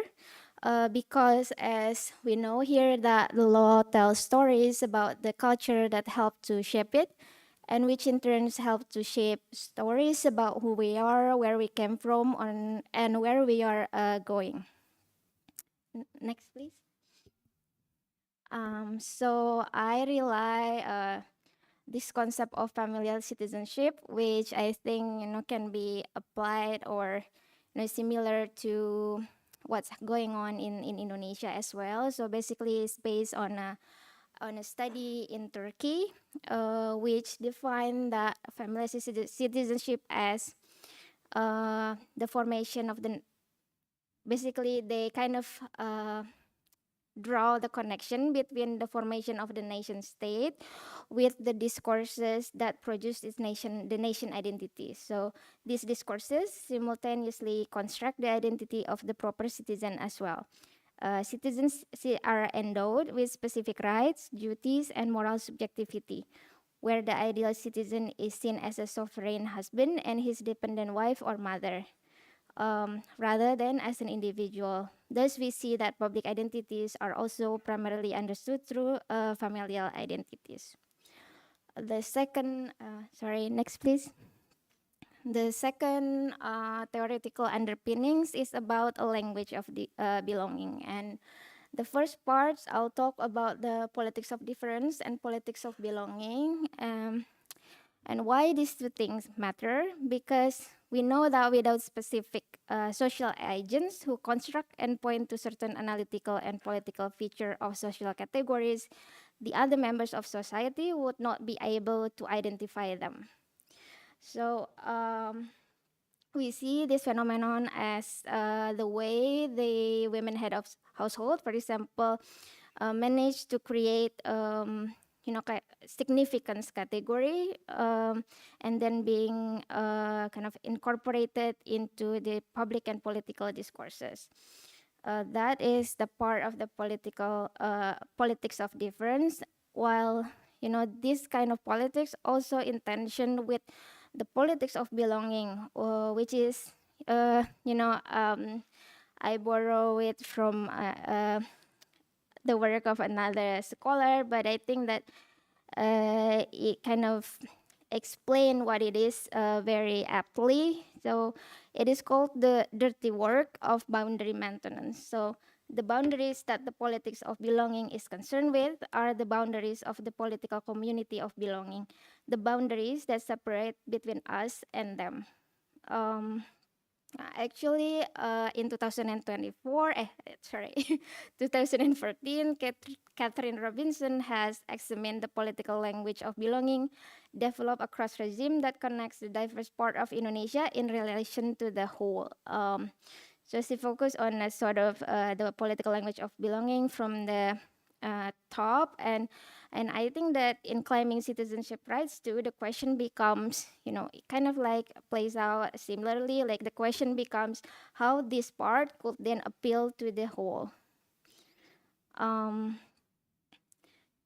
When earlier I mentioned about the boundary making, what I mean is like the working of the state, which involves the boundary drawing, a process which we categorize, by which we categorize others as worthy, valuable, or legitimate along dimensions of morality and deservingness. Such symbolic boundaries, ones that distinguish insiders and outsiders, can be accompanied by reinforcing consequential social boundaries as manifested by laws and institutional rules. stigmatize individuals and groups, however, can resist and struggle for recognition in opposition to dominant groups by appealing to the existing cultural scripts. Next part. So I'll talk briefly about the case selection. So this is based on the logic of most similar system, which is basically just a heuristic tools to map out the comparison between different minority groups and also across the year with the 1998 reformasi as sort of the cut-off point. I compare here, the LGBT communities and the women heads of household. And I'll explain why, I compare these two groups, even though, it might not be very intuitive at the beginning. Because I begin with the literature of repression, and these two groups is, characterized by similar characteristic. Both groups are spatially diverse, dispersed, So they are not like ethnic minorities or religious minorities who tend to form an enclave. And they are also doesn't have visible marking, so people cannot identify them as a gland, unlike, for example, racial minorities. They are also both are relatively small in numbers, but the question is why, even though these women heads of households sort of flipping the script on the ideal of heterosexual nuclear families, they managed to secure state facilitation, and while the LGBT community are facing repression.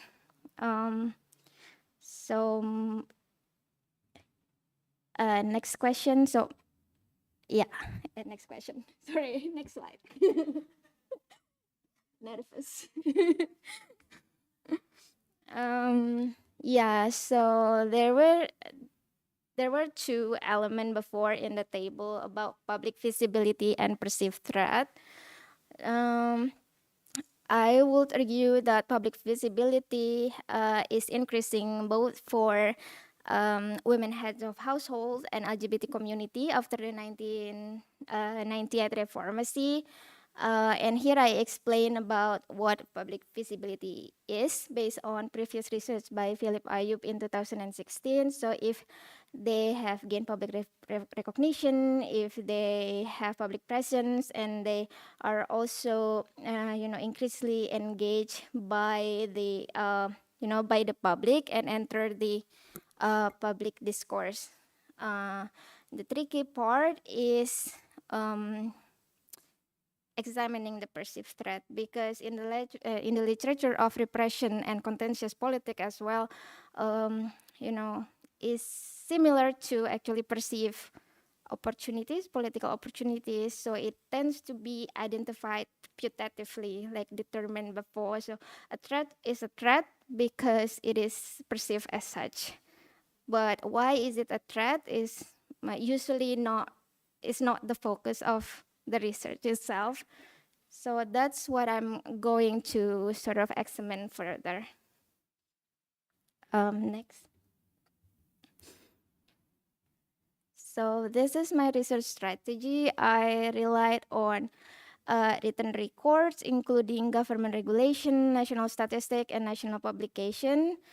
Or periodicals, as well as organizational reports. Mainly, this data came from the National Library, National Archive, from the QIA as well, Queer Archive Indonesia, and the Badan Pusat Statistik. Another part of this data, I also did a couple of interviews with people who are actively engaged with the issues, with relevant issues, such as those from, for example, Samaru Institute, from PK, Perkumpulan Kepala Keluarga, Perempuan Kepala Keluarga, Koalisi Perempuan Indonesia, Suara Kita, and etc. So I begin recruiting and sampling sources, and then I did the sampling discourses and did the textual analysis. The next part.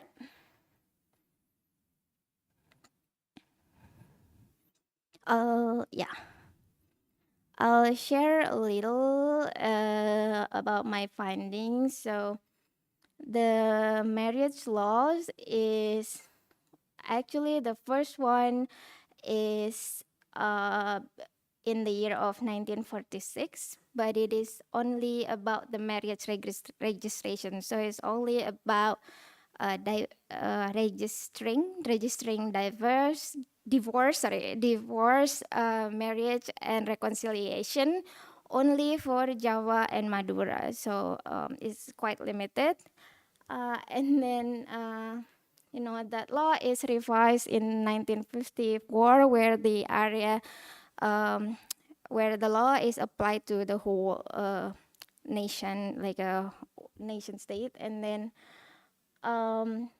this is where the discourses about family and marriage start to very the occupied central position in political discourse in Indonesia. That is the law on marriage in 1974.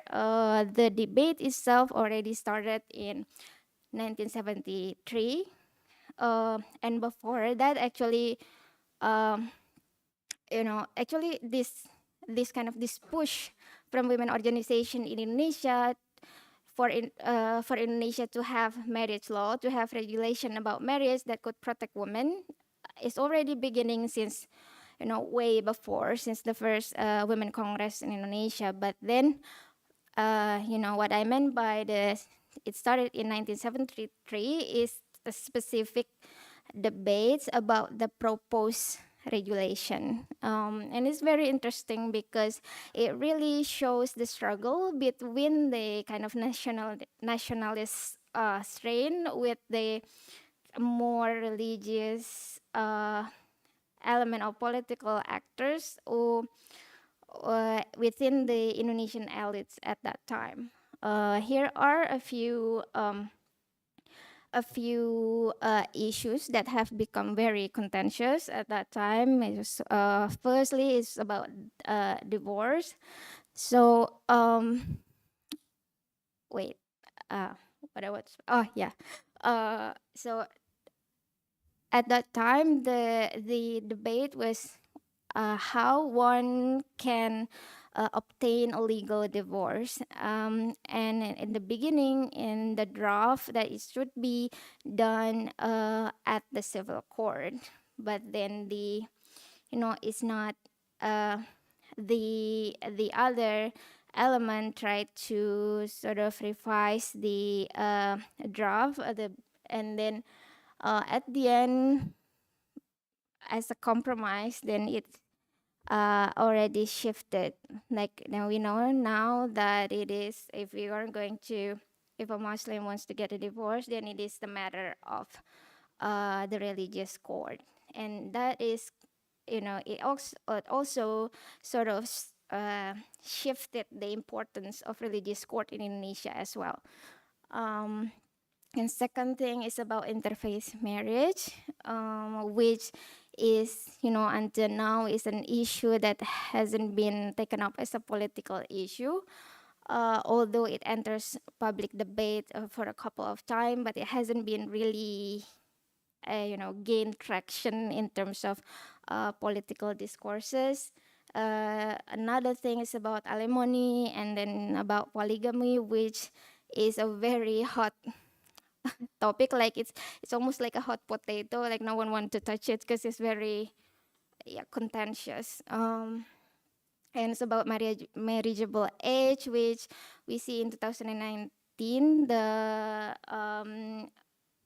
has been a change that increased the minimum age for women, and it has been framed as a major winning for the women movement in Indonesia as well. Another thing is about adoption and marriage registration, and it is very important, I think, and have a very long a very long sort of legacy and affecting the lives of the people in Indonesia because in the beginning, before the law is implemented, there has been a lot of concerns about it because most people at the time are not registered. Like marriage is a matter of willingness of two people, of two families to forge this connection and live together. And it's also a matter of religion and not a matter of the state. But because of this change in the law, then family and the shape of family, how one can form a family really depends on this law and how the state under laying out the terms. Other laws shaping family patterns, for example, the law on contraceptives in the penal code, we know that it is illegal, for example, to promote contraceptives to underage individual unless they are government staff or like health providers. And also a law on adultery, which is still part of the newly revised penal code. Next, yeah. So this is actually just a couple of emphasis, and I think it will be clearer. It will be clearer in the next slide. Thank you. Next. Yeah. So then we can ask who can get married to whom. Because in the article, the first article on the marriage law, marriage is defined as the relationship of body and soul between a man and a woman as husband and wife. Then it is, essentially has to be a heterosexual coupledom or, relationship. And it is also, there is an emphasis on the belief in God Almighty, which is, it may not be contentious now, but before in the 1973, it has become a major debate because what constitutes belief here is very murky. Like whose belief really matters at that time and really sort of almost hampering the kind of an ongoing process or the implementation of the law. And then the second article is mostly about that every marriage shall be registered according to the regulation of the legislation in force, which impose certain problems for specific condition, which I'm going to talk about later. Next. So for women heads of household, here I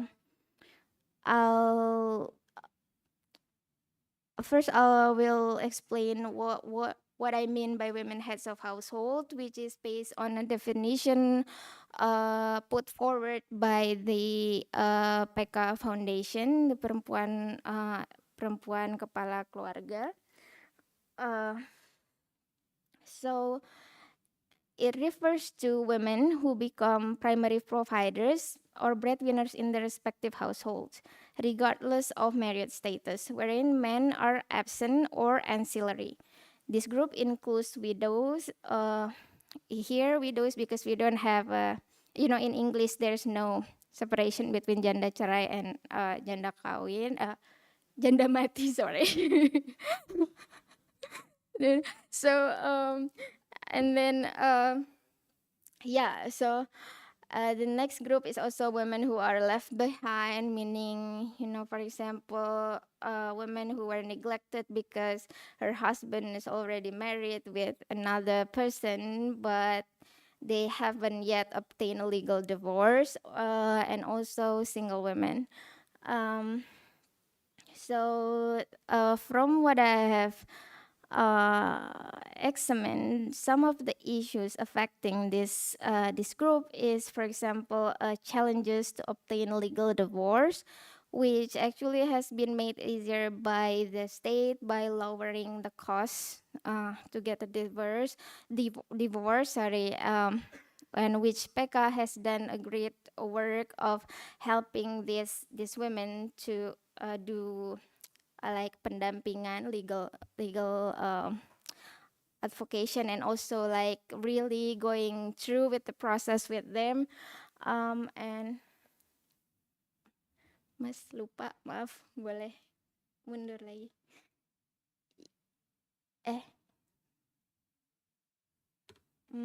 Sebelumnya, sorry. Yeah, and then there is this problem of unregistered marriage. For example, in the case of kawin siri, it is legal. I mean, it is a marriage recognized by the religion, but it's not recognized yet as a legal marriage. So when there is certain rights that is attached to these women as the wife or a man, then they cannot access that bundle of rights, which is, there are incidents of that is affecting a quite number of people, of women. And then also about birth registration. So if someone doesn't have this legal marriage status, then it also affecting intergenerationally to the for their children as well. Next. So this is just to show that the category of household heads is very tied to their to the economy. So it is it becomes a poverty issues rather than the issue attached to one part of the group as well, rather than issues attached to gender, which is mostly about stigma. So yeah, they use kind of like more issue that's related more to poverty rather than sexuality or gender dynamics. This is actually relatively new political categories, even though there have been censuses that incorporated this category. So newer previous research by Professor Lynn Parker, she mentioned that she and the group is actually the first kind of a group of researchers who recognize this group as a distinctive social category separated from other women. So this misrecognition of this group actually came not because they are decidedly excluded from the dominant groups, but because they're kind of like subsumed within that group, and so that they're not recognized as an independent social category. And there is also this issue, for example, about how Badan Pusat Statistik have two different definition for heads of households. So it can be really like the de facto household, or because other family members appointed this person as heads of household, even though maybe they're not kind of the primary breadwinner in the household, which leads naturally to the problem of underreporting and as such. Next. So relative to these issues of marriage, when we think about the LGBT community, both the public and political discourses about marriage is almost non-existent, especially political discourses. And this is really kind of indicating how resistant and how embedded the idea of familial citizenship as a heterosexual institution in Indonesia. So here, the thing is, efforts to promote same-sex marriage is often cited as the reason to repress the group. We know there was this panic moment in 2016 with the group called Ayla asking for the broadening of a few articles in the Penal Code to which makes non-heterosexual outside of marriage relationship as punishable by law. And that didn't come from nowhere. It begins like this kind of concern and framing about the legalization of same-sex marriage has already begun in 2015 actually. So Kemenak at the time already mentioned that there has been an effort or movement to legalize same-sex marriage after the legalization of same-sex marriage in the US. So that's kind of like it's actually something that have a precursor even before the Ayla case, but I think that kind of like support or enable this group to then brought it to the constitutional court. Also, of course, before Reformasi there wasn't constitutional court in Indonesia, so there are kind of ways to change the law or propose to change the law is limited. That we know that the Reformasi kind of brought in new avenue for political contestation. And this judicial review mechanism is really key both for policies that benefiting minorities and also those that aren't pro this group. So what I'm okay. Sorry. So I'm sorry I didn't look at you. So I should have moved. Thank you for the time. Yeah. Okay, thank you, Mirna, for your presentations. So let's move on to the Q&A session. I think we have time for just 2 questions, I guess, or comments. Can we have like questions or comments from the audience here? Or do we have questions or comments from Zoom? Anyone?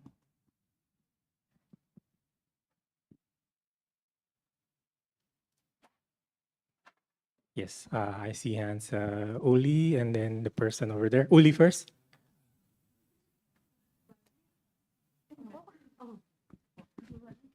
Hi, Mirna. Thank you for the presentations. I was intrigued by your at first by your comparison between the LGBT IQ group and then women's headed household in terms of their access to citizenship. But after you explain that, it becomes, oh yeah, actually that, okay, I can see why it can be compared. But what seems, I think what I want to know more is about what exactly are the kind of different citizenship experience that you mean. Is it only related to the marriage that you have explored, or is it also about another types of citizenship? Do you limit your comparison to one area of citizenship experience? Because I'm, whether it's related and whether they have also, what are the limitation of the citizenship rights that women-headed household might experience. And the second role is, the second one is related to the role of religious moral framework, because I think it's the most intuitive explanation to me, at least, that because the state has the moral framework that applies by the state. It seems to me are a lot influenced by the religious morality, which unfortunately really do not work in favor to the LGBT IQ. While I understand that women-headed household, they are also, like not aligning to the heteronormative heterosexual family, the idea of familial citizenship. it seems that they are not, they seem much less contentious from the religious morality. And what do you think about that? Thanks.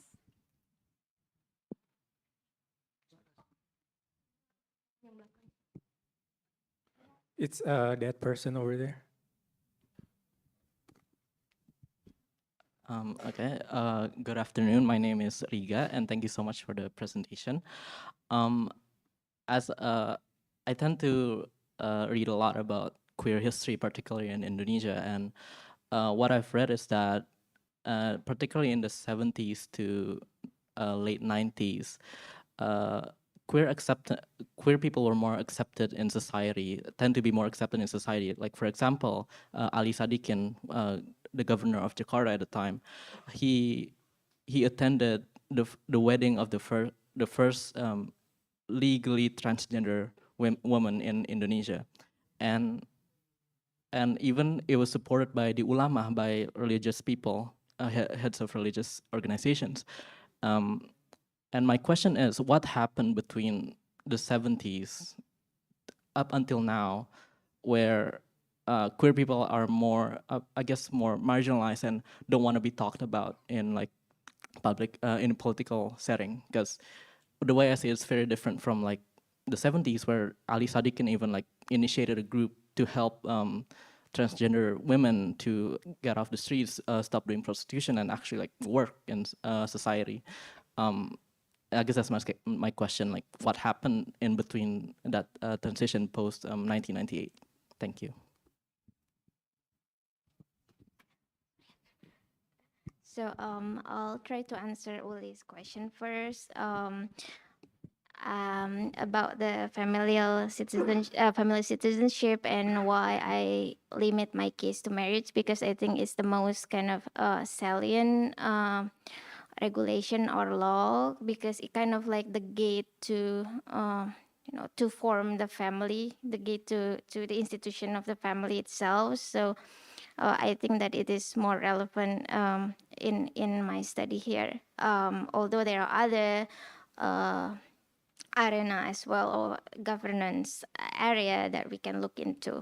So this is just one of the examples, and I think it can kind of portrays it more visibly. And about religious moral framework, I agree that it is the most intuitive explanation to the research question or the puzzle about this variation in citizenship experience. We already have there's already a very good book published by Professor Robert Hafner, actually, about the relationship between religion and citizenship in Indonesia, based on his long period of research here, which I find very interesting, and like a good explanation to what happened here, about the nation of political Islam in Indonesia, and Islamic piety as well among the public. But what I would like to emphasize or add to the already existing explanation is, we see as well, not all that is supported or allowed by Islam as the dominant religion is also supported by the state. We see in the issue of polygamy, for example, that is greatly restricted by the government, although maybe not as restricted for the general public compared to the civil servants or the military officers or staffs in Indonesia. But we see that sort of phenomenon as well, and I want to ask, what is it that makes religion or fit into or easily take by the state, which one fit to the state and which one doesn't? And then I would argue that maybe that kind of fitting explain which one is approved and which one doesn't. And then The next question, thank you. About you mentioned about the 70s and 90s period and the more kind of open to queer public lives or queer acceptance. I think there is two part that is interplayed here. First is about the trans community itself. It's always been a sort of a different part of the, not a different part, but I mean they have almost like historically different trajectories in terms of movement in Indonesia. So at that time where for example gay and lesbian movement is not as visible as trans movement, they're already at the forefront. And we know that Ali Sadikin is really invested in that matters related to his project in terms of public health control. So that's I think that there is this particularity about the trust group within the LGBT group itself. And unfortunately, because I only examine the discourse, and the discourse in Indonesia tends to kind of lump all the groups together as LGBT group, then even though there is variation within this group itself, I cannot really tease out this different phenomenon within the group. And I think maybe you remember the name Vivian. Yeah, that's she's very interesting case. And by the time Vivian obtained legal status as a woman and married to her marriage to a man is acknowledged by the state. The reporter of Tempo, majalah Tempo, is asked this Bonnie and Josie couple whether they can also register their marriage, and they did try. So they contact the institution to register the marriage, and is not accepted. The lawyer that managed the Vivian case, he informed this couple that unless one of them change their sex, then it's impossible to be registered. So there's that. Yeah, thank you. All right, thank you, Mirna. Let's give an applause to Mirna for her interesting research project. Maybe just a small announcement. We have around a supply of snack outside, so you can have a coffee, tea, and snacks if you want, just to keep you awake. Please help yourself, but don't bring the drink and also food here. Let's move on to our last presenter. So concluding our presentations today is Dr. Sarah Gultom. She is an assistant professor of business innovation at Monash, Indonesia.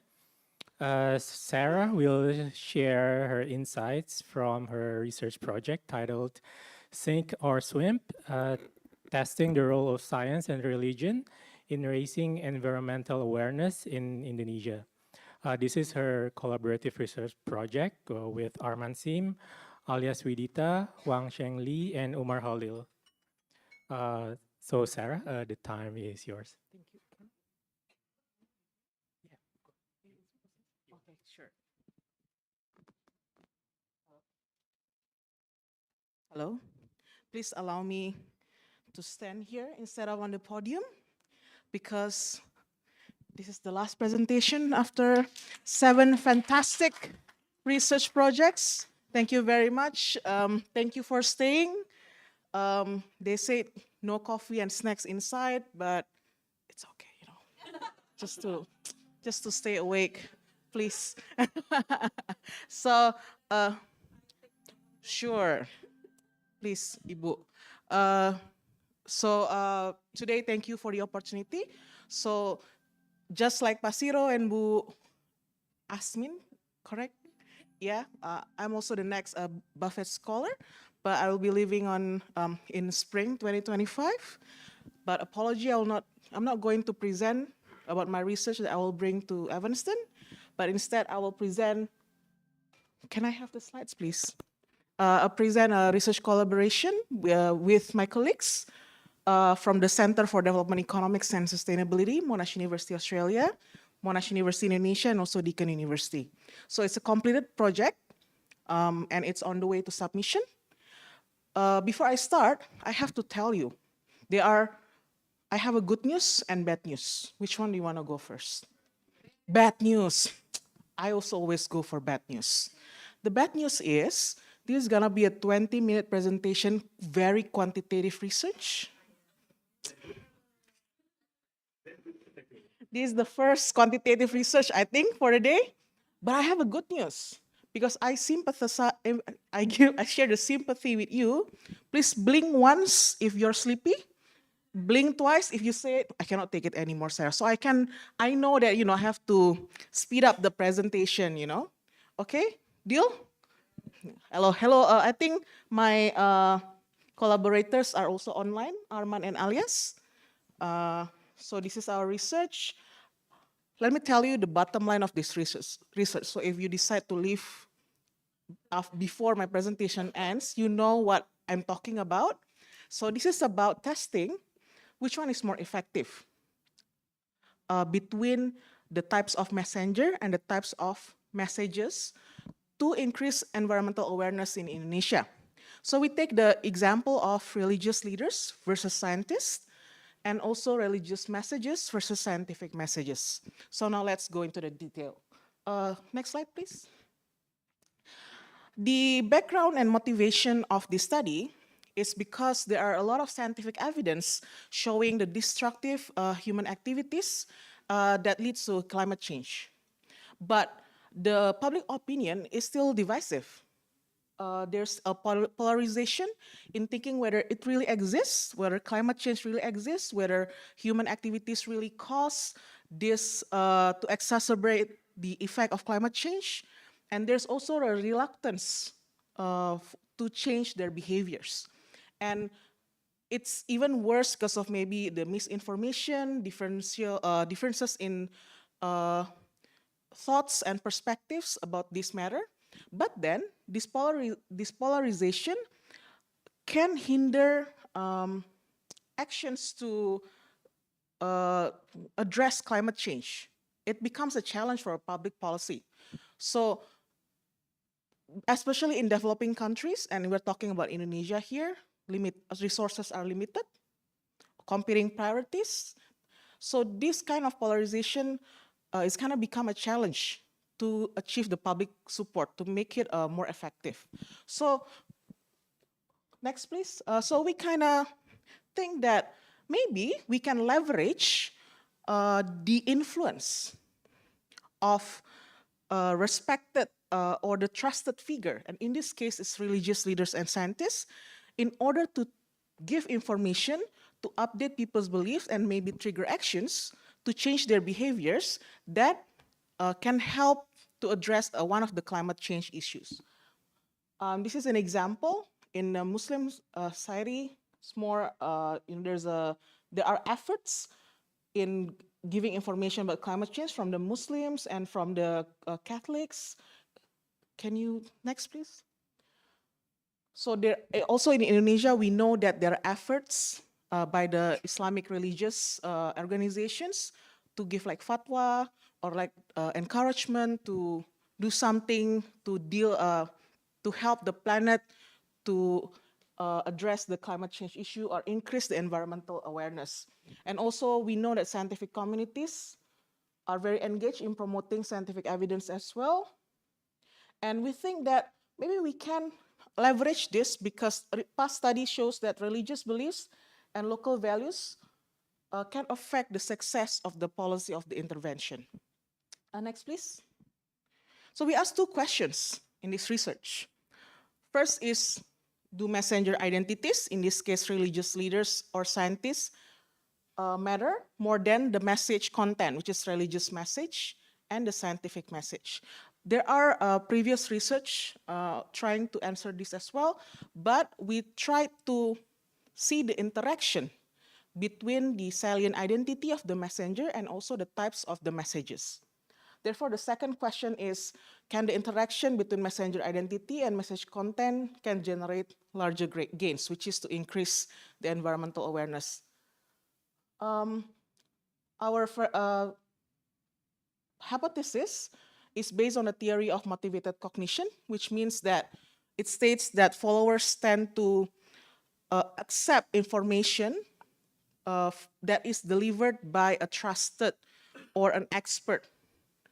Okay, and therefore we hypothesize that we think that the scientists with scientific message and religious leader with religious message will increase the environmental awareness more than the otherwise and the other combinations.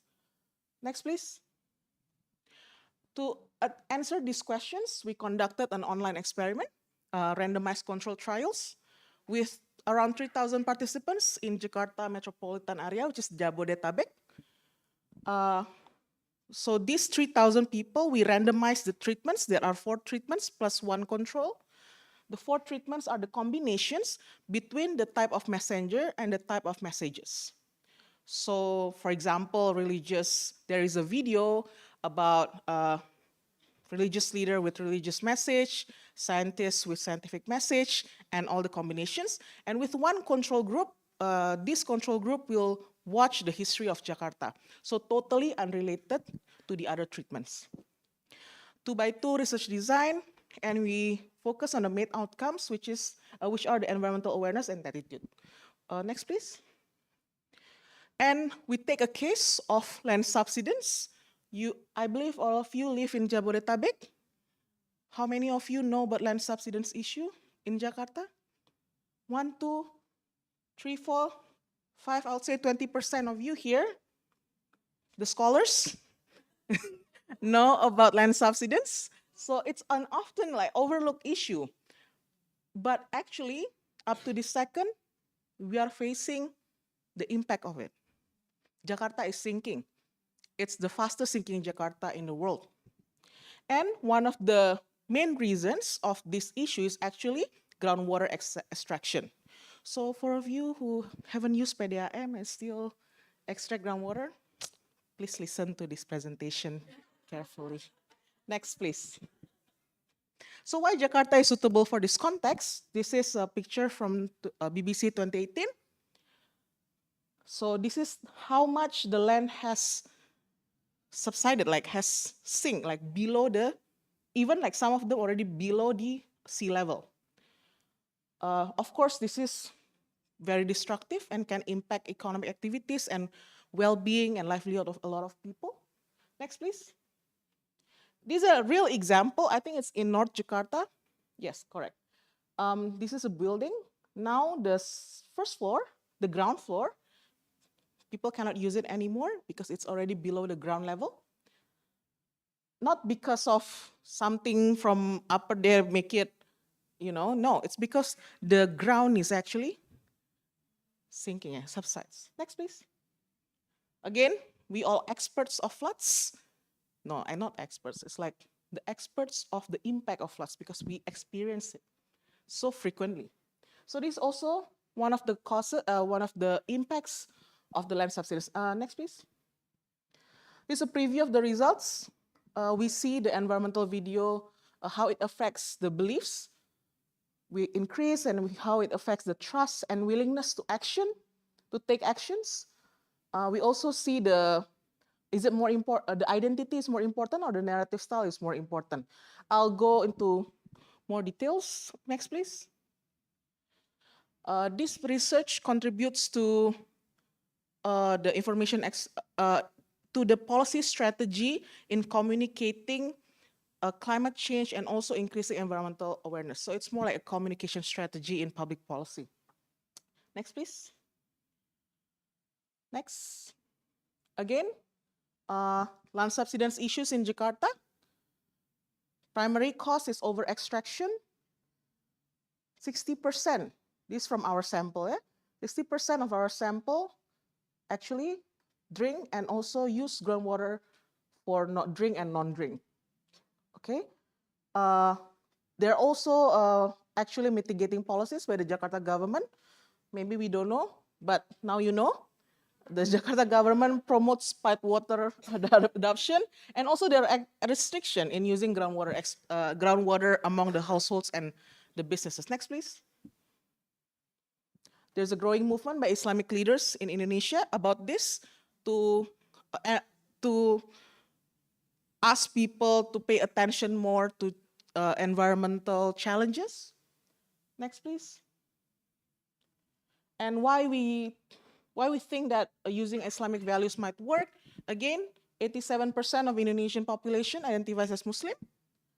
And also, inside the Islamic sources like Quran and Hadith, they have environment messages about environment as well. Next, please. Now, this is the fun part. That's why I speed up just now, the less fun part, okay? This is how we did it. So we made a video, 5 types of video. This is an actor. He's not a religious leader. He's not a scientist, but he acted as one. Very convincing. So we changed the attributes. If he was acting as a religious leader, he wore the attributes, the cap and the scarf. And then when he acted as a scientist, he wore like a stereotypical image of a scientist, but none of us are actually wearing something like him, right? Minutes, everything is the same, talking about the facts about land subsidence in Jakarta. What makes it different in every video is the last 1 minute. So the last 1 minute can be religious message. So it can consist about Quran verses to say, you know, we have to protect the environment because God says so, and then talks about how Islamic organizations have been involved in this action. In scientific message, which is the last 1 minute again, it's talking about like scientific evidence, citing from this scientists and etc. So it's a different narrative, okay? So there are 5 here. The last one is about the history of Jakarta. Next, please. Yes, this is what I was talking about. No references, evaluations, environmental message. This is the first 2 minutes, more about facts and statistics, and the narrative style. The last 1 minute, it can be religious or scientific.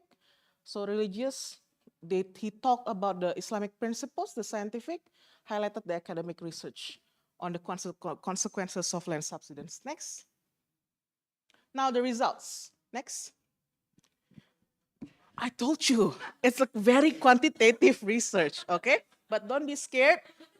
These are, yeah, this is not sophisticated at all, don't worry. This is just Greek letters. Pasiro knows exactly what it is. Very simple, actually. So this is ITT. ITT is intention to treat, estimation. So imam or scientist, that's the type of messenger. Religious or scientific messages. So the interaction, which is each of them is the treatment, okay? And we also looking at the differential impact of presenter identity when presenting a religious narrative. So this means that given a religious message, this is the differential impact of the presenter being imam and the presenter being a scientist. Next, please. Now we are looking at the outcome, just the belief. This is the question, belief about the consequence of land subsidence. In your opinion, do you believe that land subsidence will drive Jakarta completely submerged? And also about the cost of land subsidence. To what extent do you think groundwater extraction drives land subsidence in Jakarta? Next. Okay, just look at the blue ones. So what it says, these beautiful numbers, the tears and hard work of the researchers, it basically says, if you see the panel A, this is compared to control. So those who are imposed to the intervention, which means that those who watch these videos, they are more receptive to the information intervention and update their belief that land subsidence will sink Jakarta. Panel A. So this is compared to control. Okay. Panel B shows you that scientists who talks with, who delivers with the religious narratives actually more effective than imam who delivered religious message. Because it's negative. Negative, so scientist is here, imam minus scientist. If it's negative means scientist effect is higher. Okay? So what it means that scientists who delivers environmental message with religious narrative actually more effective than religious leader with religious narrative to update people's belief that land subsidence will sink Jakarta. Okay, next. Besides the belief outcome, we also look at the environmental attitude, trust, and perception. But in this presentation, I will present the index, which is the combination of different indicators. For example, the willingness to take mitigating actions include indicators like, are you willing to reduce excessive water consumption? Are you willing to install pipe water if available? And policy supports index. For example, are you going to support the policy for the government to restrict business groundwater or the tax groundwater extraction? The trust one, do you trust government? Do you trust imam? Do you trust scientists to solve this land subsidence issue? Environmental threat perception, like how the people perceive whether the, for example, environmental damages are happen due to divine intervention. But the one I will present you is the index of these different indicators. Next, please. Again, beautiful numbers. Let's look at the blue ones. Okay. So if we see here, if we see the panel B, actually not much significant effect, yeah? Only one. Still, is the scientist who delivers religious narrative, who increase, so people will tend to act more if these people watch the video consisting scientists delivering a religious narrative. The others, if we see the panel A, it means it's compared to control. We see mixed results throughout in the indices. Next, please. And if we look at the perception, we found that scientists are indeed more persuasive. People will tend to believe the scientists more than imam. And actually, this result is consistent with a recent cross-country study that Indonesian people actually, on average, tend to trust scientists. Okay, yay for us. Next. So another further analysis, we want to know which subgroups are more responsive to the intervention. Next, please. Okay, we found that if these people have low prior knowledge about land subsidence, like 80% of you just now, low knowledge of land subsidence, they are more receptive to this information intervention in order to update their belief about land subsidence. Okay, and stronger impacts for those with higher trust. No differential impact of experience with some issues. So on average, people who got hit by floodings and other environmental disasters, no differential impact, and they are not. It means that they are not receptive, relatively not receptive towards the information intervention. Stronger effects among those relying on bottled water. Why we are looking at this? Because if you use bottled water, it means you have low confidence in the quality of the water. So when you drink or you have non-drinking, needs, you use bottled water because you don't trust the quality of the water. So it means that those who use bottled water are more receptive to the information intervention. And Muslims responded more to messages delivered by Imam. Next. This is updating beliefs about the harmful groundwater extraction impact.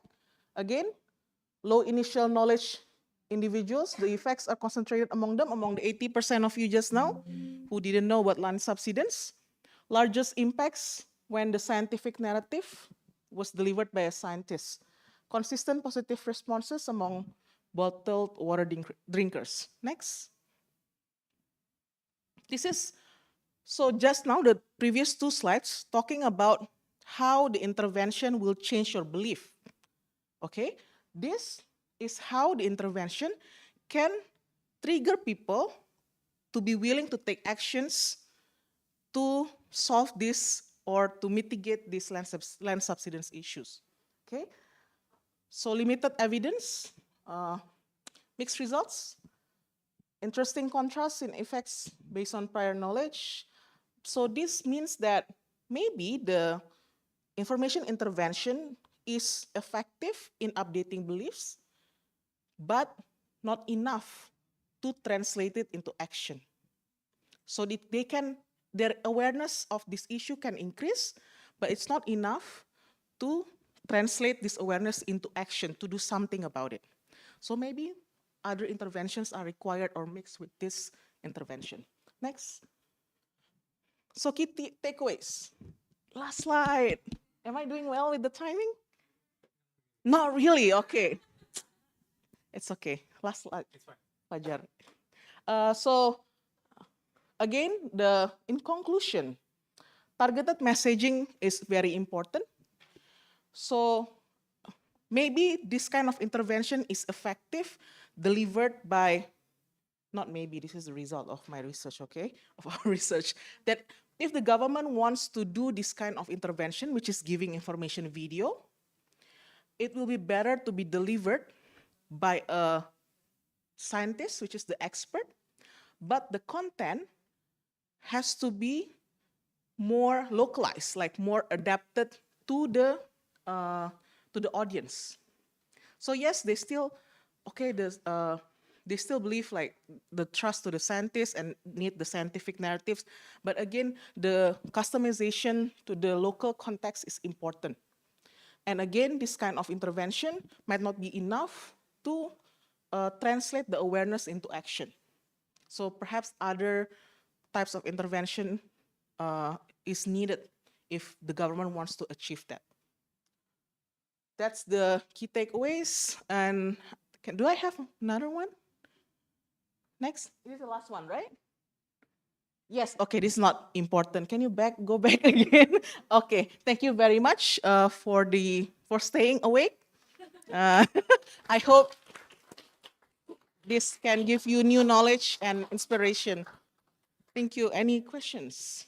Thank you, Sarah, for your Can I just stand intriguing here? presentation. All right. Can I just stand here? Yeah, of course. Okay, sure. Go ahead. Okay, let's open the Q&A session for, okay. I 1, 2, see hand 3. from Pepe and Masiro.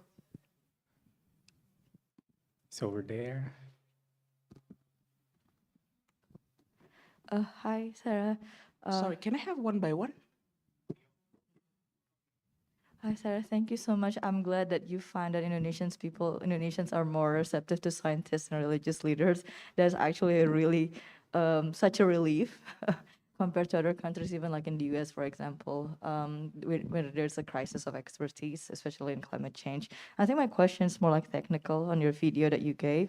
I was wondering, first of all, how long the video was, and if there's any message as well to like call for actions, because land subsidence is quite intricate subject and it's not necessarily an issue that everyday citizen can work on, especially especially if the kind of the scientific reports that you cite in this video, it's a glaring proof that land subsidence is very much politicized as a political subject as well. It should start with the government, and like how does it interact with the trust, with the pre-existing trust to the government among your informants, for example. Yeah. Okay, thank you. Can I directly answer? So the video is about 3 minutes each. So we tried to make a similar duration for each video. And if, for example, this research, the experiment, we use another type of environmental challenge, we might have different results. We might there further research needs to be done. So we this kind of intervention is specifically talking about some like an event that you can only see the impacts in the longer run. But again, so far, like most of the environmental challenges related to climate change that we are facing now is not like immediate that you can see in front of you, right? So in terms of timing, I think this is the best time to give this kind of intervention. Is there Or like, is there any message for call for actions, like specific call for actions in the corporate video? action? Call for action. Call for action. Yeah, that might drive people. Oh, I can actually do this. In the video? Yeah. Yes. Okay. We so later, hopefully, when it's published, you can have the details. Fingers crossed about the content of the messages. At the end of the videos, each of the actor will speak like you have to do something like that, but according to the narrative. Like for example, in religious message, that we have to do something because God wants us to do this. Blah blah blah. Okay. The scientific is more emphasizing on the scientific evidence, but there is. That's why we put the variable Like direct about the actions, action. Yes, but not really the mixed result, limited results. Mhm. Okay, thank you. That's Thank very you. clarifying. Next, Mas Zero, I guess. Thank you, Fajar, and thank you, Sarah, for this very interesting project.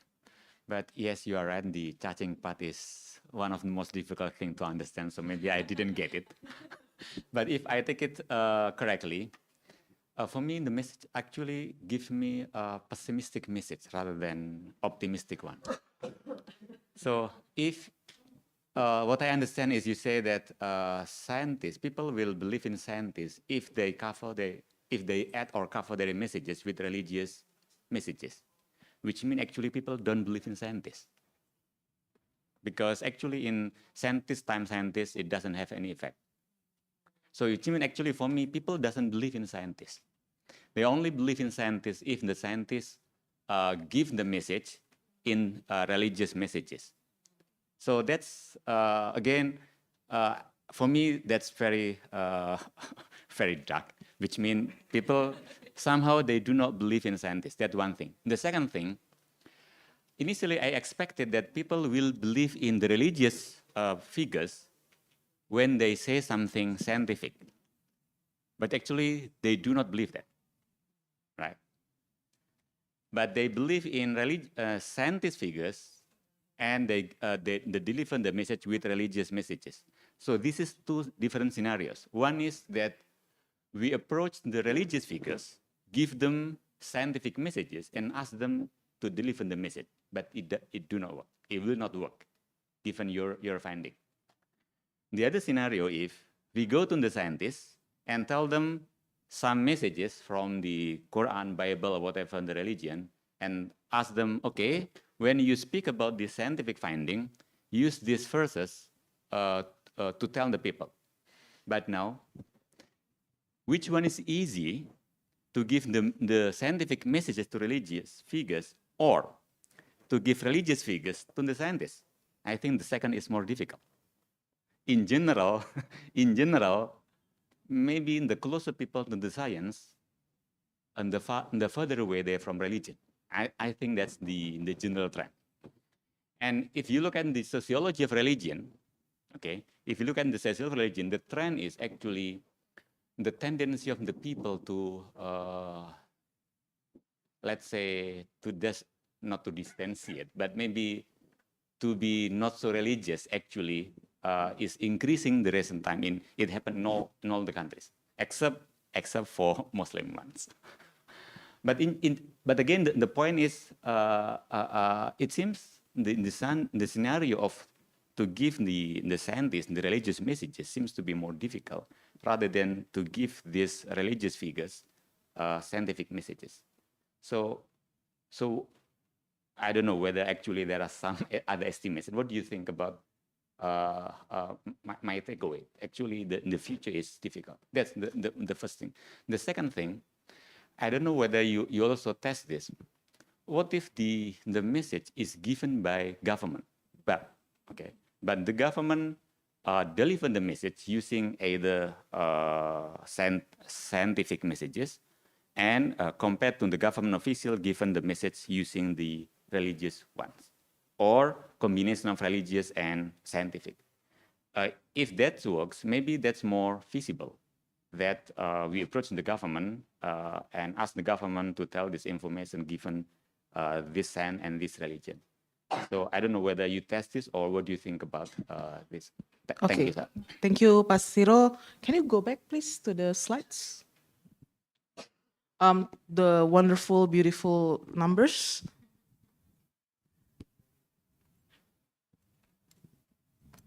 Go back, please. The regression results. Go back one more. Next. This is the index. Can you go back again? Go back, go back. Ah, yes, this one. Okay. So actually, scientists with scientific, it has a positive and significant impact, but compared to the control. Okay? Scientists giving scientific narrative is actually positive, significantly positive impact compared to the control group. So actually it works. It still works. But what we are trying to say is who is more effective, right? So our findings shows that scientists with religious message, narrative, is more effective. But if you want to just talk about the effect of scientists delivering scientific message, it works. The second question is about whether it's the government. We didn't test that because we remove all evaluations to remove biasness. But I can imagine this kind of intervention, people, I don't know, whether like, because usually what I watch in television is always at the end, ministry of what, right? But maybe it doesn't have to be the case. But maybe it has to. But then there's another study, I think there's a further study to see that, but because we didn't see if we put like a government affiliation at the end. Thank you. Next, what? I think Uli first, and then. Oh, no, yeah, him Oh, first. okay. Yeah. Gentleman over there, and then Uli. Yeah, my name is Effendi from Atmajaya. Yeah, it's a huge study for experiment study. Yeah, it's very unusual. But it's conducted online. Well, and yeah, could you elaborate more about the number, quantity of respondents, and also what are the weaknesses of conducting experiment online, because usually it is conducted offline. Thank you. So we use Qualtrics. So we use the database of the respondents from Qualtrics. Qualtrics is the one who distributes the surveys, but it's still randomized. So they just, I can imagine that they send the notification of the surveys among their database, and then whoever completes the survey counted in the data. So we have 3,000 individuals from Jabodetabek, Greater Jakarta, and then we randomize the treatment. So we don't know who received which one, the scientists with religious message or scientific message. We randomize the treatment. If you want to ask like the limitation of the online experiment, it's limited to a certain research design. So you can only use it if the treatment is short and you can expect the effect of the treatment right after. Because there are many experiments, actually you have to wait. Like for example, there is recently like the COVID vaccination experiments. there are many designs that sometimes the first experiment, like they give the treatments, you have to wait in order for they react to it. For example, maybe 2 weeks, 1 month, then you collect another data. That kind of design cannot be done with online experiment. But in this case, this kind of design, because it's the treatment is video, it's just 3 minutes, so we can immediately see the effect of it, of the treatment. Yes.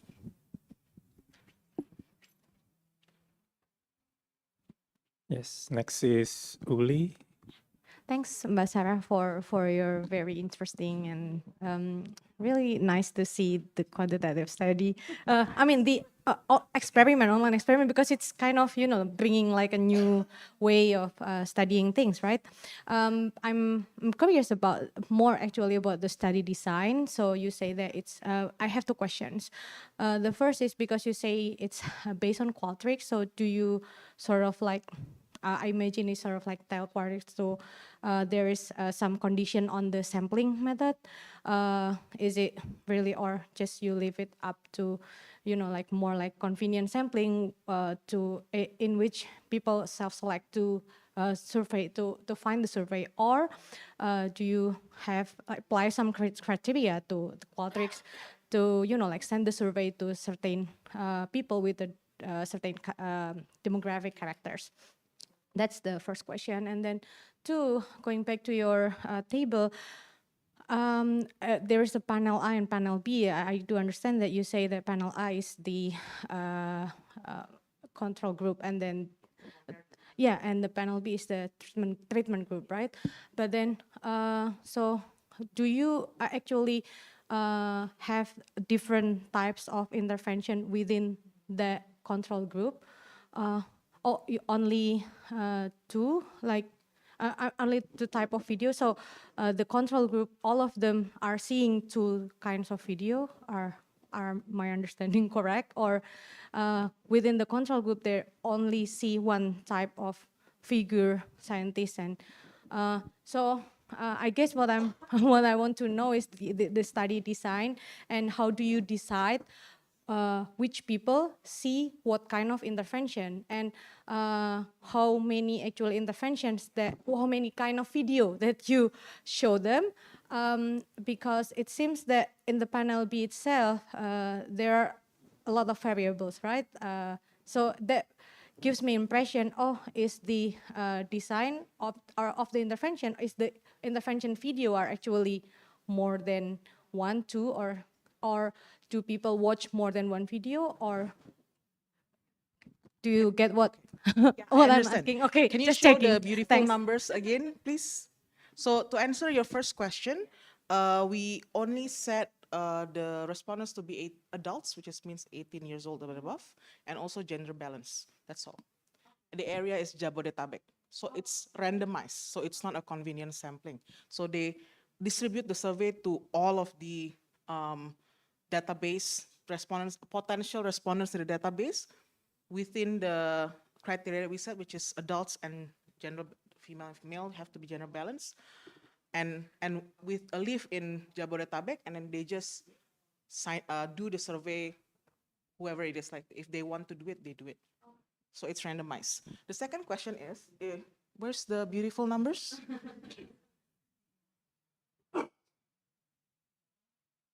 So the treatments, there are 4 treatments, okay? Religious leader giving religious message, scientists giving scientific message, religious leader giving scientific message, and scientists giving religious message. So in each treatment group, they, for example, 600 people in the first in this treatment group, they watch the same video. And the 5th group is the control group. They are watching about the history of Jakarta. Whoever those in the control group, they watch the same video. So if you see, where are my beautiful numbers? It's okay. They don't find it beautiful. That's why they don't want to show it. They say, I'm enough with these numbers. So anyway, answer. Yes. Okay. Yes. So exactly. So this one is actually religious leader giving religious message, one treatment, minus the treatment of religious leader giving scientific message. So this one minus this one. So, but there are only 4 treatments and 1 control group. Okay, answered. All right, Next. let's have Oh, 2 last questions. two The person in the last row, and then Jeff on Zoom. That person. Yes. Yeah. The guy with this mic. One question and one comment. The Please first, make it a brief, just yeah. one question. One question is that about the generalizability, and also the findings.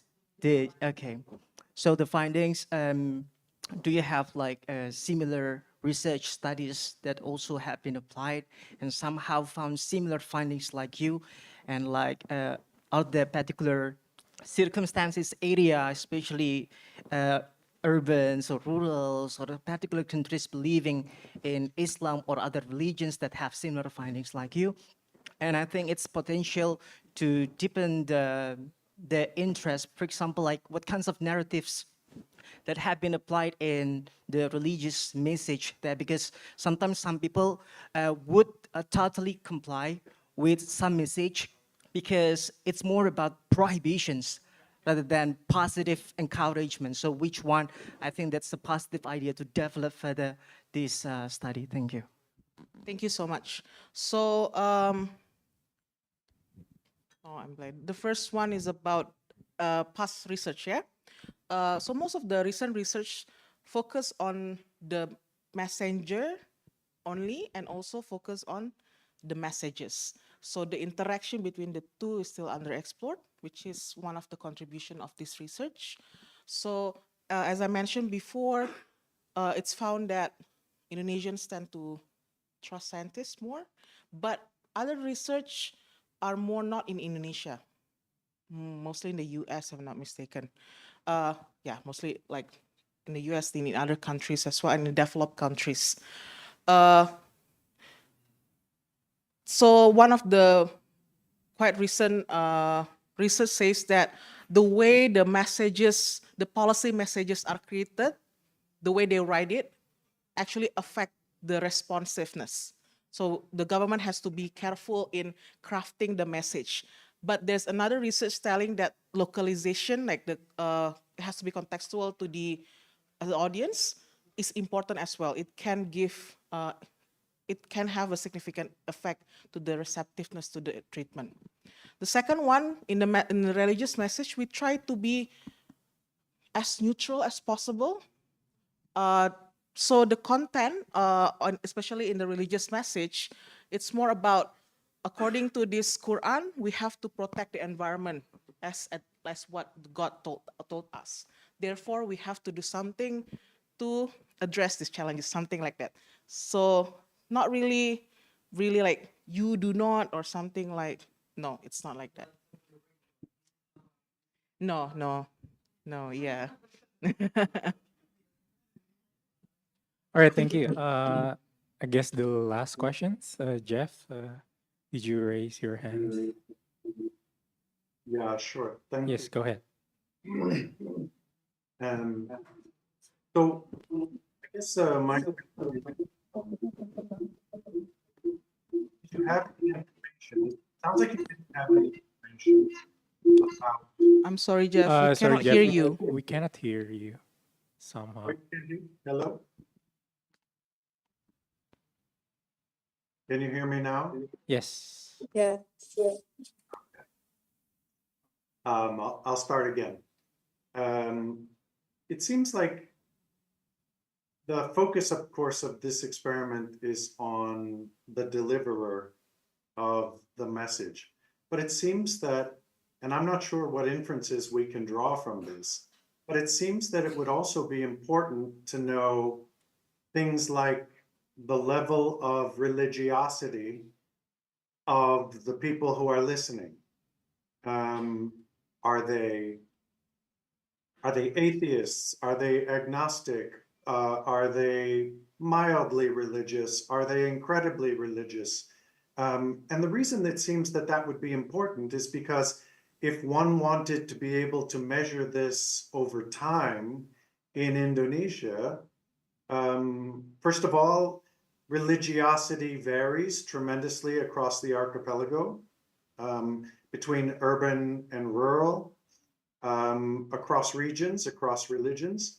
And also, religiosity has varied tremendously over time in Indonesia. And so, I guess what I'm wondering is, what do you see as the greatest value in what your experiment reveals?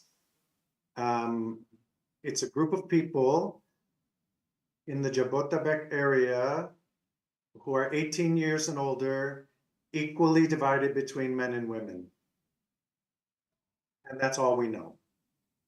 So we don't know why, for example, a religious message from a scientist would be more effective than a scientific message from a scientist. Why do you suppose that might be? Thank you, Jeffrey, for the question.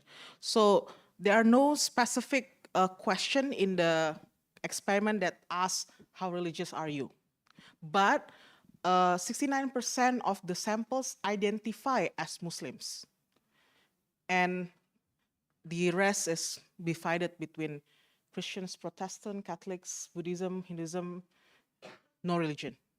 But 69% of the sample identifies as Muslim, but we do not measure, like ask them like, how do you think, how religious you are?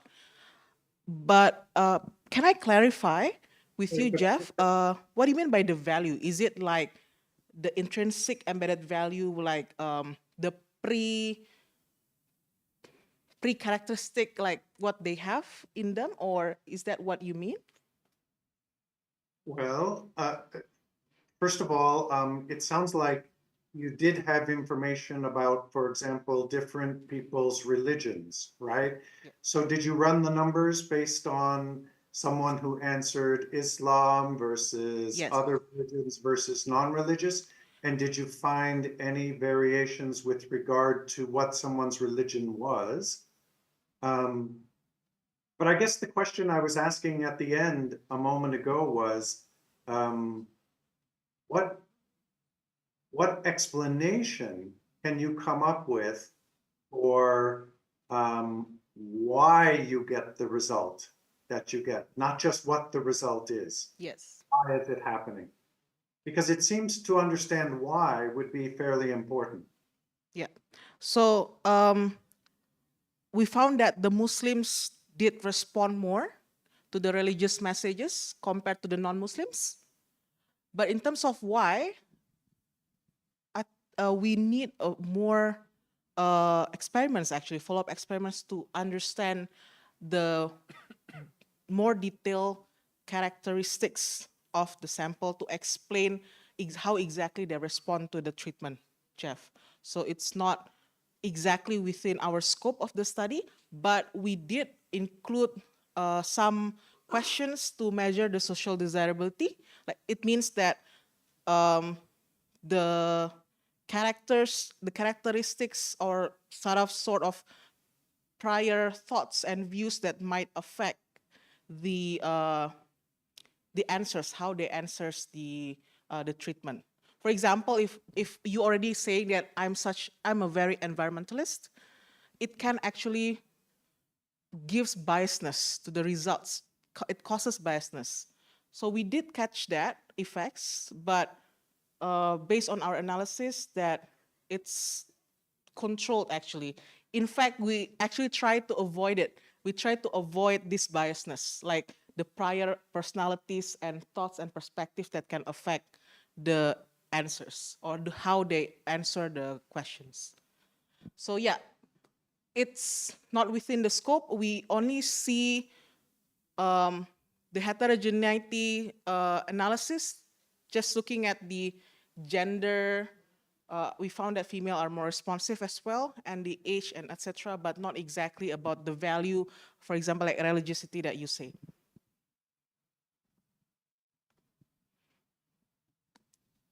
Okay. All right. Thank you, Sarah, for your response.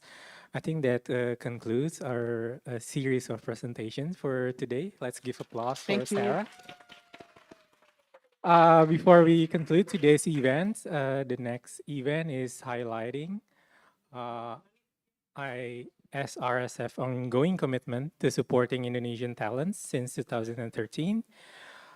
Through their efforts, ISRSF have facilitated education opportunities at leading institutions like Northwestern University, where the graduates have contributed to the development of Ifar chapters. The next event represents the continuing commitment by ISRSF to continue this endeavor. ISRSF will soon announce the recipients of the Ariman Fellows who will pursue studies at the School of Oriental and African Studies in London, if I'm not mistaken. I don't want to steal the honor here, so I'll now invite Pa Irfan as the Executive Director of ISRSF to announce the next recipient of Ariman Fellows. Pa Irfan, over to you.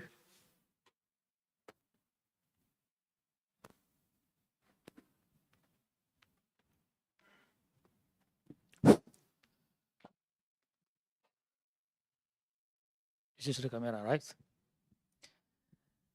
Thank you very much, Mas Fajar.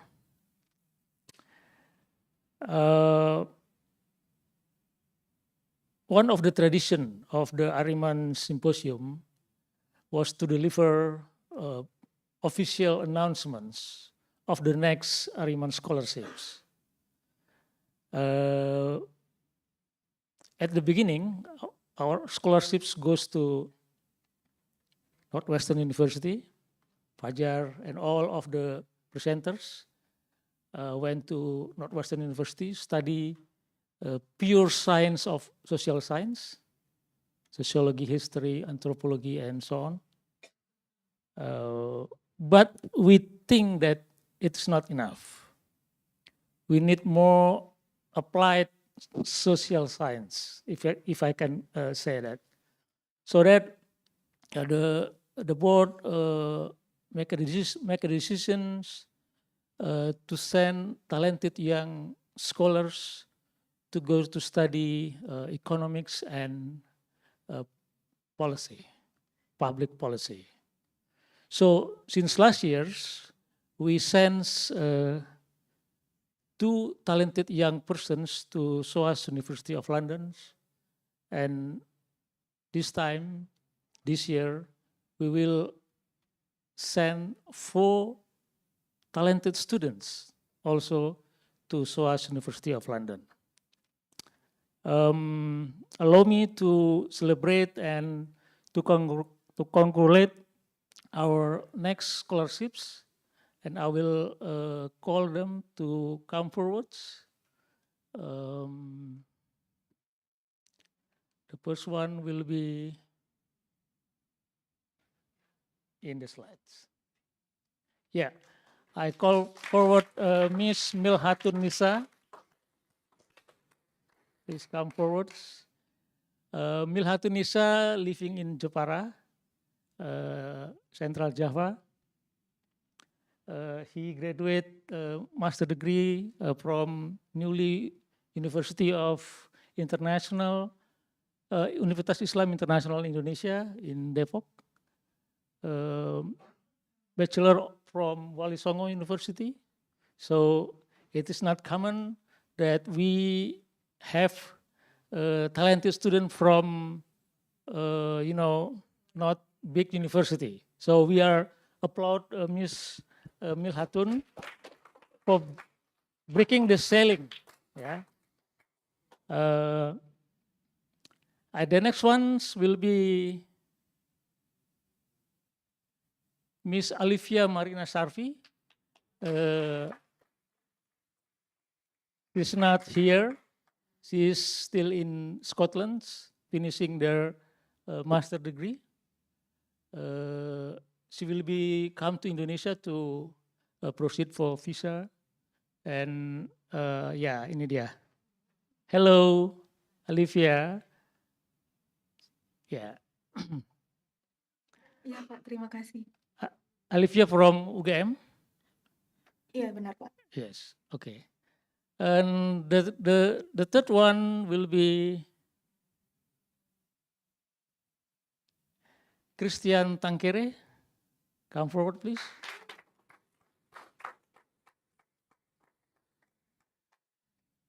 Christian is from Manado. It is the first our scholarships grantees coming from Indonesia bagian timur. So congratulations, Mas Christians. But he's also coming from big university, FEB UGM. The last ones, but not the least. Okay. No. Thank you very much for come forwards. Ms. Jehan Prichilia, she is from LPM now. She's working at LPM. She's also a graduate from FEB Depok, UI. So would you please, on the online, on the participant here, to give applause to our students. Okay, thank you very much. Good luck with your study. Okay. Back to you, Pak Fajar. All right. I think that concludes our event for today. We just want to extend our gratitude to ISRSF and also Atmajaya for supporting our event today, and also for the participant for staying with us until this late afternoon. Please visit Ifar Atmajaya website to get the latest information about our research and activities. And last but not least, please have a good health so we can meet again in the next year's Ariman Simposium. Thank you, everyone. Do we have a photo session? Yes, of course. Let's do like a one photo session. Maybe everyone can go up front here. Makasih, Pak Irfan.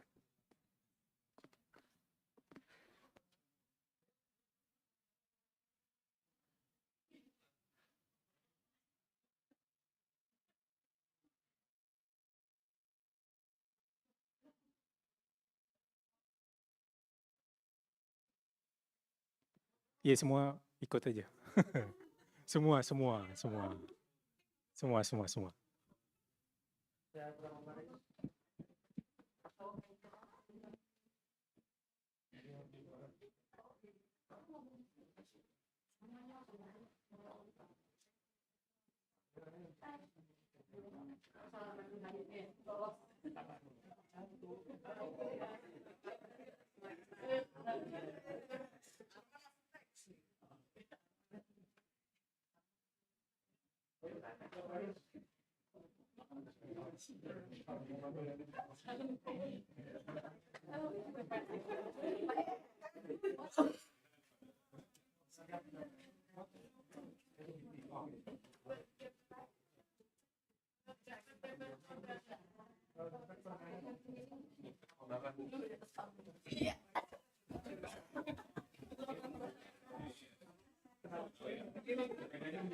Aku punya seorang sobat, temannya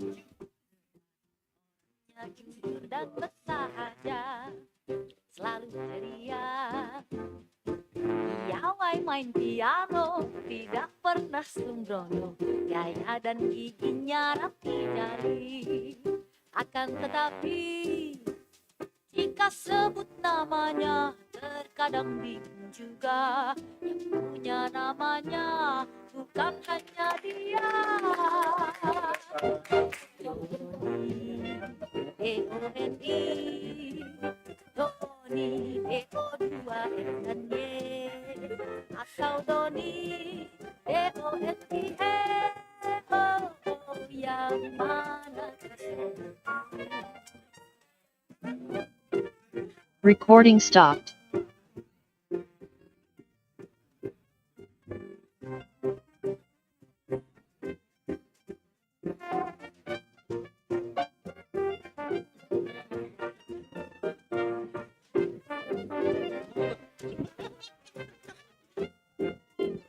Jika sebut namanya terkadang bingung juga. Para audiens, di depan masih ada snack, kopi, dan tea. Silahkan dinikmati.